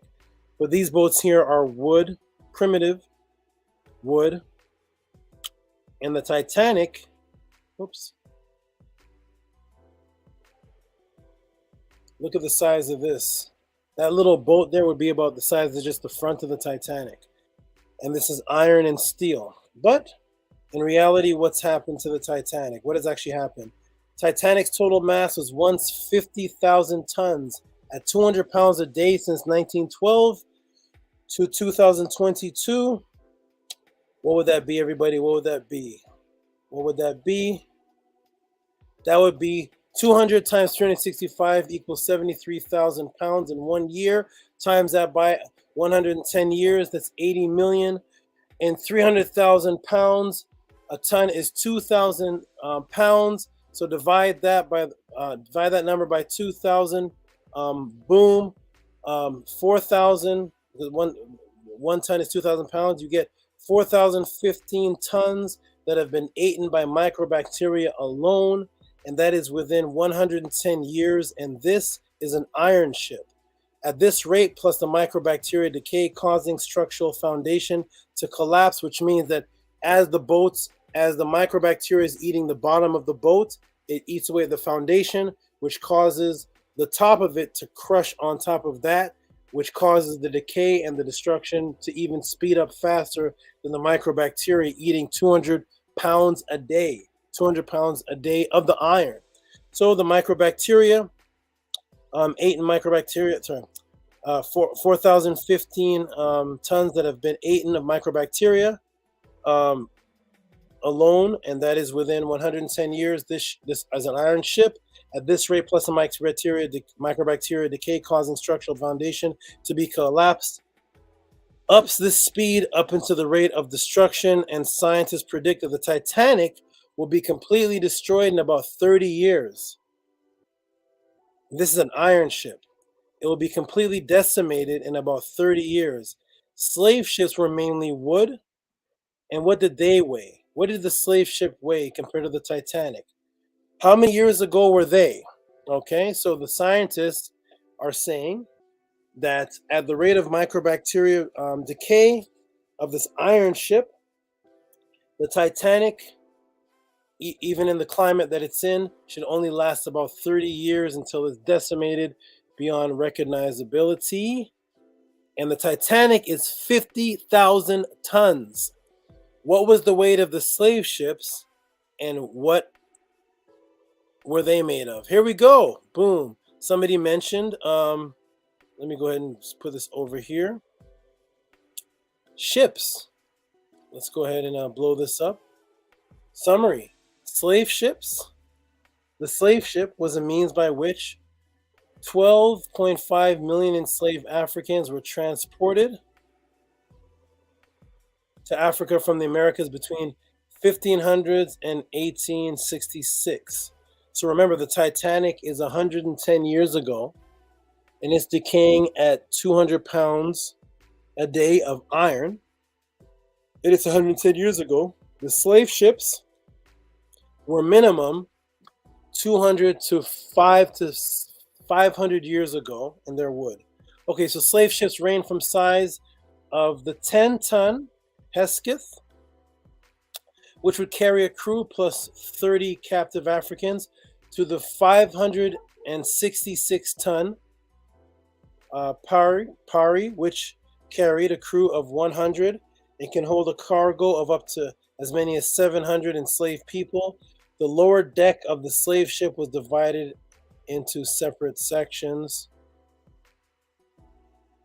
So remember, this is wood, so the decay is much faster than iron, but still, 1500 AD is 556 as a 556-ton ship. At the heaviest, 200 times 365, 73,000 pounds, 36.5 tons a year. Even an iron ship will be gone in about 15 years, compounded with structural collapse, integrity loss, which speeds up boat disintegration. By 13, the fact that the primitive boats were wood would take the disintegration to about 1.2 years in warm salt water, meaning that if they were in the Caribbean, difference between a boat that is, say, even the Titanic, but a boat that is in a cold climate is decaying even slower than the boats of the Caribbean in salt water. Of course, it's all salt water at hotter climates. That's the rate that they're decaying at. All this has to be taken into consideration when people ask the questions of archaeology of boats. Not the same as archaeology of stones in Kemet or in South America. Santa Maria is now docked, so Christopher Columbus's boat is also not found. Okay. So Christopher Columbus's boat is not found. Some boats are found. What is the rate, though? What is the rate percentage of the boats that are found compared to the boats that are not found? That is the main question that we have to ask in archaeology. How many boats in general, you see, because I'm here to break the matrix. You must think on a larger scale. So if somebody asks you the question of, hey, where are the slave ships? Archaeology can't find them.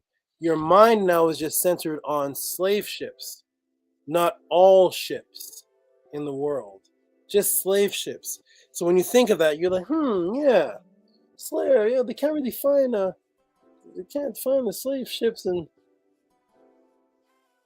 how many ships have been found? Let's look at the rate, everybody. Let's check it out. So Christopher Columbus's boats have also not been found. Does that mean that Christopher Columbus never came here on a boat? Does that mean that the Spanish conquistadors and the Spanish explorers that raped the Native Americans and killed the Aztecs, that they swam over here? Did they swim? Did they? How did they get here? Of course, they got here on boats. Are their boats found? Did they find the Santa Maria? Did they find these? That's just one of the boats. Let's continue, everybody. I want everybody to use logic, because that's what we are about here at the Tehuti Podclass. All right. So I believe this is what we just. The same slide popped up. Let's close this out. And boom, let's go. Here we go, everybody. Boom, boom, boom. Let's go over here. So, back to the New York Post. The Christopher Columbus boats have not been found. Okay. And what about somebody named the Mayflower? Somebody named the Mayflower, but let's go here. Okay, here.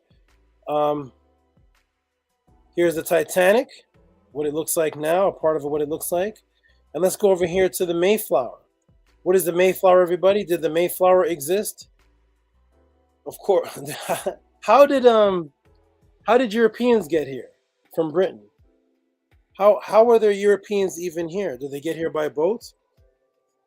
Yes, of course they did. That was our only means of transportation. Now, here's the Mayflower, American colonial history, the ship that carried the Pilgrims. Does anybody doubt the Pilgrims ever came here? So the ship that carried the Pilgrims from England to Plymouth. Remember Malcolm X?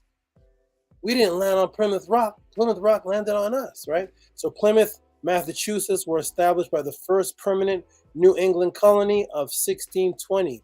Although no detailed description of the original vessel exists, marine archaeologists estimate that the square-rigged sailing ship weighed about 180 tons and measured 90 feet, 27 meters long. In addition, some sources suggest that the Mayflower was constructed in Harwich, England, shortly before English merchant Christopher Jones purchased the vessel in 1608. All right, let's shrink this down a little bit. Okay, so these questions come from videos like this. This is the brother Dane Calloway. Where are the slave ships they used during the slave era? Dane Calloway. So this is actually where the questions derive from. Before the Dane Calloways, before the internet's popular, guys, nobody was asking this question. But here we are. Here we are now. Now we're asking questions about where are the slave ships? Okay, so there's the Mayflower. There's the Mayflower. Did Europeans come here on the Mayflower? Did they come here? Yes, they are. Can you show me the Mayflower? No, you can't. Okay, so now that leads us into, actually, we're going to get into World Atlas, which is how many shipwrecks are there? How many actual shipwrecks are there? Because now we're going to expand our horizon of vision from slave ships to all the ships. Let's expand from the slave ships. Let's see if this is a dilemma that is worldwide, or is it all the ships in the world are found except for the slave ships, so therefore there was no slavery. Let's take a look at the ship. How many shipwrecks are there? This is from worldatlas.com. The ocean is thought to be the home to thousands, if not millions, of undiscovered shipwrecks. Thousands, if not millions. This seems like a huge problem that's worldwide. These are the types of wooden boats they had during the times of slavery.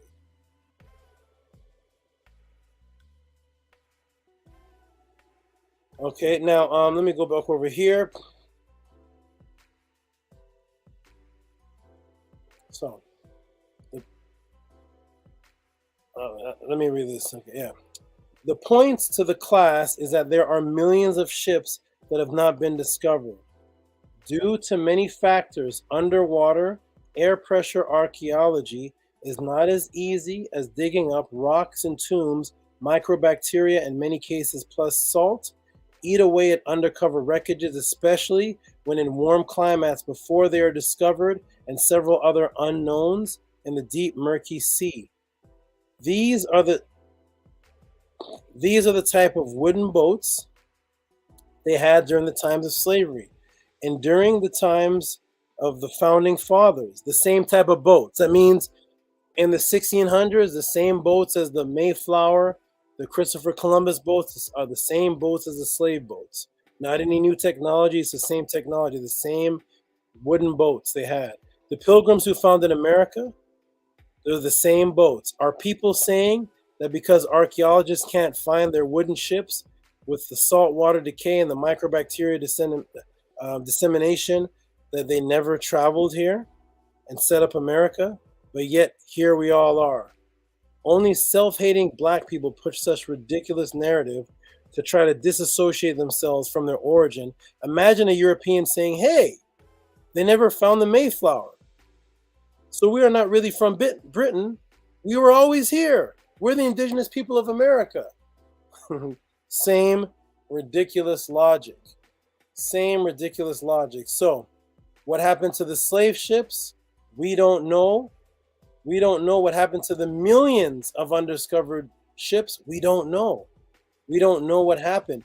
There was a time, though, when slavery was supposedly abolished, that the U.S. government that agreed with the abolishment, because there was two sanctions, but the ones who agreed with the abolishment, they legally labeled any slave ship after that as a pirate boat that was to be taken down and sunken.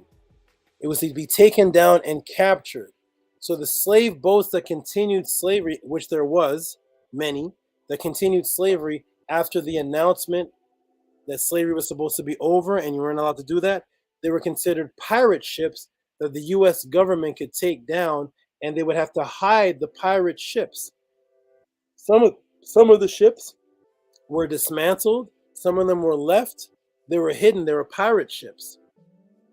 We don't know what happened to many ships. So the archaeologists themselves are saying they can't find millions of ships. If you have, let's say, 500 slave ships, that sounds like a lot. Sounds like a lot of slave ships. 500, what a big number. If you take 500 and drop it in a number of millions, that 500 is a speck of sand of the ships that they haven't found. A speck of sand. There is millions of ships. And if we use the logic, and this isn't to you, Raphael, Gary, this is just to those who use this weird type of logic, since the brothers like Dane Calloway and others, and I don't know if they mean well. I'm not sure what's going on with this new wave, but for the people that are pushing this Native American, there was no slavery, where are the slave ships? That is strictly self-hate, because you would never find any other race saying that.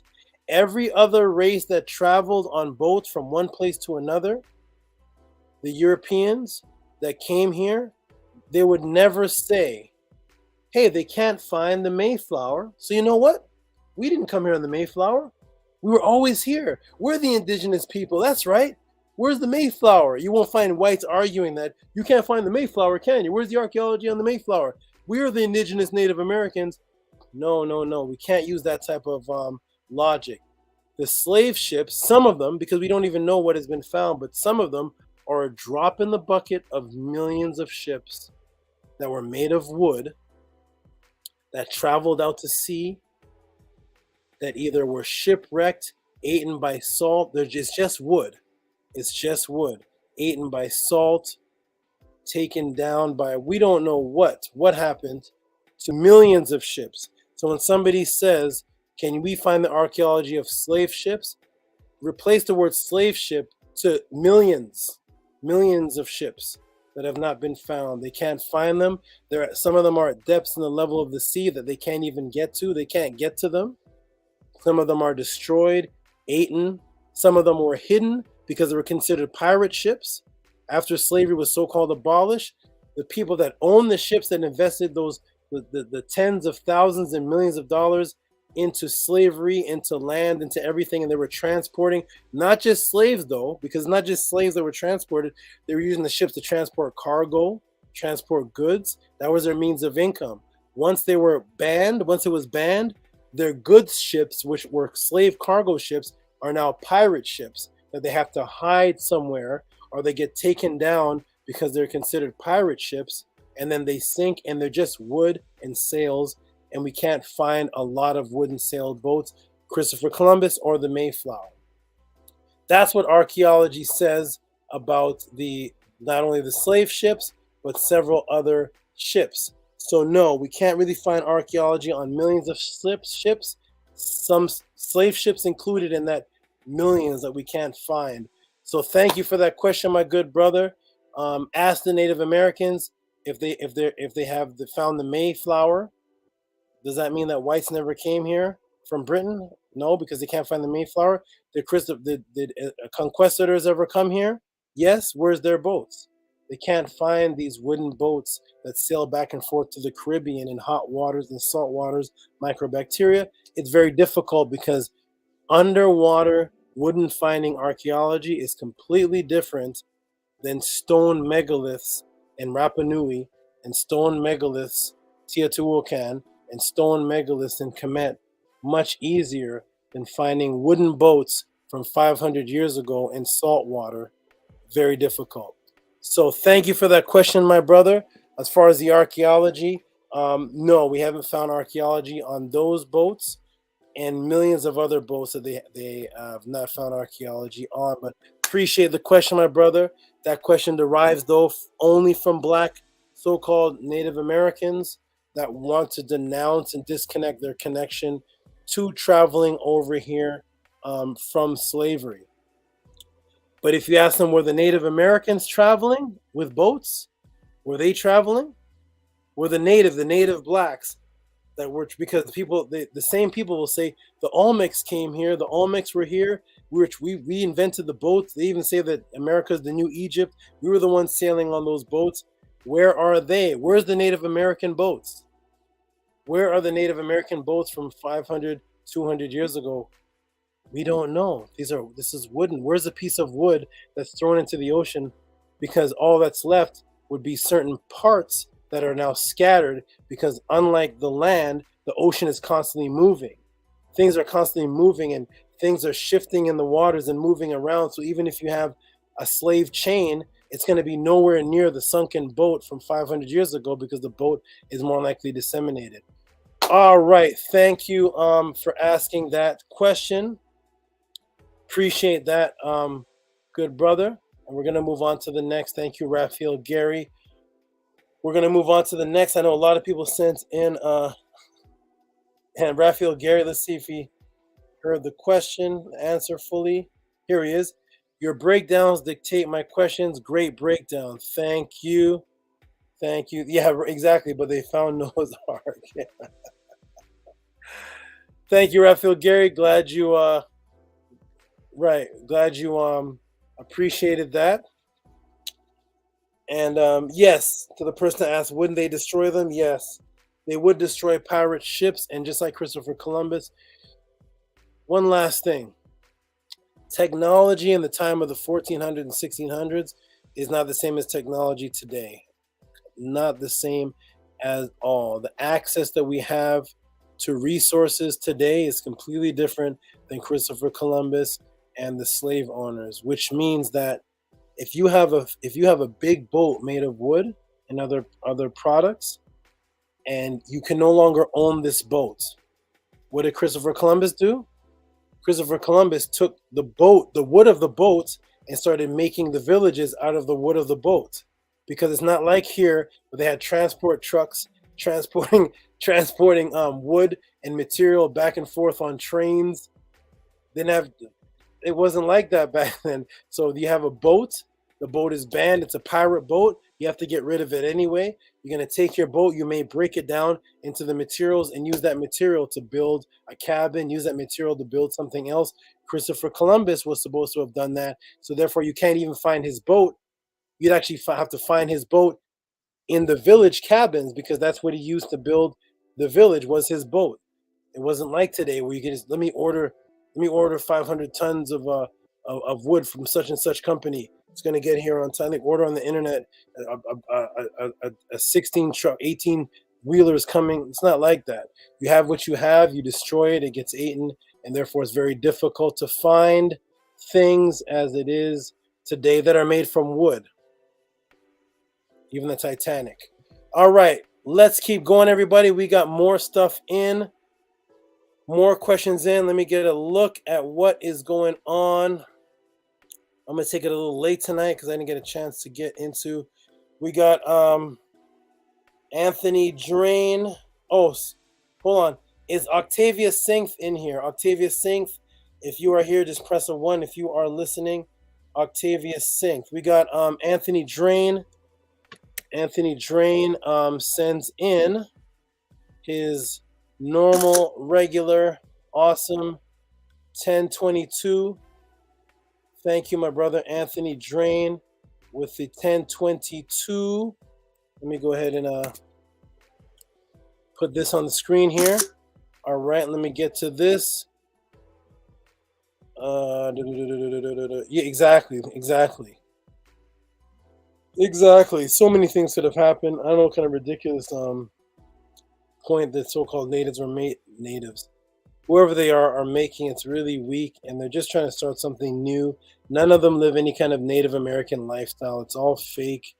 It's all arguments of ego. None of them know any of the Native American languages, and they're living the lifestyle, doing the rituals, the practice.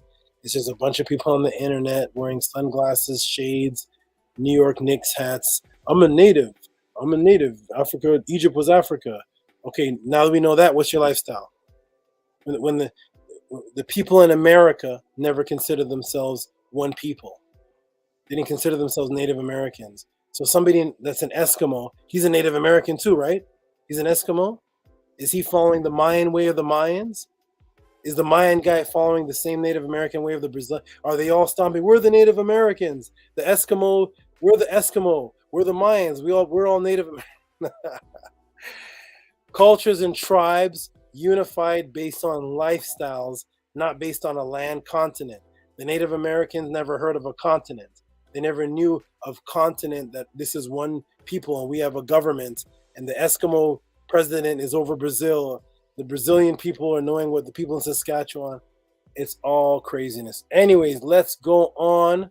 Anthony Drain, shout out to Anthony Drain for giving his regular awesome 1022. Thank you, my good brother. Let me see if this is on the screen. It is on the screen. You are awesome, and you always send in. So you've sent in over $100 because every week you send in 1072. This was sent in before the class even started. I'm just now getting to the questions of the classes before the class even started. Shout out to Anthony Drain. Much respect to you, my brother. You're always supporting. All right, let's move on. I got another maybe half an hour left. I want to get to everybody that I can, or at least make a note that we're going to get to you next week. Let's get to it. Anthony Drain is Yeah, exactly. Caramel kind of, yeah. And somebody asked a question in here pertaining to Caramel and Ta America. It's the brother Octavius Sink, and I'd like to know that he's here, but if not, I may still get into it. Okay, let me do this, everybody. Hold on one second. Woo! Okay. We're going. We are going. I'm gonna check on something here. Let me scroll down. It is here. Boom. Wonderful. And let me get to my email and see. So we got, oh, look at all these. Thank you all for the awesome support. I see a lot of it here. I'm going to get to everybody. Let me just do this. Boom. One second here. Boom. Let's get to this. I'm doing something here right.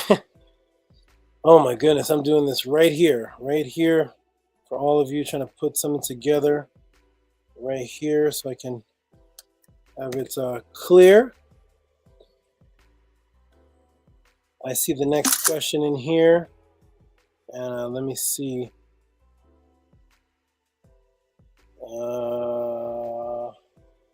Bear with me a moment. I'm literally putting something together right now.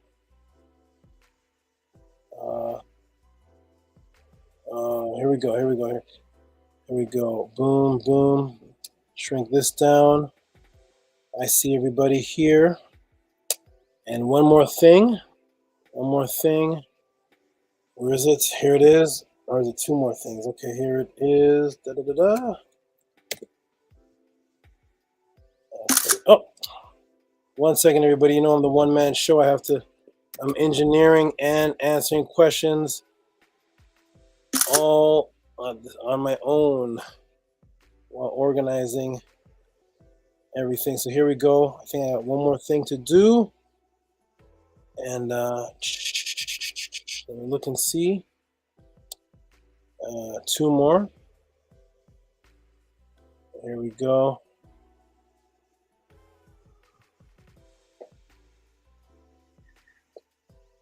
Got that. And is this it? Okay. Okay, we'll take this as well. Hope everybody's doing great.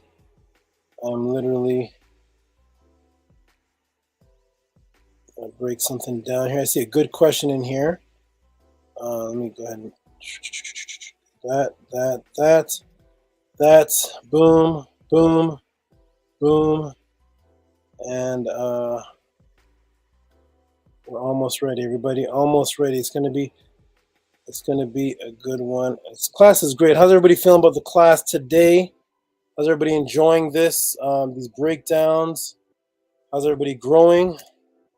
You guys talk to me for a moment. I'm just trying to get something on the screen here. Hope everybody is great.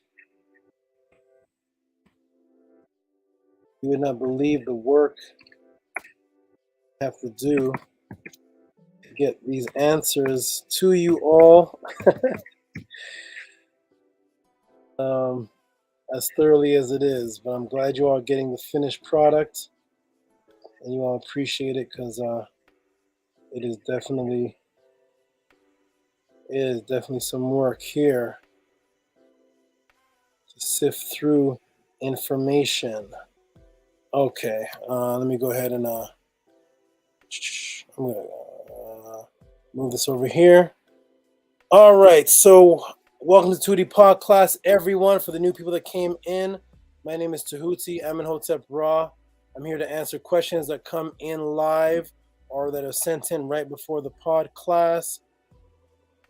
I have one in right here. I'm trying to get something on the screen. Let's see, this week.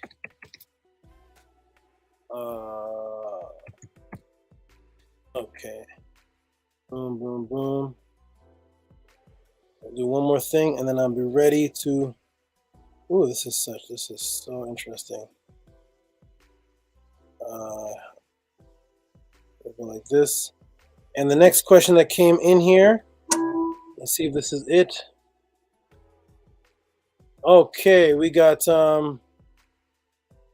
looks like Jody. Jody, are you still here in the room with us? Jody, are you still here in the room with us? I see something in from you. Shout out to Jody. This one's going to be a little quicker than the rest, but still factual. As always, is Jody here? Is Jody here?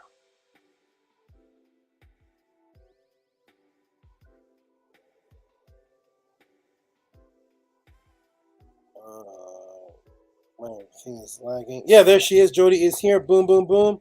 All right. Great, great, great. Jody is here. I'm going to drink some agua, and then I'm going to go ahead and read her question.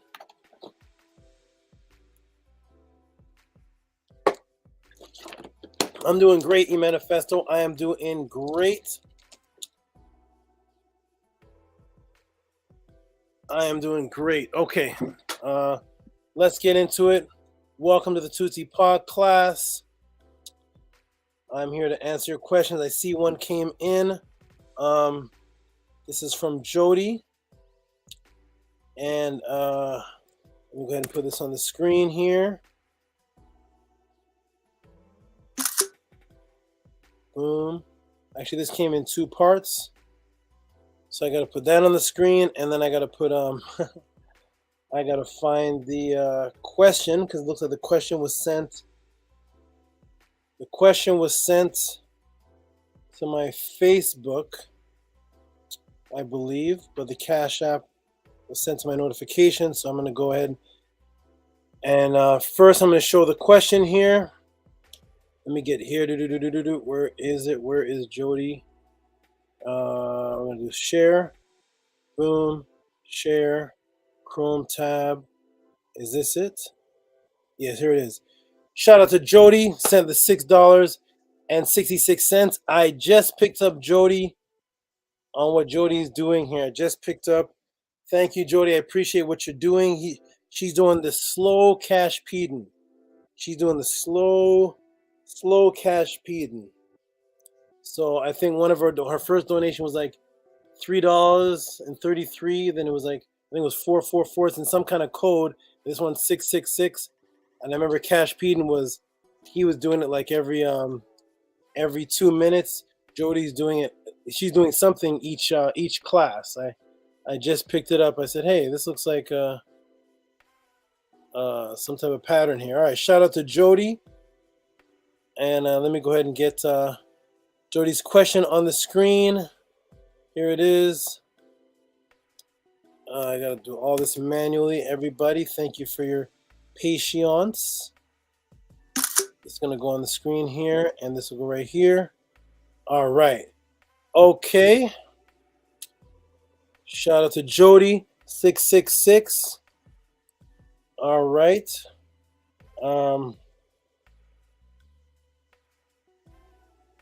Hey, this is interesting. One tree, too many branches. Actually, Jody's question is going to lead into me breaking down trees. Okay.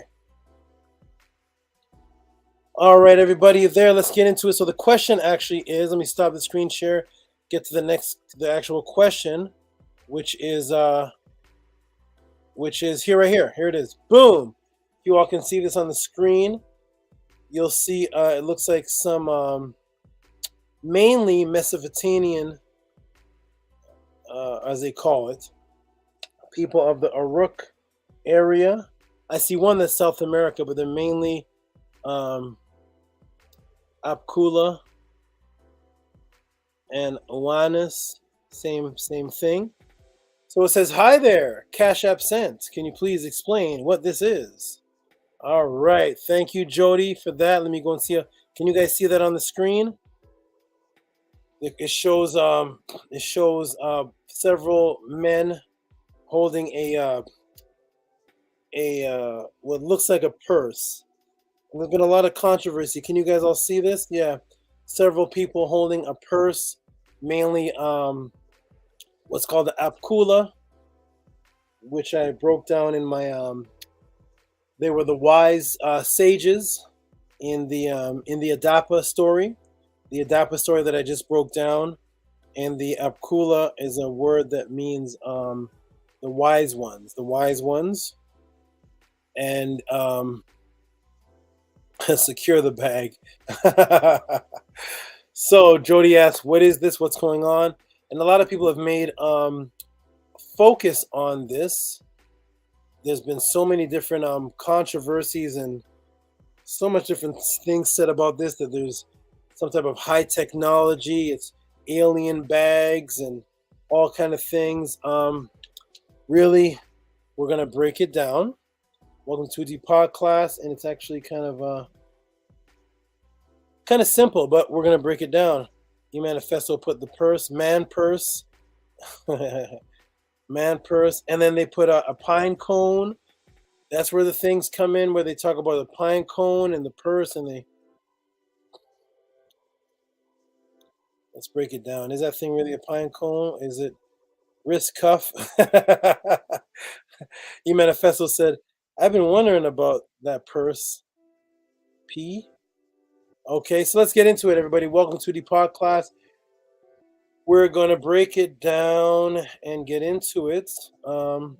It's a little breakdown here. I'm actually going to go ahead and rename this image I'm going to show here. Go ahead and okay. Bag first. Sumer, let's call it that. Okay. Here we go. Boom, boom, boom. We're going to go ahead and blow this. We'll go ahead and get this on the screen. And I'll show an image that everybody is, a lot of people are familiar with. That actually sparked the interest in this, and actually Jody's interest as well. Inky is depicted holding them. Yes.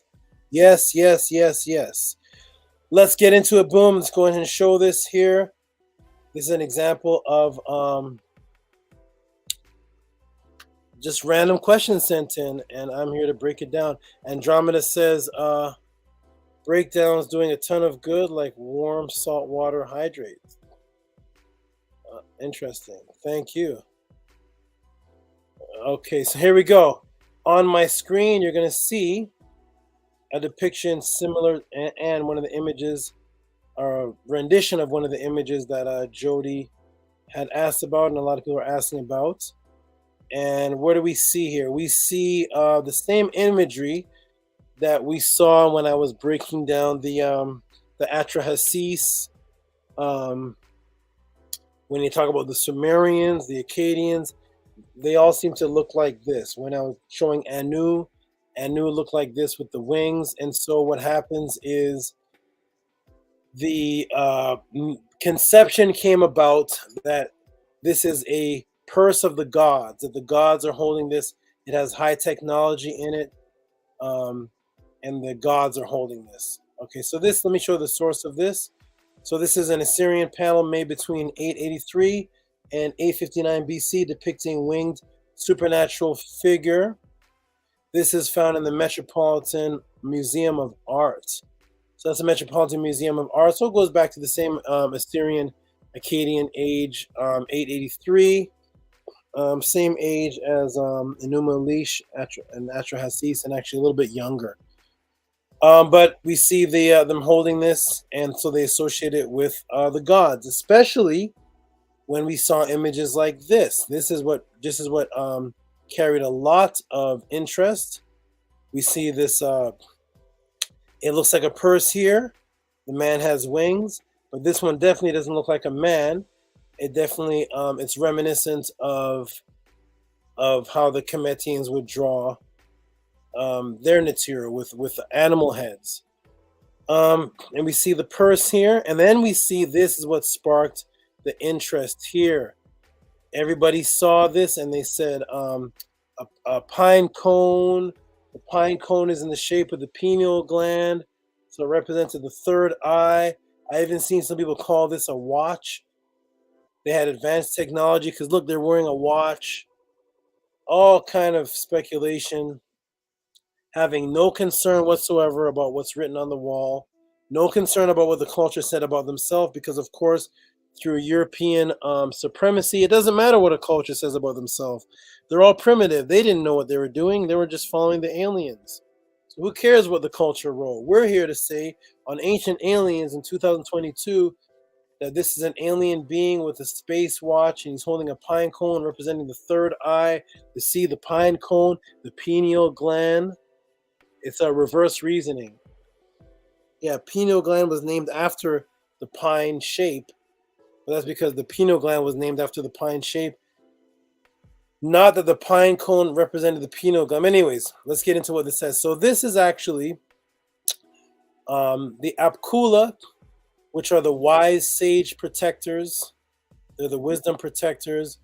And these particular gods, or these particular supreme beings, are associated with protection. And they also at times are associated with agriculture. Very, very important that in ancient cultures, agriculture was a big part of divinity. Almost every supreme culture has an agricultural god because that is how they survive. So what are these things that they're holding?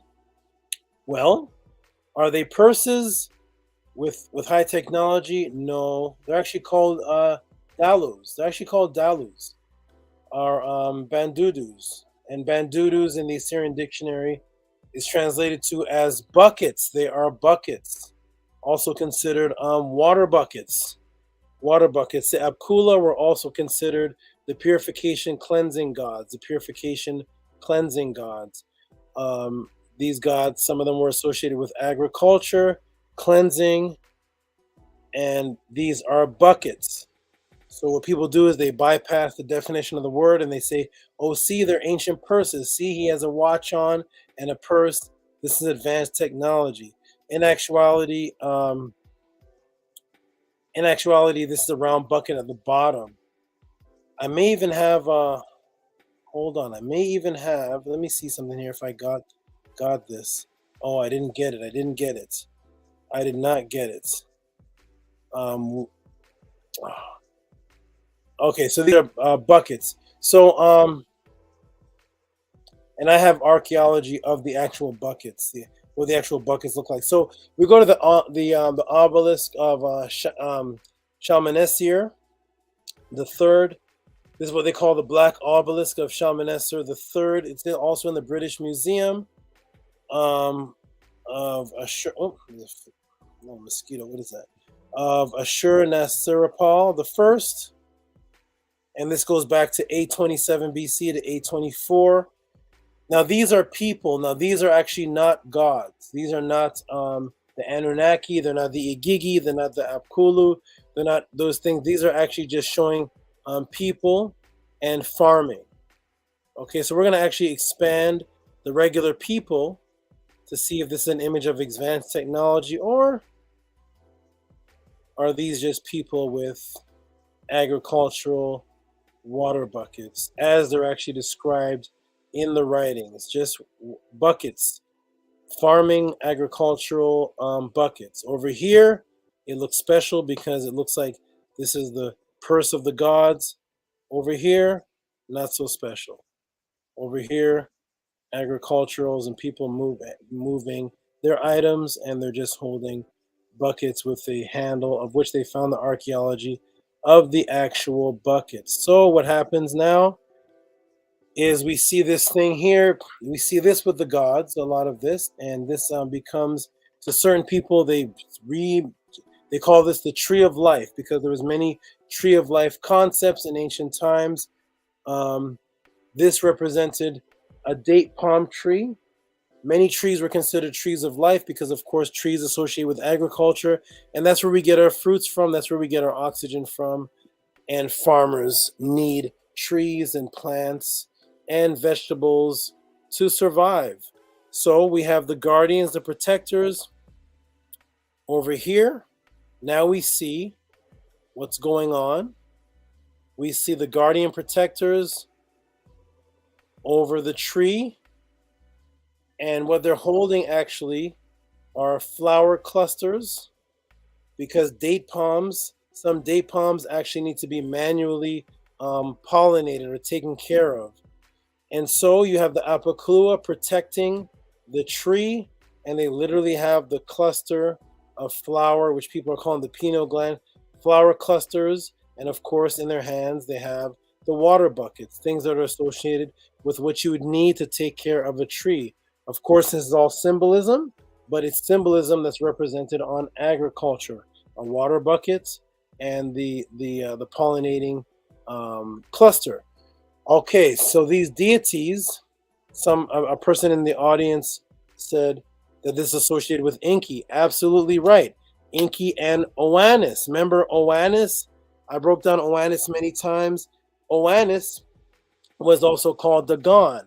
The word Dagon means grain, as in farming grains, planting seeds. It is Dagon we see with this bucket of water in his hand, because it represented what you need to keep trees and plants alive. He's literally called the grain, and the Apocalua are literally around the tree with the clusters, the flower clusters, and the buckets of water, because that actually makes sense, being around a tree with a bucket of water and a cluster of a flower cluster to help pollinate. And also, when these gods of agriculture are described, we go into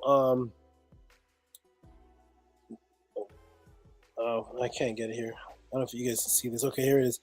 We go into, you can look this up in Nicaea, Berosus, which writes about the gods of the grain, and he gave them an insight to the letters and sciences of every kind of art. He taught them to construct houses, found temples, compile laws, explain to them the principles of geometrical knowledge.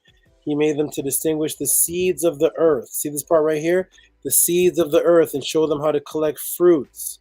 In short, he instructed them on everything which could tend to soften manners of humankind from time to time. Okay, so these gods, these grain gods, and Dagon, right? They are agriculturers. They are agriculturers because these gods in ancient times were the ones that were agriculturing the land before man came in. So before man, as we know it, because when you ask any culture, where do they learn agriculture from? They always take it back to their gods. They always take it back to Enki is the agricultural god, Osiris is the agricultural god, Dagon is the god of grain, because they acknowledge and give the praise of agricultural and the knowledge of seeds and pollination of plants and fruits to their deities, their gods, and say the gods is the one that taught the men. So, of course, you have the men that are actual farmers carrying the buckets because they're representing the gods that carry the buckets, because the gods were the original agriculturals. The gods were the original ones associated with plants and fruits and seeds and farming gods. And that's why astronomy was so important, because you needed to see the stars and the movement of the planet in order to get your farming right. So here we have the same gods. Here they are again. And there are around, here is Shamash. This is the sun. The sun around the farming gods. Here is the tree. And they're holding up the clusters over the plants. But not all of them look like pine cones. See, they're actually of different shapes. And here's the buckets, the water buckets, the dalus. And here they are around there. That is what's actually going on here in this imagery here. And I have images of the actual buckets. They found the actual buckets. They're real live buckets. They're not anything mystical. They're real live buckets, and they're used for farming and watering plants. So the majority of the time you see these images, at least three of the four images that Jody's shown go back to the same area of Iraq. They go back to Göbekli Tepe, which is in Turkey. They go back to the Uruk area, which is Iraq, and ancient Sumeria and Babylon, which is all the same area. And then there's one with the Native Americans.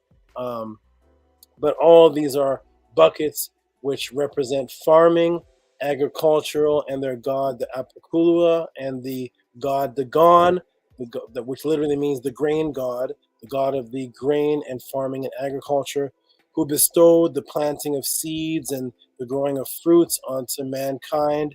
And of course, they're going to use that symbol to be around the trees and the agriculturals. And if you actually look at the full images on the wall, it shows the stars above too, the alignment of the stars, because that's what the farmers would look at to grow their trees, which represent life, of how they take care of their community. So of course they're going to show the stars above the tree, Shamash, the sun above the tree, the pollinating flower clusters that don't all look like pineal glands, are actually different shapes. But the people that have an agenda, they only show you the one that looks like a pine cone. But if you actually look at the real images, the whole wall, there are different flower clusters with actual the leaves around, like a sunflower with a little circle in the bottom, in the middle. You can actually see it's a flower cluster of different types of flowers, because the farmers maintain different types of agriculture. Boom. Thank you, Jody, for that question. That is my answer to that. Hope you appreciated it. You can go look it up and find out that that's actually what it is. Boom. Okay, so there we go.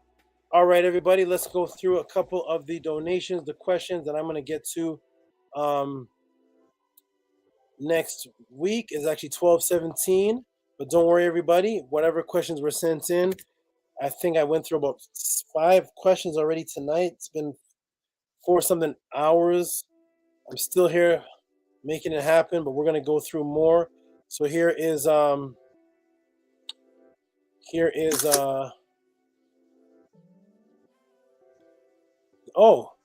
have Ur Tama'at. Let me go ahead and get this one in here. Or Tama'at, thank you. I'll put that in the room. Thank you for the donation. And Or Tama'at sends in. Whew, boom. Clarity. Yes, it's all about clarity, man. You got to give the whole picture. You can't just have an agenda and then match images and try to make. That's what a lot of my show is about. A lot of the show is about. People see things that look like helicopters. You want it to be a helicopter because you want ancient aliens. Boom, it's a helicopter. Boom, that's a pine cone. Boom, America is Ta-Mer-Ri-Ka. All kind of things that we have to debunk. The slave ships never existed because we can't find archaeology. But hey, millions of ships we can't find. But no, only the shape ships are important. It's people with agendas that are only giving a part of the story at the Tehuti Podclass. That's why I'm teaching like this, because I want to give the whole. Ask me about the Anunnaki. Ask me about Kemet. Ask me about New World Order. Let's get the whole picture. Let's see everything, and put it. And let's look at it from a broader view, and we'll see where things originate from without a pre-agendaed answer. Okay, so shout out to let's go ahead and do the screen share to give these last couple shout outs.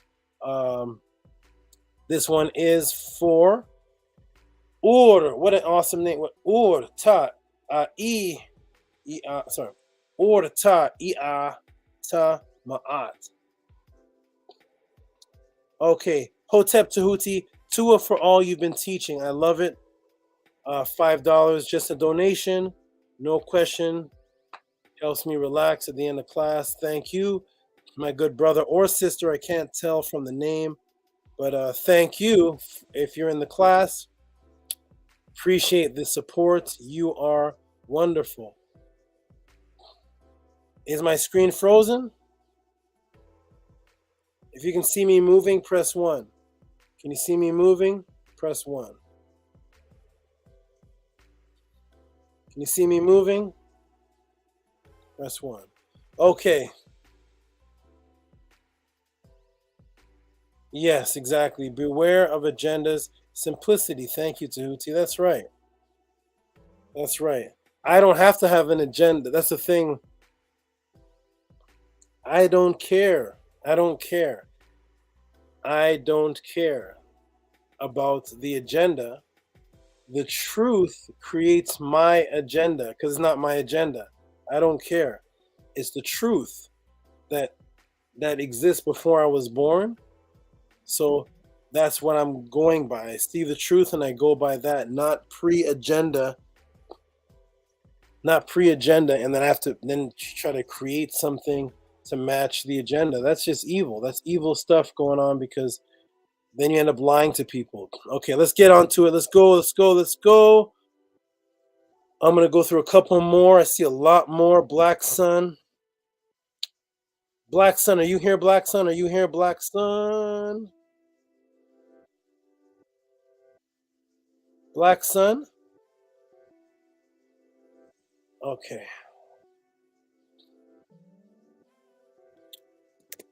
Black Sun, shout out to you. I'm going to go like this. Boom. And I'm going to go...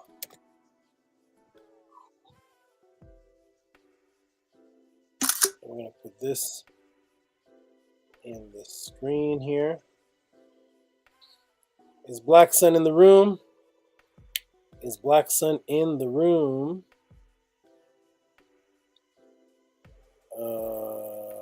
Let me do this here. Let me see. Okay. 1 second. I'm going to get back to the room to see if Black Sun's here. I want to go ahead and see something here.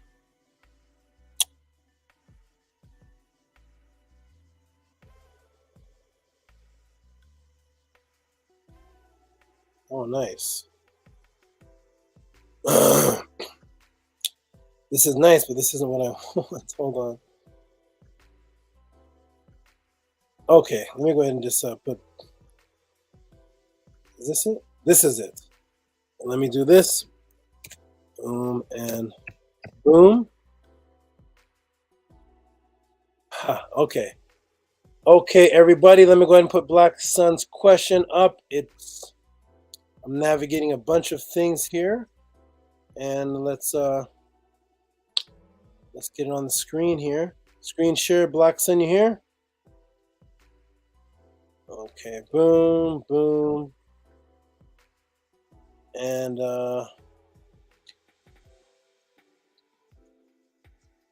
Chrome tab. There it is, Black Sun. Is Black Sun in the room? Shout out to Black Sun for asking this question. Interesting question here. Can you guys see the question on the screen? Interesting question here. Let me move this and navigate. So Black Sun, shout out to you. He says, how did Kemet feel about hermaphrodites? Let me give a couple seconds to see if Black Sun is even in the room. How did Kemet feel about hermaphrodites? Black Sun, you here?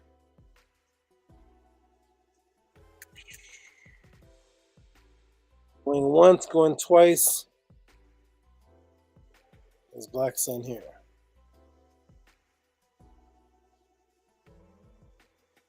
Okay, 1 second here. I don't see Black Sun.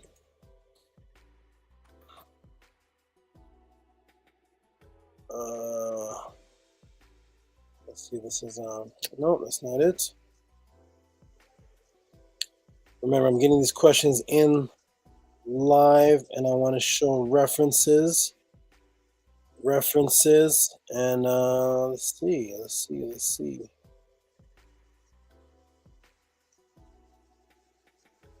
Ankh, no. All right, so the answer to the question is the Kemetians never commented on an actual hermaphrodite. There is a comment on something that is considered a man boy. Let me do this here.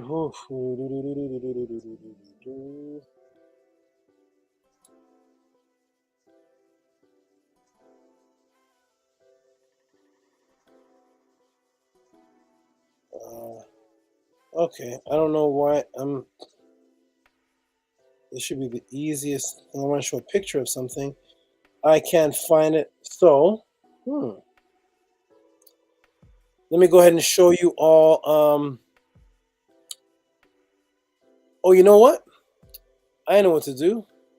I'm going to actually change my backdrop to show you. I'm going to change my backdrop. Let me get this off the screen. Let me get creative and see if I can change my backdrop right in front of you to see if I can use my own backdrop as a part of an answer. Let's see. How creative can Tehuti be? I think I can do it. Ah, look at that. Here we are, ladies and gentlemen. All right, so I wanted to find, can you all see that?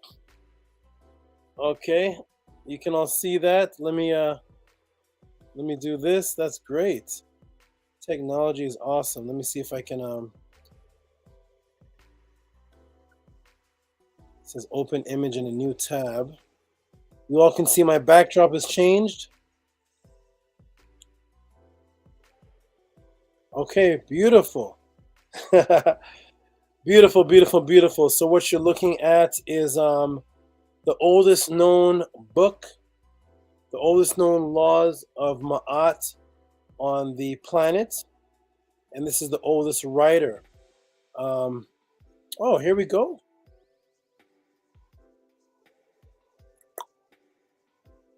Ah. So you're looking at Ptah Hotep right here. This is the book of Ptah Hotep, the axioms right behind me, right here. That is from the British Museum.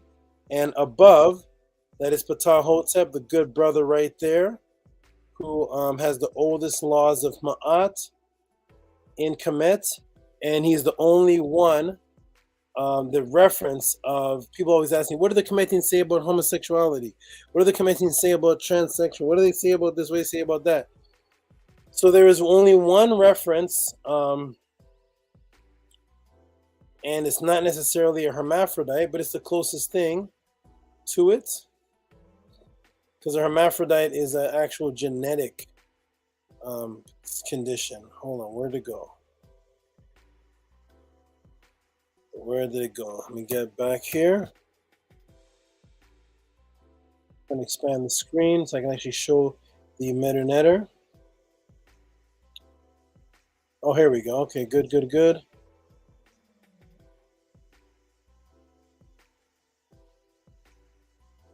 Okay, so let me go ahead and put this on the screen. And this is the one sentence that pertains to that.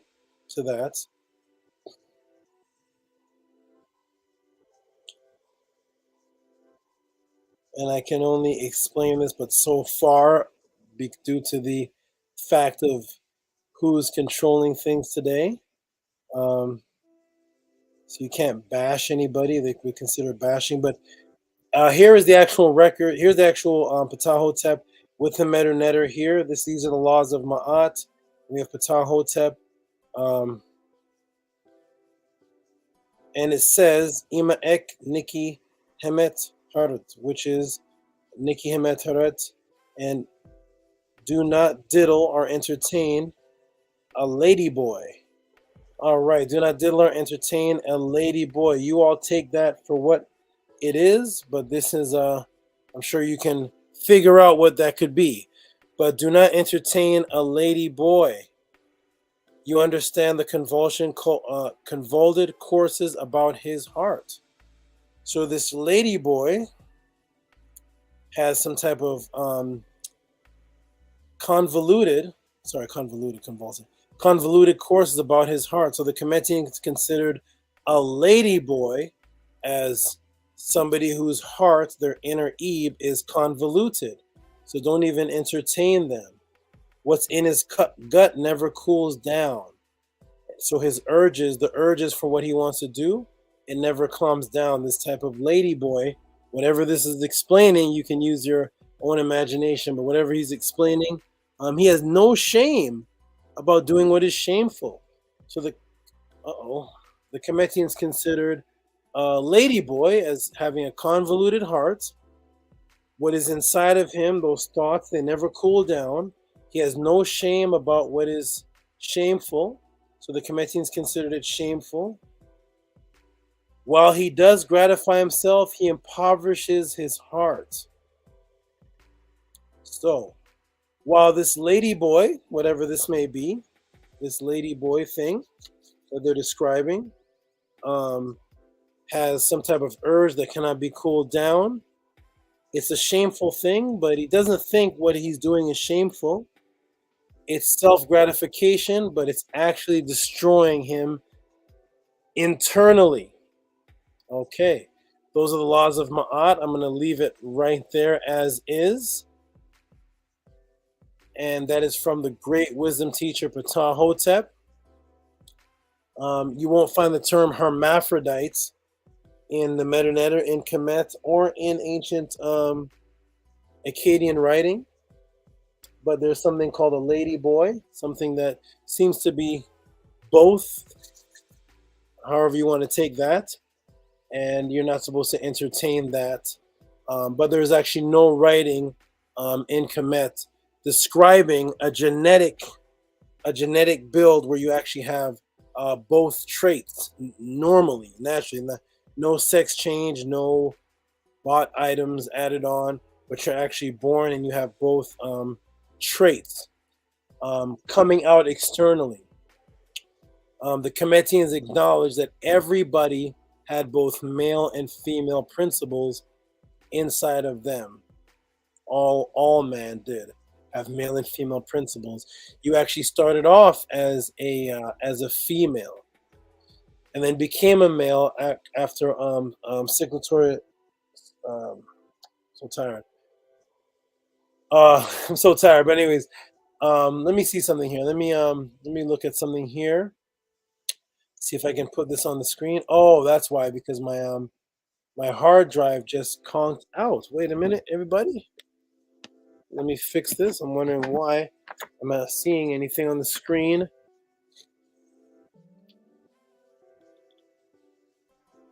Okay, I put it back on the screen. Okay, circulatory.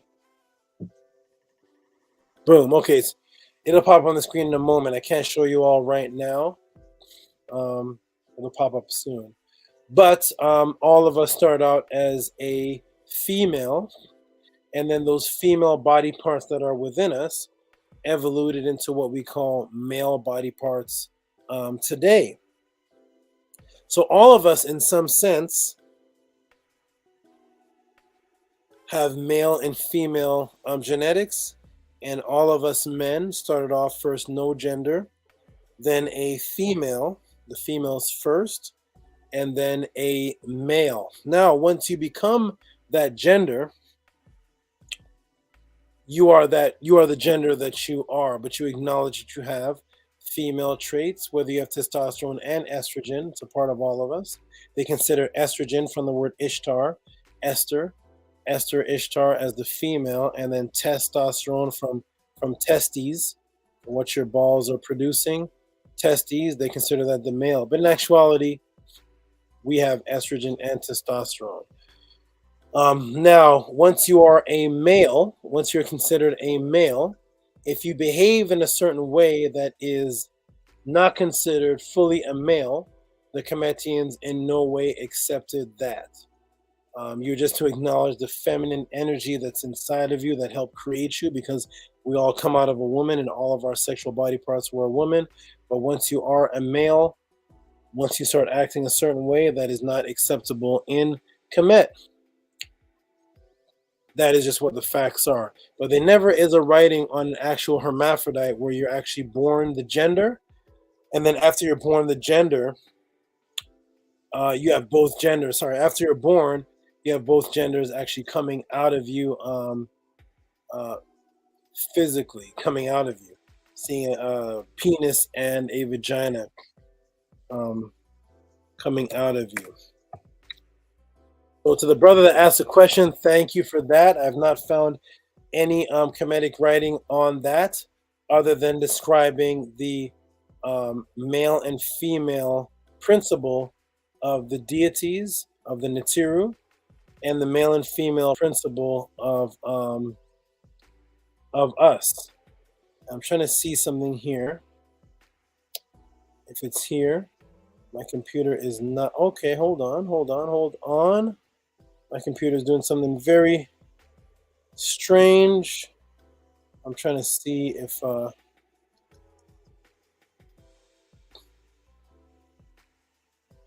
1 second, everybody. Okay, I can't seem to find it. Let me do one more thing. My computer is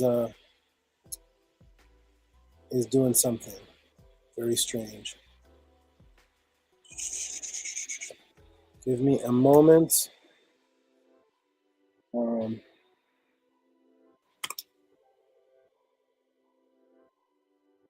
My hard drive had just plugged out and it's reloading, and I'm trying to see if everything is here.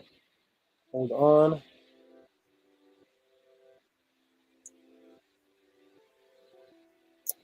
It's showing up as a wrong type of file. Okay, no problem. That's okay, everybody. But anyways, to answer the question, I did want to show you something extra, but computer's not pulling it up for some reason. But to answer the question, there's no record of them directly talking about what we call today a hermaphrodite. Thank you for that. Let's move on. Let's move on to the next question, support question or support that's sent in is, who is this?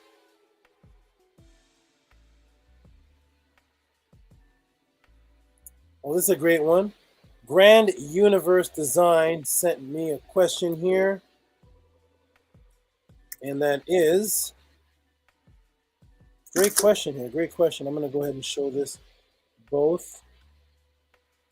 Great question.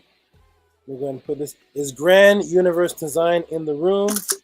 Is Grand Universe Design in the room? Shout out to you, Grand Universe Design. Are you in the room? Let me go ahead and cut this off.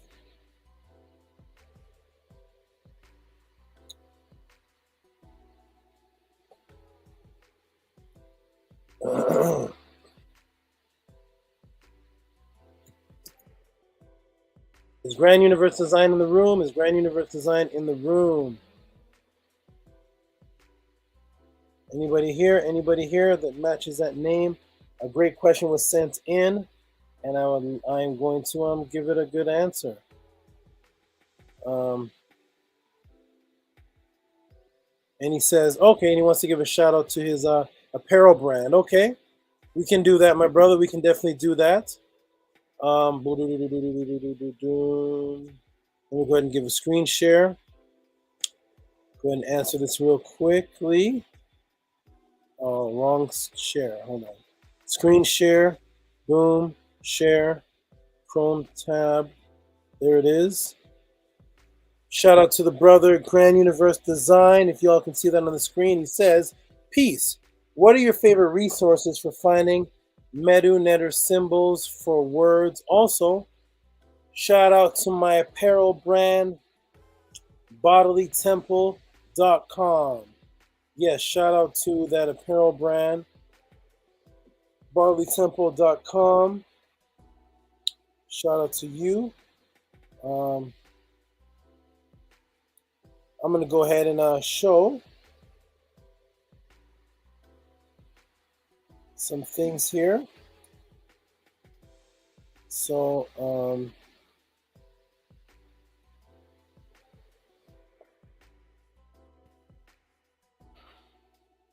of course, what I always use is the Egyptian Hieroglyphic Dictionary, Volume 1 and 2.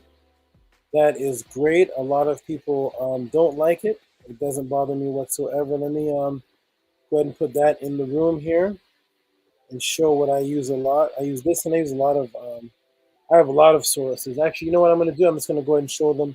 I'm going to grab them. I'm going to grab them. Instead of screen sharing, I'm going to go walk over there and grab them for you. So first I'll show a screen share, which is this Egyptian Hieroglyphic Dictionary, Volume 2. There's also Volume 1. Okay, so that one right there. I love to do that. Now what I'm going to do for you, my brothers, I'm going to go ahead. I'm going to walk over there, and I'm going to put them on the screen. Hold on a second. Okay, let me show you all what does Tehuti use What are some things Tehuti uses? Let's go ahead. Oh, okay, boom. What is Tehuti using? What do I use? What do I use? Oh man, so much. What is Tehuti using? I use this. Here's one. I use this. Oh my gosh. Okay, use these. What else do I use? What else do I use here? Where's easy steps? Where's easy learning? It's buried. Where is it? Somewhere. Where's my easy steps? That's weird. Oh man, so many books. Hold on, everybody. I got 1,000 books. I'm going to show you. Oh, here we go. Is this it? Easy steps. It's going to be it. What's this? Egyptian language. What is it? Okay. That's fine. I can't grab all my books, everybody. I can't grab them all. Oh, hold on.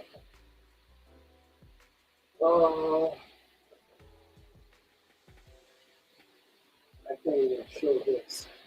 Okay, I'm going to show this. I'm going to pull it out in a minute. Oh my goodness.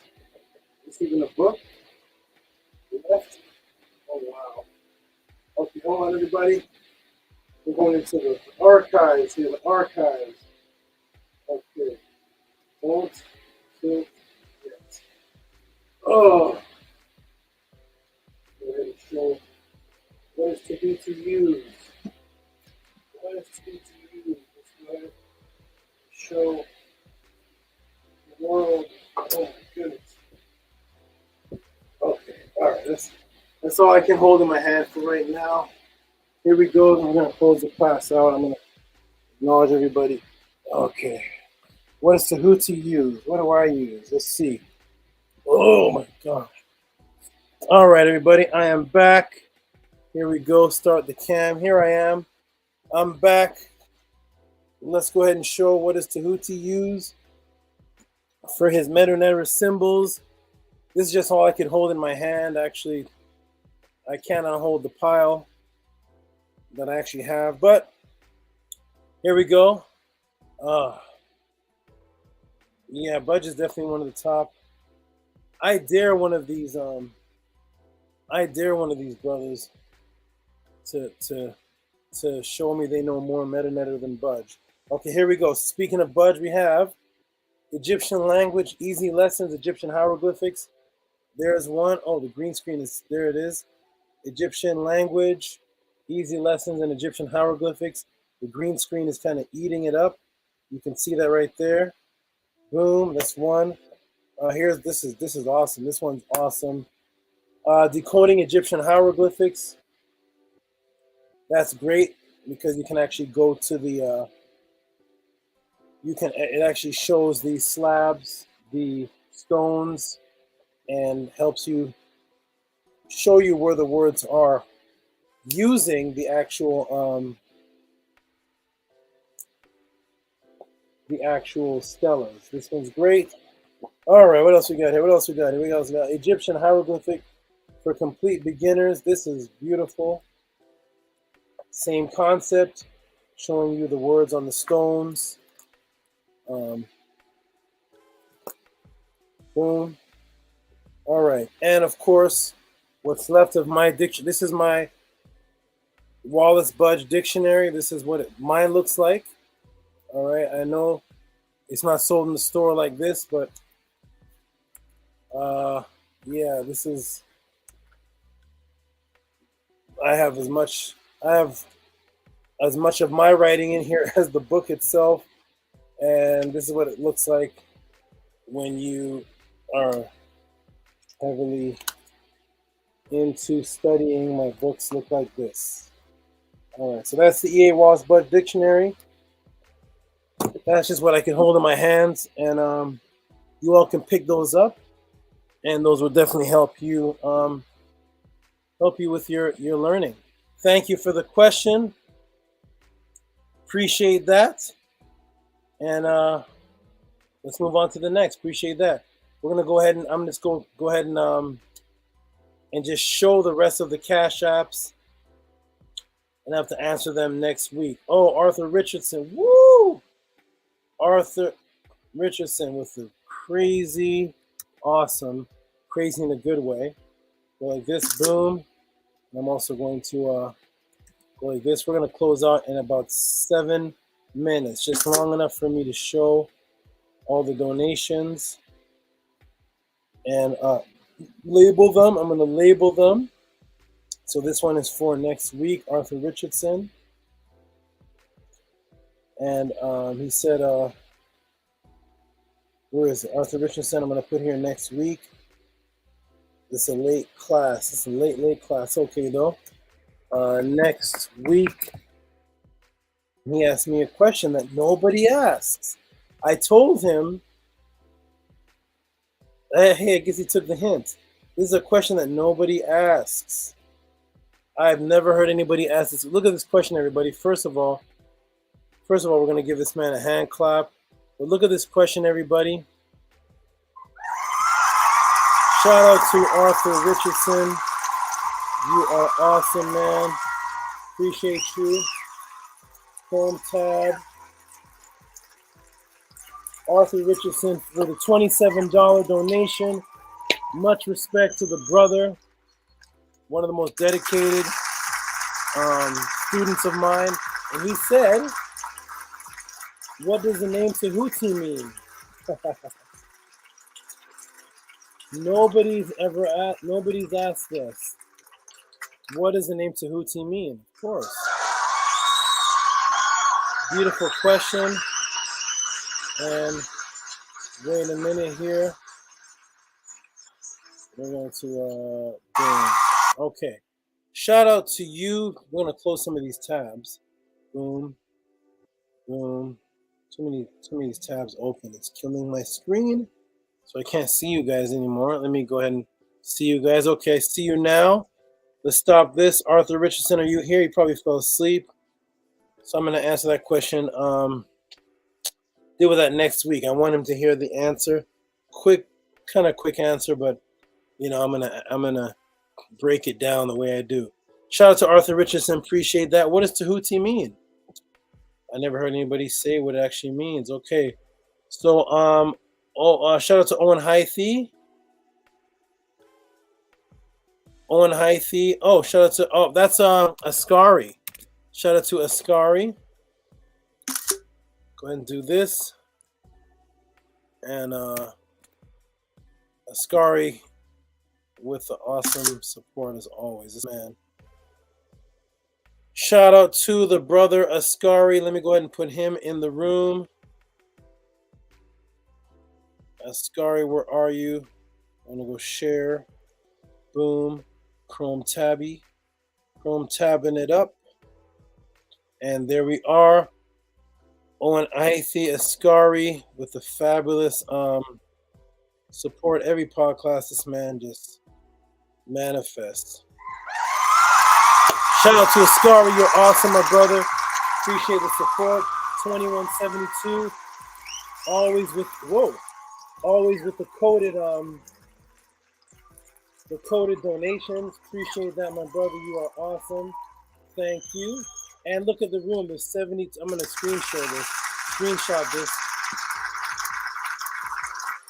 72, and there's 72 people in the room. All right, boom. 72 people in the room, and the donation is 2172. Awesome. Thank you, my brother. That's also the brother that asked. That's why you guys got the great Nicaean Council breakdown, was because of him. He asked that question. He asked about the Nicaean Council. Okay. Beverly, you're still with me? Where's Beverly? Beverly's still with me. You're still here. Woke up at 3:30 a.m., fell back asleep at 5 a.m., woke up at 7:30, and rejoined the class. Tehuti's a legend, Beverly. Beverly is one of the most dedicated sisters, popping up out of nowhere. Popping up out of nowhere with like complete dedication. Beverly is going to sleep and waking up to the podcast. That's awesome. Doesn't that feel good? You're getting like 2 days of podcast. Okay. Shout out to Beverly. You're awesome. All right, let's go ahead and go. I'm gonna just shout out all the donations and get to questions next week. We got Sullen Rock with the thank you. Okay. Sullen Rock with a thank you. Let me go ahead and put him on the screen. Oh wait, it's a late one tonight, man. We can never end the podcast at 10:30. Okay. Nope. We can never do it. Okay, here we go. Shout out to Sullen Chrome tab, and there he is. Shout out to Sullen Rock. You're awesome, brother. You always give the donations. You're definitely dedicated. And I got stuff on my hat. Okay. He says, thanks for the research. Thanks for the appreciation for the research, for my research. Thank you for that appreciation. Appreciate you, Sullen Rock. You're awesome. Let's move on and see. Kamasi says, for evidence of w.african-comedic connection, please. Let me see what this question is about. Hold on. Shout out to Kumasi asking the question there. And I'm going to put you in the room here. And then I got to step away for just a quick second here. Hold on. Boom. Shout out to Kamasi who says, let me put it in the screen share. So Kamasi who asked the question of, so first of all, 1397. Thank you, my brother. Thank you. A brother or sister, I don't know. Kumasi, I'm not sure, male or female, but if you're in the room, let me know who you are. I didn't see your name in the room, Kumasi. For evidence of West African comedic connection, I think that W is West African. West African, W.African comedic connection, please. All right, Kamasi, let me do this. Where are you? Where are you, Kamasi? Where are you? There you are. I gotta put you for next week. I also want to get some clarity. West African comedic connection. Let me put this for next week. Next week one. Okay. All right, shout out to Kamasi for that question. You are awesome for sending in the support. Appreciate you. Are you in the room? Okay, he is in the room. Shout out to you. Oh, you're Waterway. Okay, wonderful. Let me stop the screen. Shout out to you, my brother. Could you type in the room? I'm going to step away for just a quick moment. I got to put you on mute for just a quick moment. Oh, man. No, don't fall. Hold on. My books are sliding away. Okay. Go ahead and type in the room for me, please. What exactly you want to know? I'm going to have to put that for next week because it is super late. It's 1 o'clock in the morning. I got to put that for next week. Do you want to know if there was a migration of people in Kemet going there to West Africa, or if there's similarities between the culture? Go ahead and just type in the room, what do you mean by West African / Kemetic connection? I'm going to step away for just a moment, and I'll come back just in a moment. Hold on, everybody.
We are back.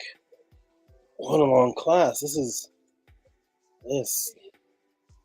It is a class of classes. Let me set this back up. People are going to bed and waking up the next day, and they're still in class. Okay, I'm back, everybody. I'm back. Okay, let me see. I'm gonna go back to Waterway and see what that question means. Okay, Waterway, I want you to go ahead and here it is. That suggests that pre-colonial West Africa.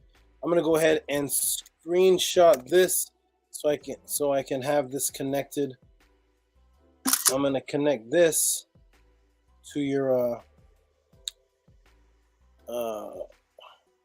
okay, good. I'm gonna move this up and connect this to I'm gonna call this next week waterway and I am tired. I gotta next week waterway. Okay, I have it here. Waterway 1. All right, I've manually attached your question to your Cash app. Shout out to Waterway, appreciate that. It is 1 o'clock in the morning over here. I'm about to close out, but I will definitely have that for that's going to take a nice breakdown. It says, to clarify, is there any concrete evidence to suggest that pre-colonial West African nations such as Ghana, I think it says Mali, Yoruba, etc., actually are descendants from the Nile Valley civilization such as Kemet? Beautiful. We're definitely going to address that next week. Thank you for that. We're going to start off with that one as well. Great question. Wonderful. Ooh, it's 1 o'clock in the morning. Let's go through. Shout out to Waterway. And I have a big day tomorrow. And raw minerals. Raw minerals is the next one. Raw minerals says, who were the enemies that dwell in the Tuat?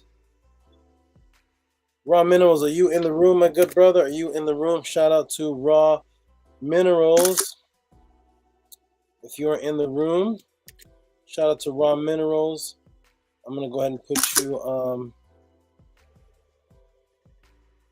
put you up on the screen. Raw Minerals, are you in the room? Raw Minerals. Woo. Okay, and after I shut the class down, I still have half an hour of work to put the show up. I don't go to bed when the class ends. I still have to work. All right, here we go. Raw Minerals. Shout out to Raw Minerals. Yes, 1 a.m. still in the building, right? Right, Voltage? Woo. 1 a.m. still in the building after 1 hour and 20 minutes of a shoulder workout and 5 hours of teaching. I'm still here. Okay. All right. Let me get to the screen here. It is Raw Minerals talks about the enemies in the Tuat. 1172. Shout out to Raw Minerals. Thank you for that. Are you in the room, Raw Minerals? I know some people fall asleep before I can even get to their questions. I don't blame you all. 4 a.m. You're still up, Desmond? Woo! You're welcome, Shannon. I'm glad you appreciate me. You're welcome. Javon Muhammad says blessings. Not new to this. I'm true to this. I think it's an old Chub Rock lyric. Shout out to Shannon. Appreciate you. Let me stop the screen here. Shannon says, that was powerful as always. Thank you. All right. I'm not even sure what was powerful. Maybe my last answer, but thank you. Let me go ahead and fix the screen. Hold on. I see it getting blurry on us. I see it getting blurry on us. We're going to fix it. Here we go. Fix the blurriness. Boom. Turn it black, and then boom. Turn it back, and I'm clear again. All right. Oh, is this coming down? Is that what's happening? Okay. All right. Let's go ahead. Let's go ahead and move on. Bev is hype. Bev is hype. Bev is hype. Bev is hype. Okay, let me go ahead and close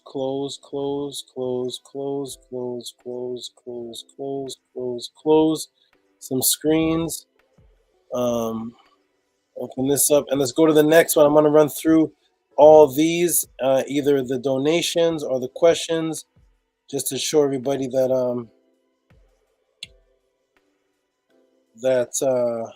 I did acknowledge them. This is Matthew McDowell, who says, how does Ammon equal without God? What does it say?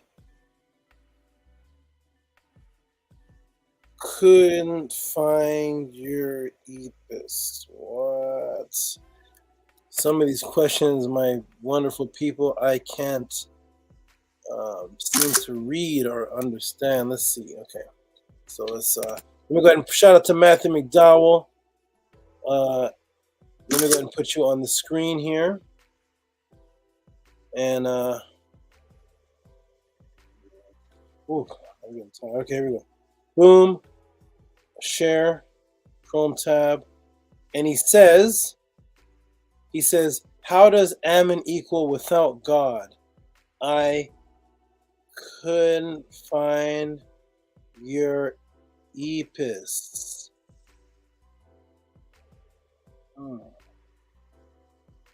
Matthew McDonald, are you in the room? I don't know. Not sure where this question is stemming from. How does Ammon equal without God? I think that's couldn't. I couldn't find your Epis. Clarity, man. Clarity. I need clarity. I know the maybe the Cash App doesn't allow a certain amount of words. I don't understand what this is. How does Ammon equal without God? I couldn't find your Epis. Okay. All right, Matthew. Are you in the room? Matthew McDowell, are you in the room? Are you in the room? If not, for clarity, I'm gonna put a note here. And maybe you can contact me on Facebook or an email to clarify what this means. I'm going to put here clarity for next week. I don't know what's this about. Clarity for next week. Okay, clarity for next week. So I guess the brother saw that Ammon means without God somewhere, and he couldn't find something. I'm not sure what he couldn't find, but I'm sure he'll contact me and clarify what he couldn't find so that I can help him with this. Okay? All right. Oh, are you, is this you? Here he is. I could not find your show where you mentioned it. I don't know, my brother. What? I said Ammon means without God.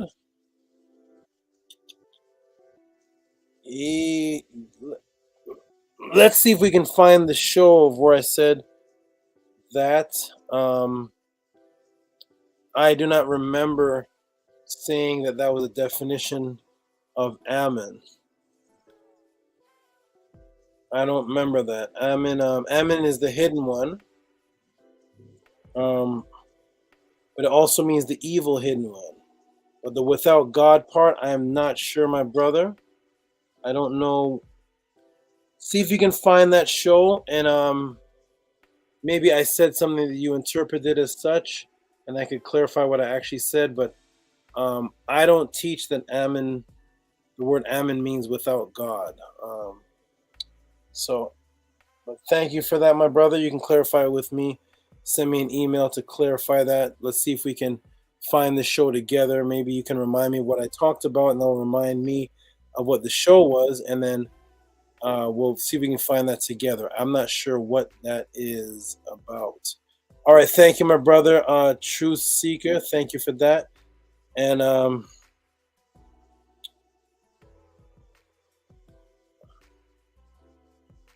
okay,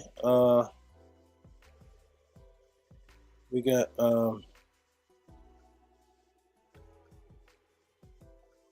one second. I gotta clarify. I want to take a piece.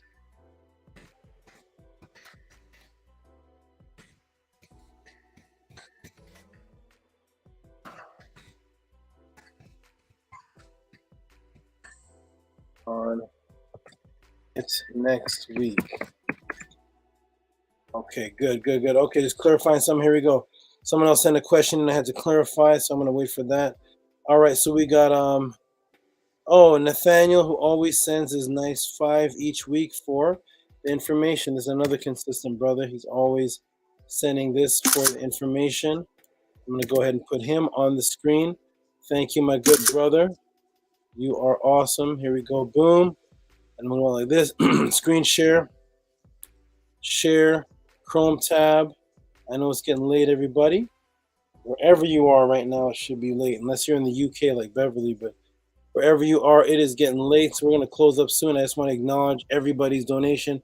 Thank you, Nathaniel Turner. Appreciate that. Thank you for the $5. You are awesome and consistent all the time. Okay, so what do you got? Sal Vega, the dedicated Sal Vega. Sal Vega is always dedicated. Thank you, my brother. I see. What is this? Can you break down the difference? The difference crows? The difference crows. Oh, okay. Sal Vega. Sal Vega, are you in the room? The difference crows from command. Okay, here we go. Shout out to Sal Vegas for the support. He's always supporting. Shout out to Sal Vega. Let me go ahead and put that in the room here. Oops.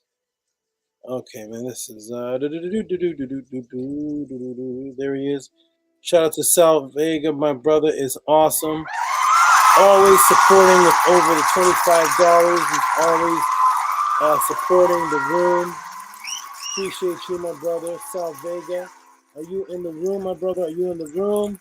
Shout out to you. If you could clarify, you want to know about the different crows? The different crows in Kemet. Okay, shout out to you, Sal Vega. You are awesome as always. Appreciate you, my good brother. Let me go ahead and put that crows.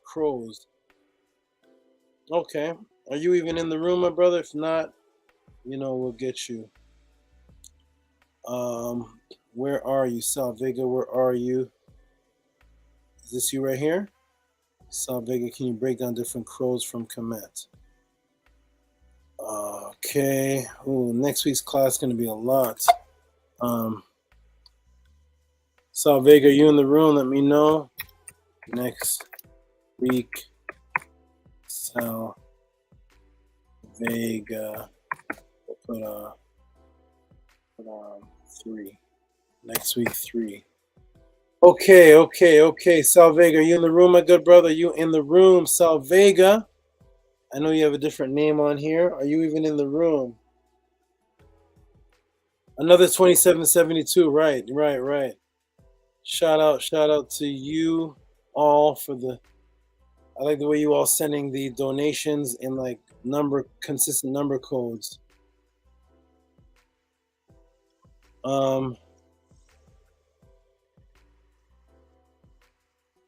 What is this?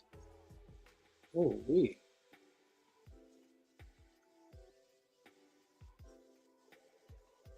Homecoming Harvest. Why does that name sound familiar?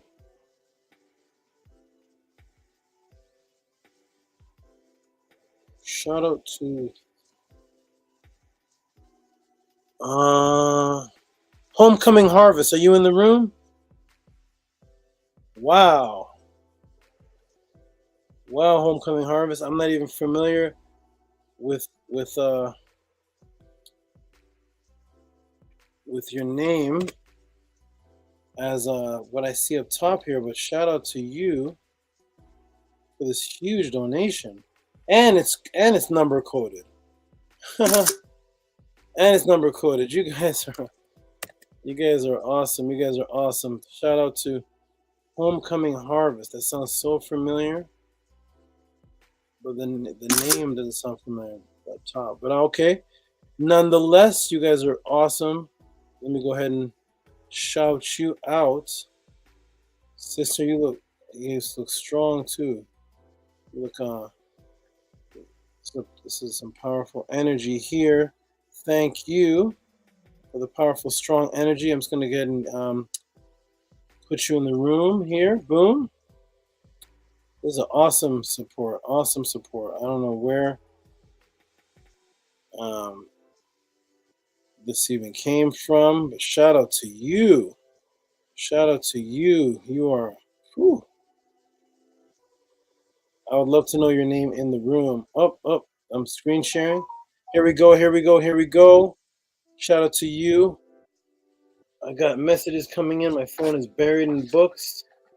I don't know what's going on here. There's a lot going on. My books are pages sprawled out everywhere. But shout out to you. It's Amber. Homecoming Harvest with the 4444. Wow. Let's go ahead and give you. Ooh. Shout out to you, Homecoming Harvest. Okay. That is awesome. Appreciate that. You are fabulous. Wherever you may be. I'm not familiar with the name seems. The bottom name seems familiar, but the top name doesn't. But whoever you are, shout out to Homecoming Harvest with the awesome support out of nowhere. Not even a question, just support. Thank you. Easing my brain. And let me see if I got you in my special section. Yes, I do. Okay, shout out to you, Homecoming Harvest. We have Metaphysician Dogon Des. For Dogon Des, gratitude for the information. Maybe it was a time when I broke down the Dogons or the Des. I'm not sure, but Metaphysician, shout out to you. I'm going to go ahead and put you up on the screen as well. You are awesome with this. I guess it's something that I may have answered before. It says, for Dogon Des. Shout out to you, my brother or sister. I'm not sure, but shout out to you. Let me go ahead and put you in the room. Oh, man, this is the longest podcast ever. It's awesome, though. It's awesome. We're doing it. Shout out to Metaphysician. Appreciate that. It says, for Dogon Des, gratitude for the information. Thank you for being grateful for the information. Jody's still up with us. Wow, some of my moderators are gone, and Jody's still up. Jody, so heck, I kept Roz still here with us. Woo. Ava, peace to Ava. Ava's also always excited. Shout out to Ava. So, shout out to Metaphysician, whoever you may be in the chat. Appreciate you. Wow, okay, let's go. The numbers are going down. People are falling asleep. Raphael Gary, woo-wee, man. Raphael Gary is just, he's not giving up. He's dedicated. What's going on with heat in Europe and Vatican fires. All right, shout out to Raphael Gary with the best questions, man. Always asking these awesome questions. Raphael Gary is doing it. Let's go ahead and put you in the room. Raphael Gary. Here we go. Shout out to you, Raphael Gary. Boom. And of course, you get the ultimate hand clasp because you are always. I don't think you said anything less than $25.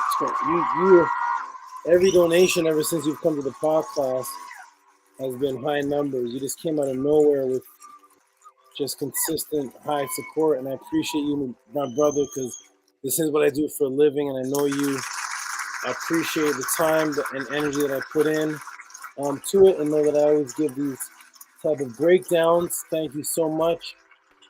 Thank you so much, my brother. Raphael Gary. And by the way, everybody, Raphael Gary was the one. Raphael Gary was the one who asked the great question on the slave ships. So shout out to you, Raphael Gary. Shout out to you. Appreciate it.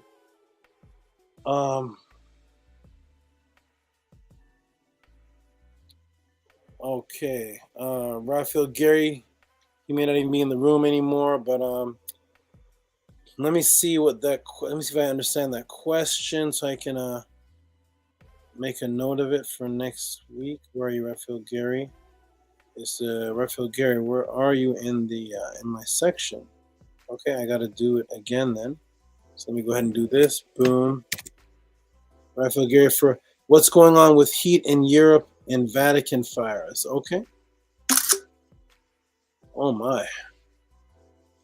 Okay, Raphael Gary, you're going to go in the special section here, which is the... I already have you in the section. I already have you. Okay, let me delete that. You're already in here. Okay, boom. I'm going to put Oh, next week is going to be explosive, man. I got to start the Podclass at 6. Okay, next week 4. All right, Raphael Gary.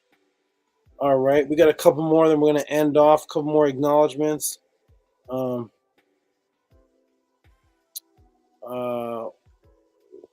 else is here? Kumusi. Isn't Kumusi? Is Kumusi the one that sent the question on West Africa? Let me see. Okay, let me. Oh, this is Kumusi with a new one.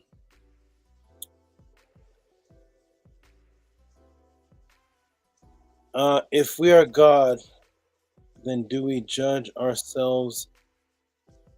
AD, I think AD is after death. Wow. Kumusi with the awesome questions.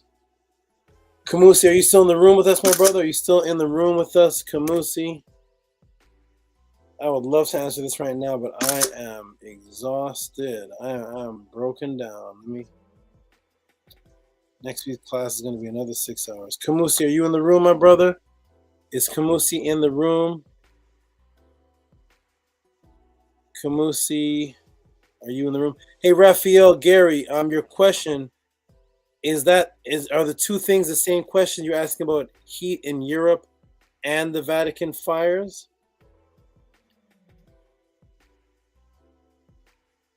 We'll see. Okay, but okay.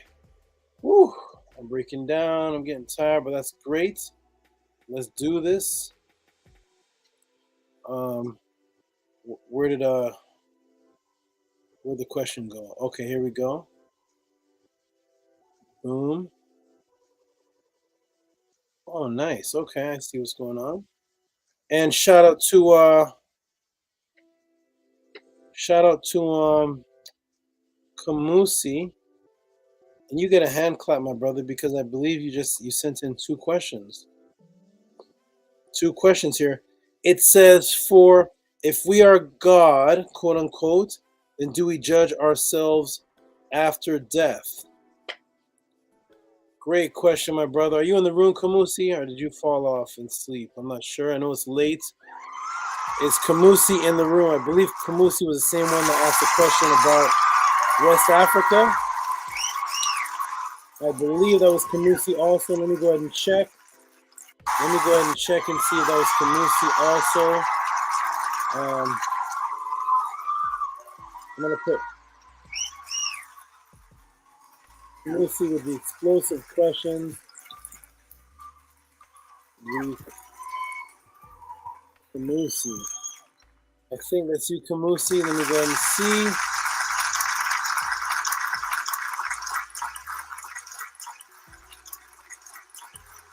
Yes, Kamusi is waterway. Kamusi asked about evidence for West African Kemetic connection. And then Kamusi asked, if we are God, do we judge ourselves? Kamusi is waterway. I'm going to put him here again as waterway. Waterway is awesome. Ooh, waterway. These are great questions, my brother. Waterway again. Waterway just popping up with awesome questions. Okay, let me go ahead and stop the screen. Shout out to Waterway. Okay, everybody, there's a couple more left. Ooh, we won something in the morning. Raphael Gary again? Who is ultimately responsible for this new wave of AI? Oh my gosh, Raphael. Raphael is on fire as always, of course. Let me go ahead and put him on. Okay. We got a couple more, then we can close out. And let me go ahead and put him for. Oh my goodness. Raphael, man. Let me see. This is a lot. This is great, though. I'm going to put him in here. Raphael is I'm losing space. I got to move these close to each other to have space for all these questions. Okay, here we go. Shout out to Raphael Gary once again. Let me go ahead and put him in the room. Share screen, share.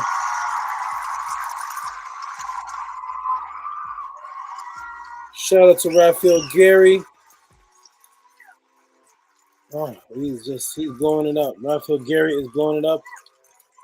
You are awesome, my brother. Let me go ahead and turn up the. There you go. Turn up the hand clap for you. Shout out to you, Raphael Gary, for the great questions, my brother. Ooh, you are just your questions are real thought-provoking, and they stimulate me to give the best classes. Your questions are just incredible. Shout out to my moderators, those who are staying up, and shout out to those who are asleep. Atum's here from London. Okay, let me give a couple more shout outs, and then it is sleep time. What do we got here? Oh, Beged Leisure. Beged Leisure, of course. Beged Leisure, friend. Beged Leisure, you in the room, man? I'm gonna probably have to give you a private class. Beged Leisure is one of the biggest supporters ever, man. Beged Leisure is fire. Okay, Beged Leisure, he sent a PayPal. Okay, good. We got a little different flow of PayPal with a huge donation. Oh my, Beged Leisure. What?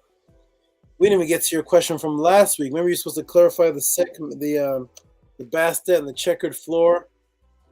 I don't even know if Beged Leisure is even here. I don't know if he's even here. Okay, let me go ahead and share Beged Leisure. Boom. I'm getting the big donations at the end. Okay, here we go. Beged Leisure with them. A monster donations. Thank you, my brother. And it says on the screen here, you guys can see that on the screen. I'll let you take a look at it. We get leisure. With the huge donation. Thank you, my brother. I'm going to have to set up a personal class with you.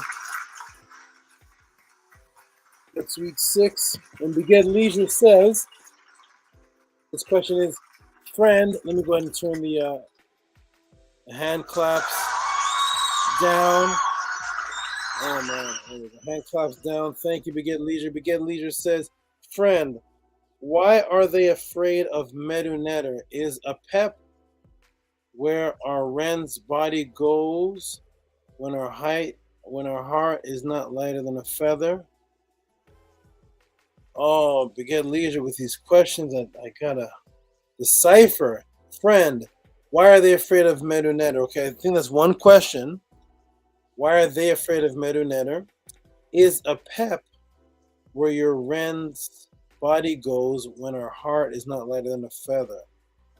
This question is going to go actually hand in hand with the waterway question about judging yourself.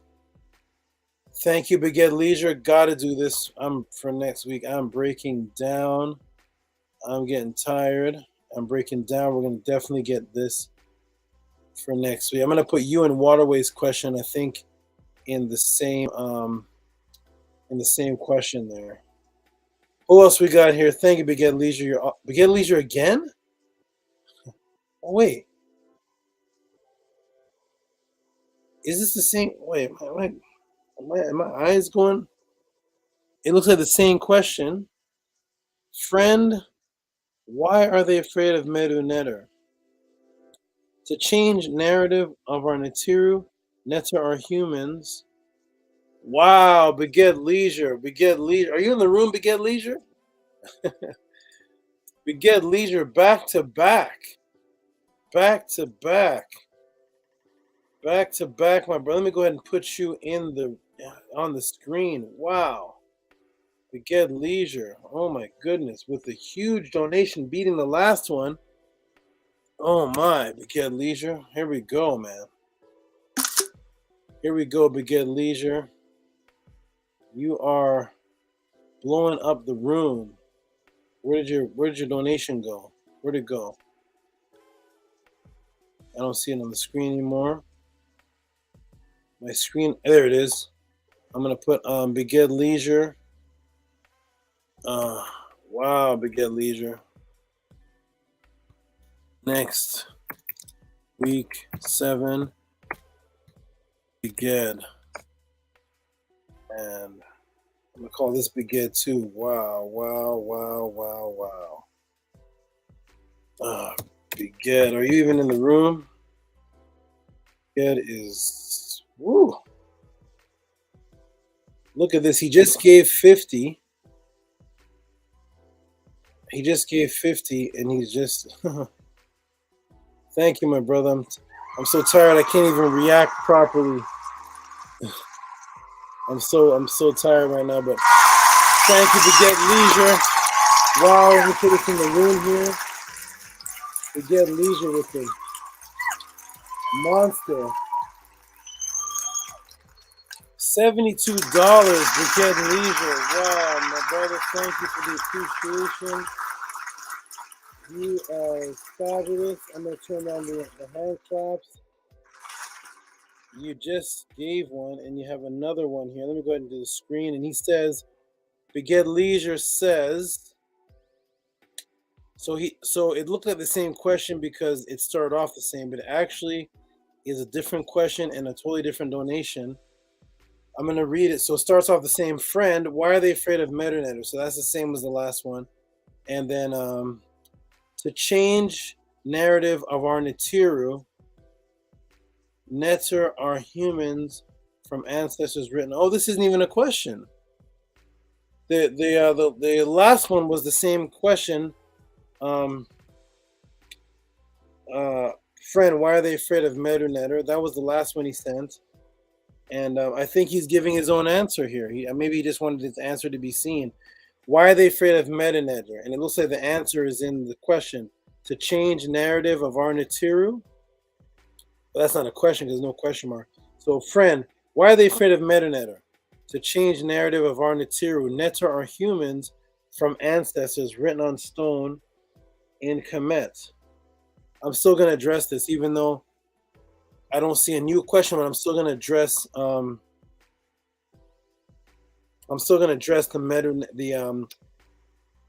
last part of why they're actually hiding that part. I'm going to still address that because that is the answer. Shout out to you, Beged Leisure. You gave the answer in the question, but I want to get clarity on the Meta-Netter part if you're talking about the language. We're going to get into this. Awesome, my brother. Awesome. You are awesome. Are you here? Okay, are you here? I don't even know if he's here. He's here as Maicha. I don't see him in the room. He may have fallen asleep. Next week is going to be live, man. Look at all the questions just from you. Just from you, it's going to be live.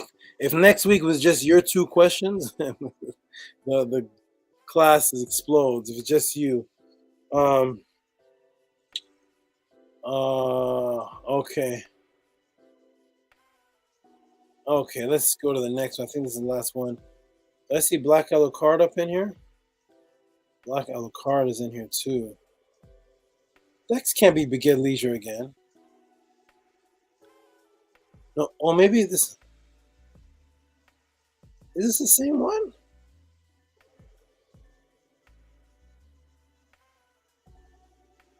Beged Leisure, is this another donation or is this a copy of the same one? It says Beged Leisure. Friend, why are they afraid of Meta-Netter? Is it to take focus off humans from our ancestors? This looks like a different one. It's the same amount of the same amazing amount with the same question, worded differently. I'm gonna check my paper. Beged Leader's not here. I don't know if this is if this is another $72 for the same question. This is, I don't know what's going on here. Beged Leisure, you need to contact me and get some. You need to get a direct class. You deserve a direct class. If these are separate, you just are super appreciative and actually just sending the same question, rewording it, and sending a different donation for the same question reworded. A third time or second time, I don't know. I'm gonna have to organize this and check my PayPal to see if this is if these are separate PayPals. This is amazing if it is. Let me go ahead and show everybody. I don't know if these are separate PayPals. I'm gonna put a week Beged. Oh my, Beged 8. Oh man. Wow. Let me go ahead and put this in the screen. So the last one was, friend, are they afraid of Meta-Netter to change the narrative of our Natiru? Netter are humans from ancestors written on stone in Kemet. Okay. Let me see if that's on the screen. It's not on the screen, but that was the last one. Well, this one, everybody, looks like you just... What is... Awesome. Wait, I can't even get on the screen. No, that's not what I wanted. Hold on, but I gotta be able to get this on the screen. Put this up here. Google down, and boom. Okay, so I think this is a separate donation. If it's this, if it is, that is absolutely amazing. Let me go ahead and show everybody this because it's the same amount. It's the same amount. Boom. Does that everybody see that? It's the same amount. It looks like the same friend. Are they afraid of Meta-Netter? The wording is different. And I have to check my PayPal to see if this is another 72. Regardless, Beget Leisure, you are amazing. Thank you, my brother. This is great, my brother. Thank you, man. Thank you. Does it look separate, everybody? Does it look like another PayPal? Same amount of a crazy amount, awesome amount, crazy good. Same amount of an amazing amount with the same friend that we're trying to have the Mednetter and the same material. It looks like a separate PayPal, everybody. This is, you are, Beget Leisure, are you even here? Beget Leisure sends donations and goes to bed. Shout out to Beget Leisure. He sends donations and he's gone. Wow. Okay. That's amazing, Beget Leisure. I'm assuming this is 3 different PayPals with the same wording and the same amount. 2 of the same amount. You are awesome. Okay, let's get on to the next one. I am Black Alucard is once again my brother. This brother here is he's awesome, man. This brother here is just awesome. There's nothing really to say. He's a real dedicated supporter, always supporting. He doesn't even send questions. I think the only question I ever got from Black Alucard was, can we set up a one-on-one class? And can I get a diet plan? I think that's the only questions I've gotten. Every other donation is just a donation. Every other donation is just a donation. Let me go ahead and put this on. And he's just supporting. I think this is on the screen now. Let me check and see. Okay, Black Alucard. Awesome. Another brother who's him, Lamar, Kamit. Beget Leisure, Hika Kepara. Who else? Raphael Gary. AJ Super Magoo. If I'm forgetting your names, all of you. Too many names to mention. And just great supporters consistently. That's just always supporting. Thank you so much, everybody. Thank you.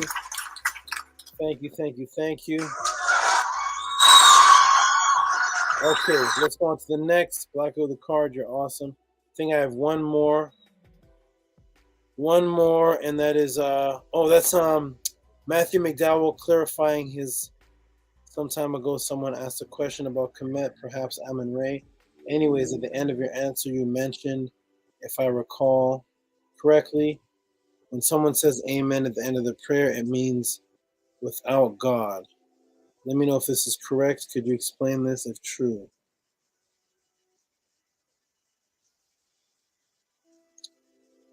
No, I don't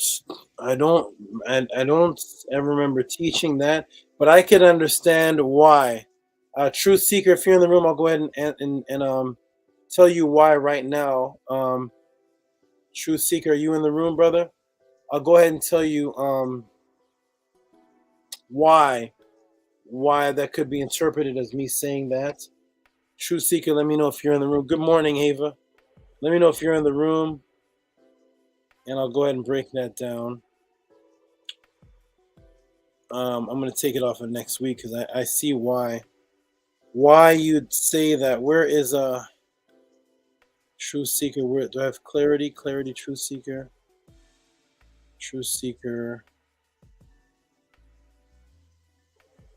Clarity. Is this Truth Seeker right here? Okay, got it.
Okay, everybody, can you hear me? Something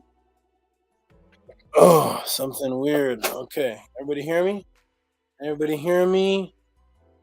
Everybody hear me? Okay, we're gonna close out. It's dropped down to 48 people. We're gonna go ahead and close out here. I think I got one more person to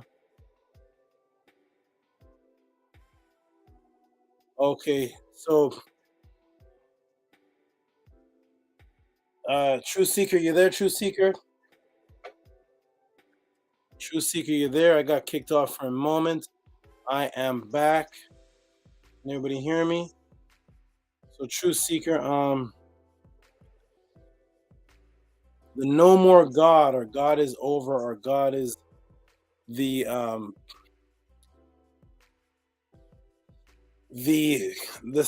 What I was breaking down is the sun goes through 3 stages in Kemet.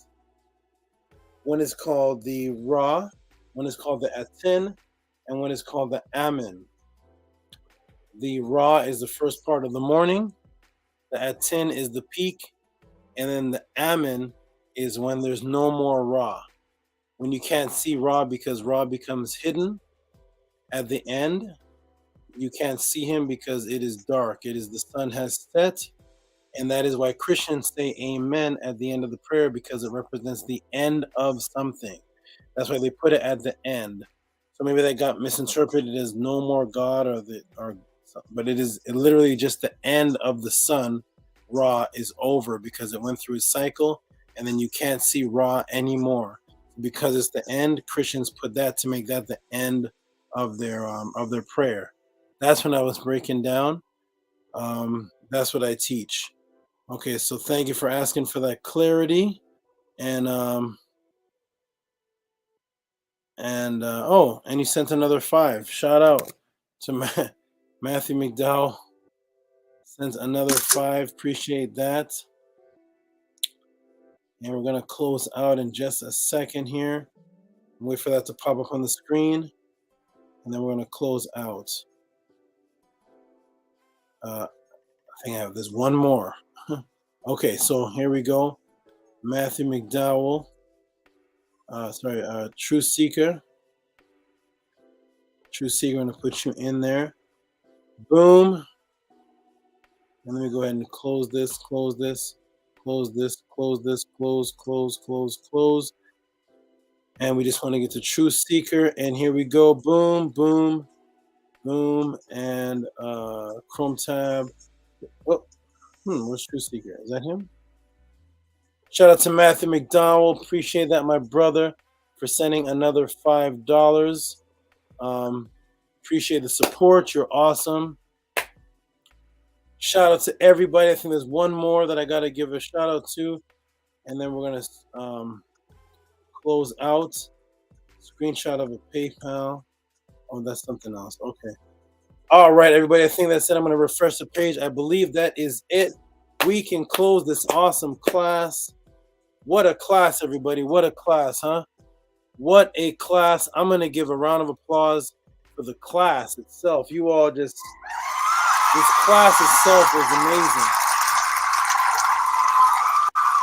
The class itself was absolutely amazing. Shout out to everybody who asked questions in the class to create this to be an awesome class. You all are amazing. Thank you.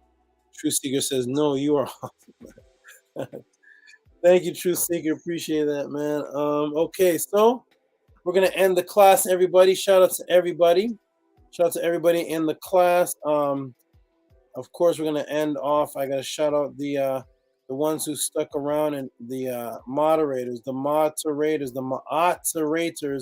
named by Stranger. They are Anki Ma'at, Nania Setmer, Seneti Amun, and Ahati Ma'at. I believe Senetsi Amun probably is knocked out. Sleep, no problem. You did an awesome job while you were here. Shout out to everybody in the class who survived this long class and stayed awake. True Seeker. Anki Ma'at says, thank you for coming. Thank you all for the support. Eka Kepara says, astronomical class. I know Jody's in here somewhere.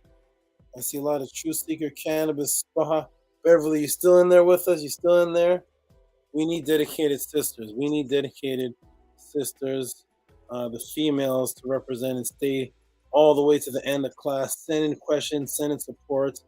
We need the women. We need the women. Speaking of we need the women, there is Jody. We need you, Jody. We need all the feminine energy. We need that to keep the world running in this consciousness. With no female energy, we have no people on the earth. And then, we have Ava. Man, the sisters are here. The women are surviving. Usually at the end of the class, it's just Jody. We have Ava here. We have Cannabis Spa. We have Jody here. Shout out to everybody. Nania Sent Mer says, thank you, Master Tehuti, for the acknowledgments. And thank you, Master Tehuti. Oh, same thing. Shout out to the best chat. That's right, 90 Cent Mercer. Shout out to the best chat. Big up to Jody. It says KP the Poet. Thank you, everybody, for coming to the Tehuti Podclass. For those who are watching this, who know I've taught now for 6 hours straight. 6 hours straight, because it's 6 hours and 46 minutes, but the first 46 minutes was an intro. I took a 3-minute break and a 6-minute break, and the rest is 6 hours of teaching. For that, everybody who's watching this, please send your support for the hard work and everything that I believe that I'm doing to give you all the highest quality. Support with Cash App, TT Amun. Support with the PayPal, Rocky SV. Even if you're watching this on a Wednesday, a Tuesday, and you didn't get to make it, I have several people that send me donations in the week because they couldn't make it for the Friday, or they couldn't stay up, so they go ahead and watch it on a Monday and send me the donation anyways. If you watch this on YouTube, go ahead and still send the donation, help support. Cash App, TT Amun, PayPal, Rocky SV. We appreciate you, everybody who showed up for this class. You can also inquire how to get the books. Melanin's Our Consciousness, that is one of them. Stepping Out of the Matrix, that is the other one. And you can send in your inquiry on how to get those books through the email, which the moderators can put in the room. And for those who are watching this and they're not seeing the live chat, no problem at all. Because you can also it'll also pop up on the screen. So on the screen, if you look on the screen in just a moment, you will see my email, which is mysticaltelevision@gmail.com. You can email that asking me how to get the books, and I will answer you. Okay, shout out to all of you for the support. That is the book there, Secrets of the Ages, Stepping Out of the Matrix. You can get either of those books. I'm going to go ahead and take that off the screen. We know what the motto is here at the Tehuti Podclass. I actually didn't say this in the beginning, but the motto is ancestral artifacts over religious opinion. Ancestral artifacts over religious opinion. We have here zebra. That is my beautiful zebra right there. Peace to zebra. And we have on the hat somewhere over here, let me twist the hat around, and that is the unicorn, the unicorn, the unicorn. See the horn on the head? That is the unicorn spider, and that is my awesome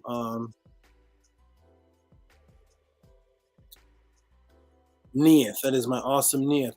Shout out to everybody that came to support the Tehuti Podclass.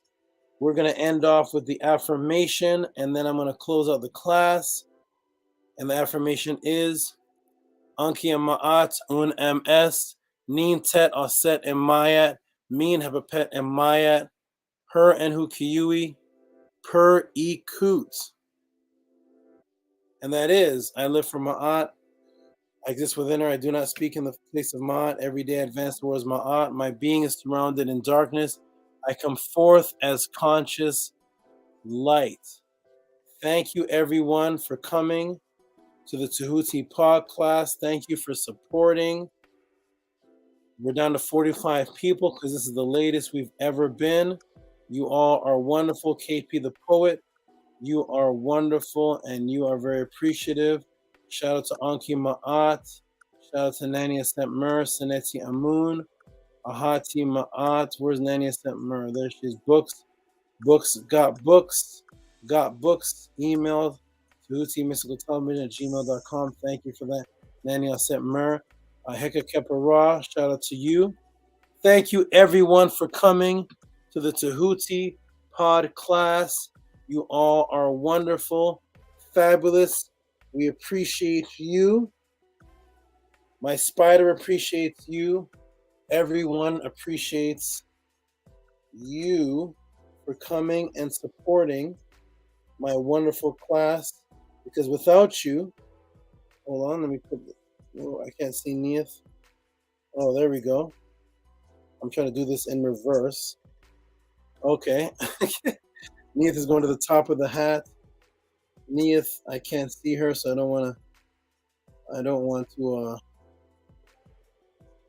I need to move her with this. There we go. Keep going. Okay, there we go, Neith. All right, boom. There we go. All right. Shout out to everybody. Zebra, where you going, my man? Where you going? Hold on. You've already gotten away 3 times today.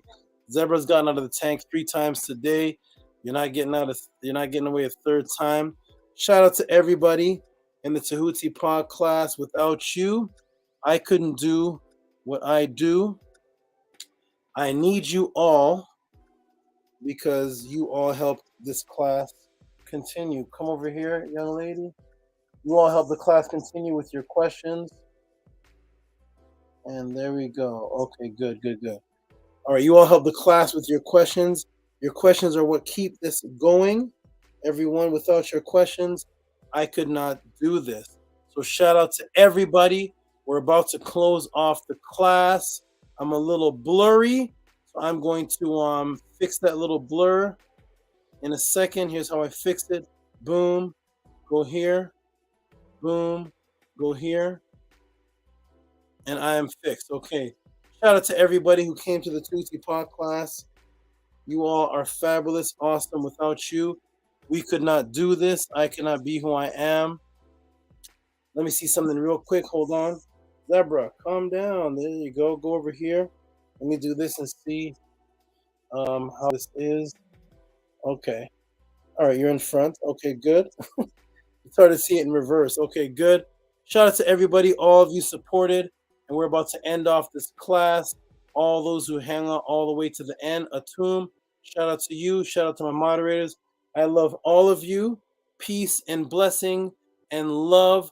Uncle Jasaneb. Shout out to everyone for your support. This is almost a 7-hour class, 7-hour chat. You are fabulous. There's still 50 people hanging on strong.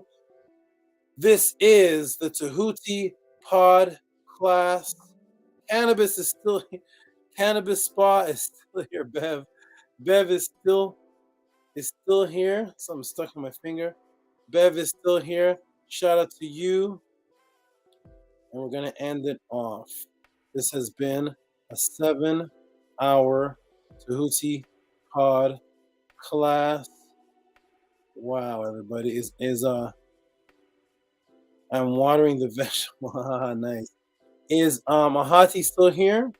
Ahati's probably gone out. I don't know. But shout out to you. 7-hour Tehuti Podclass, everybody. Much love and respect. We're about to end off. I'm gonna put on something really quick here. Let me see.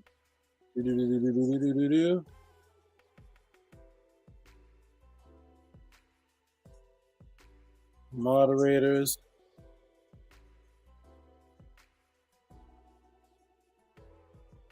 Okay. All right, everybody. Peace and love. I was trying to hang in there for the last 5 minutes to make it exactly 7 hours, but I'm breaking down, my brothers and sisters. I am breaking down. Would anybody like to come up to the top to the screen and say any last thing? I can put the link in the room. You can help the close out, give some good energy. Cannabis Spa Beverly, you want to jump up here for a quick moment, introduce yourself and say peace and anything, any of you. I share this with all of you.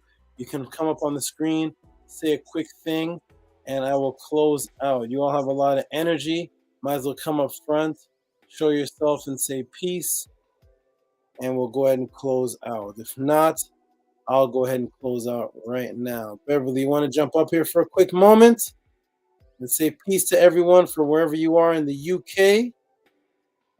Tell everybody about your Kemet trip for a couple of minutes. I don't know. I'm trying to push it. I'm trying to push it to 7 hours on the dot. I'm trying to push it to 7 hours on the dot. I'm trying to stall time. Okay, we're down to nobody. It's only the moderators left and KP the poet and Beverly left. I look like Mother Hubbard. Well, good night. What is Mother Hubbard? I have a night head. I've heard that before. I don't know what that is. That sounds familiar. Mother Hubbard. All right, you look like Mother Hubbard, no problem. All right. I have my night scarf on. Okay. Mother Hubbard. Why does that sound so familiar? All right, anybody else want to jump on? We got 3 minutes. 3 minutes to kill, 3 minutes to go before I close out. I want to close out exactly at the 7 hour mark. Hika Kepara, how about you, young brother? You want to jump on for a moment before we close out the Tehuti Podclass? We got 3 minutes. Hika Kepara, jump on. Say something before we close out. Say something. Come on, everybody. Say something if you want to. First impression counts. Okay, I understand, Beverly. You wanna look. You want to have a certain look for your first impression. I got you. No problem. Okay, Hika Kepara, you want to jump on real quick? We got 2 minutes. 2 minutes before we close out the class at the exact 7 hour mark to mark the number of Tehuti, the number 7. Hika Kepara. I don't have camera on the TV. Well, that's interesting. You're watching me on YouTube from a TV? That is different. Okay, no problem. All right. Okay, everybody. Has anybody else left in here? We're down to 48. There's 48 people. 48 people. Who are you, 48 people? Peace and love, everybody. We're going to shut down in about 2 minutes at the exact 7 hour mark. Peace and love, everyone. Web TV, I remember that. Unky Mott, Web TV. I remember that. Oh my goodness. Web TV. Okay. I'm on the TV. Got Beverly sending in. I don't know what that is. I'm not sure what that is, but shout out to Beverly. Okay. All right. We have 55 seconds before we close out.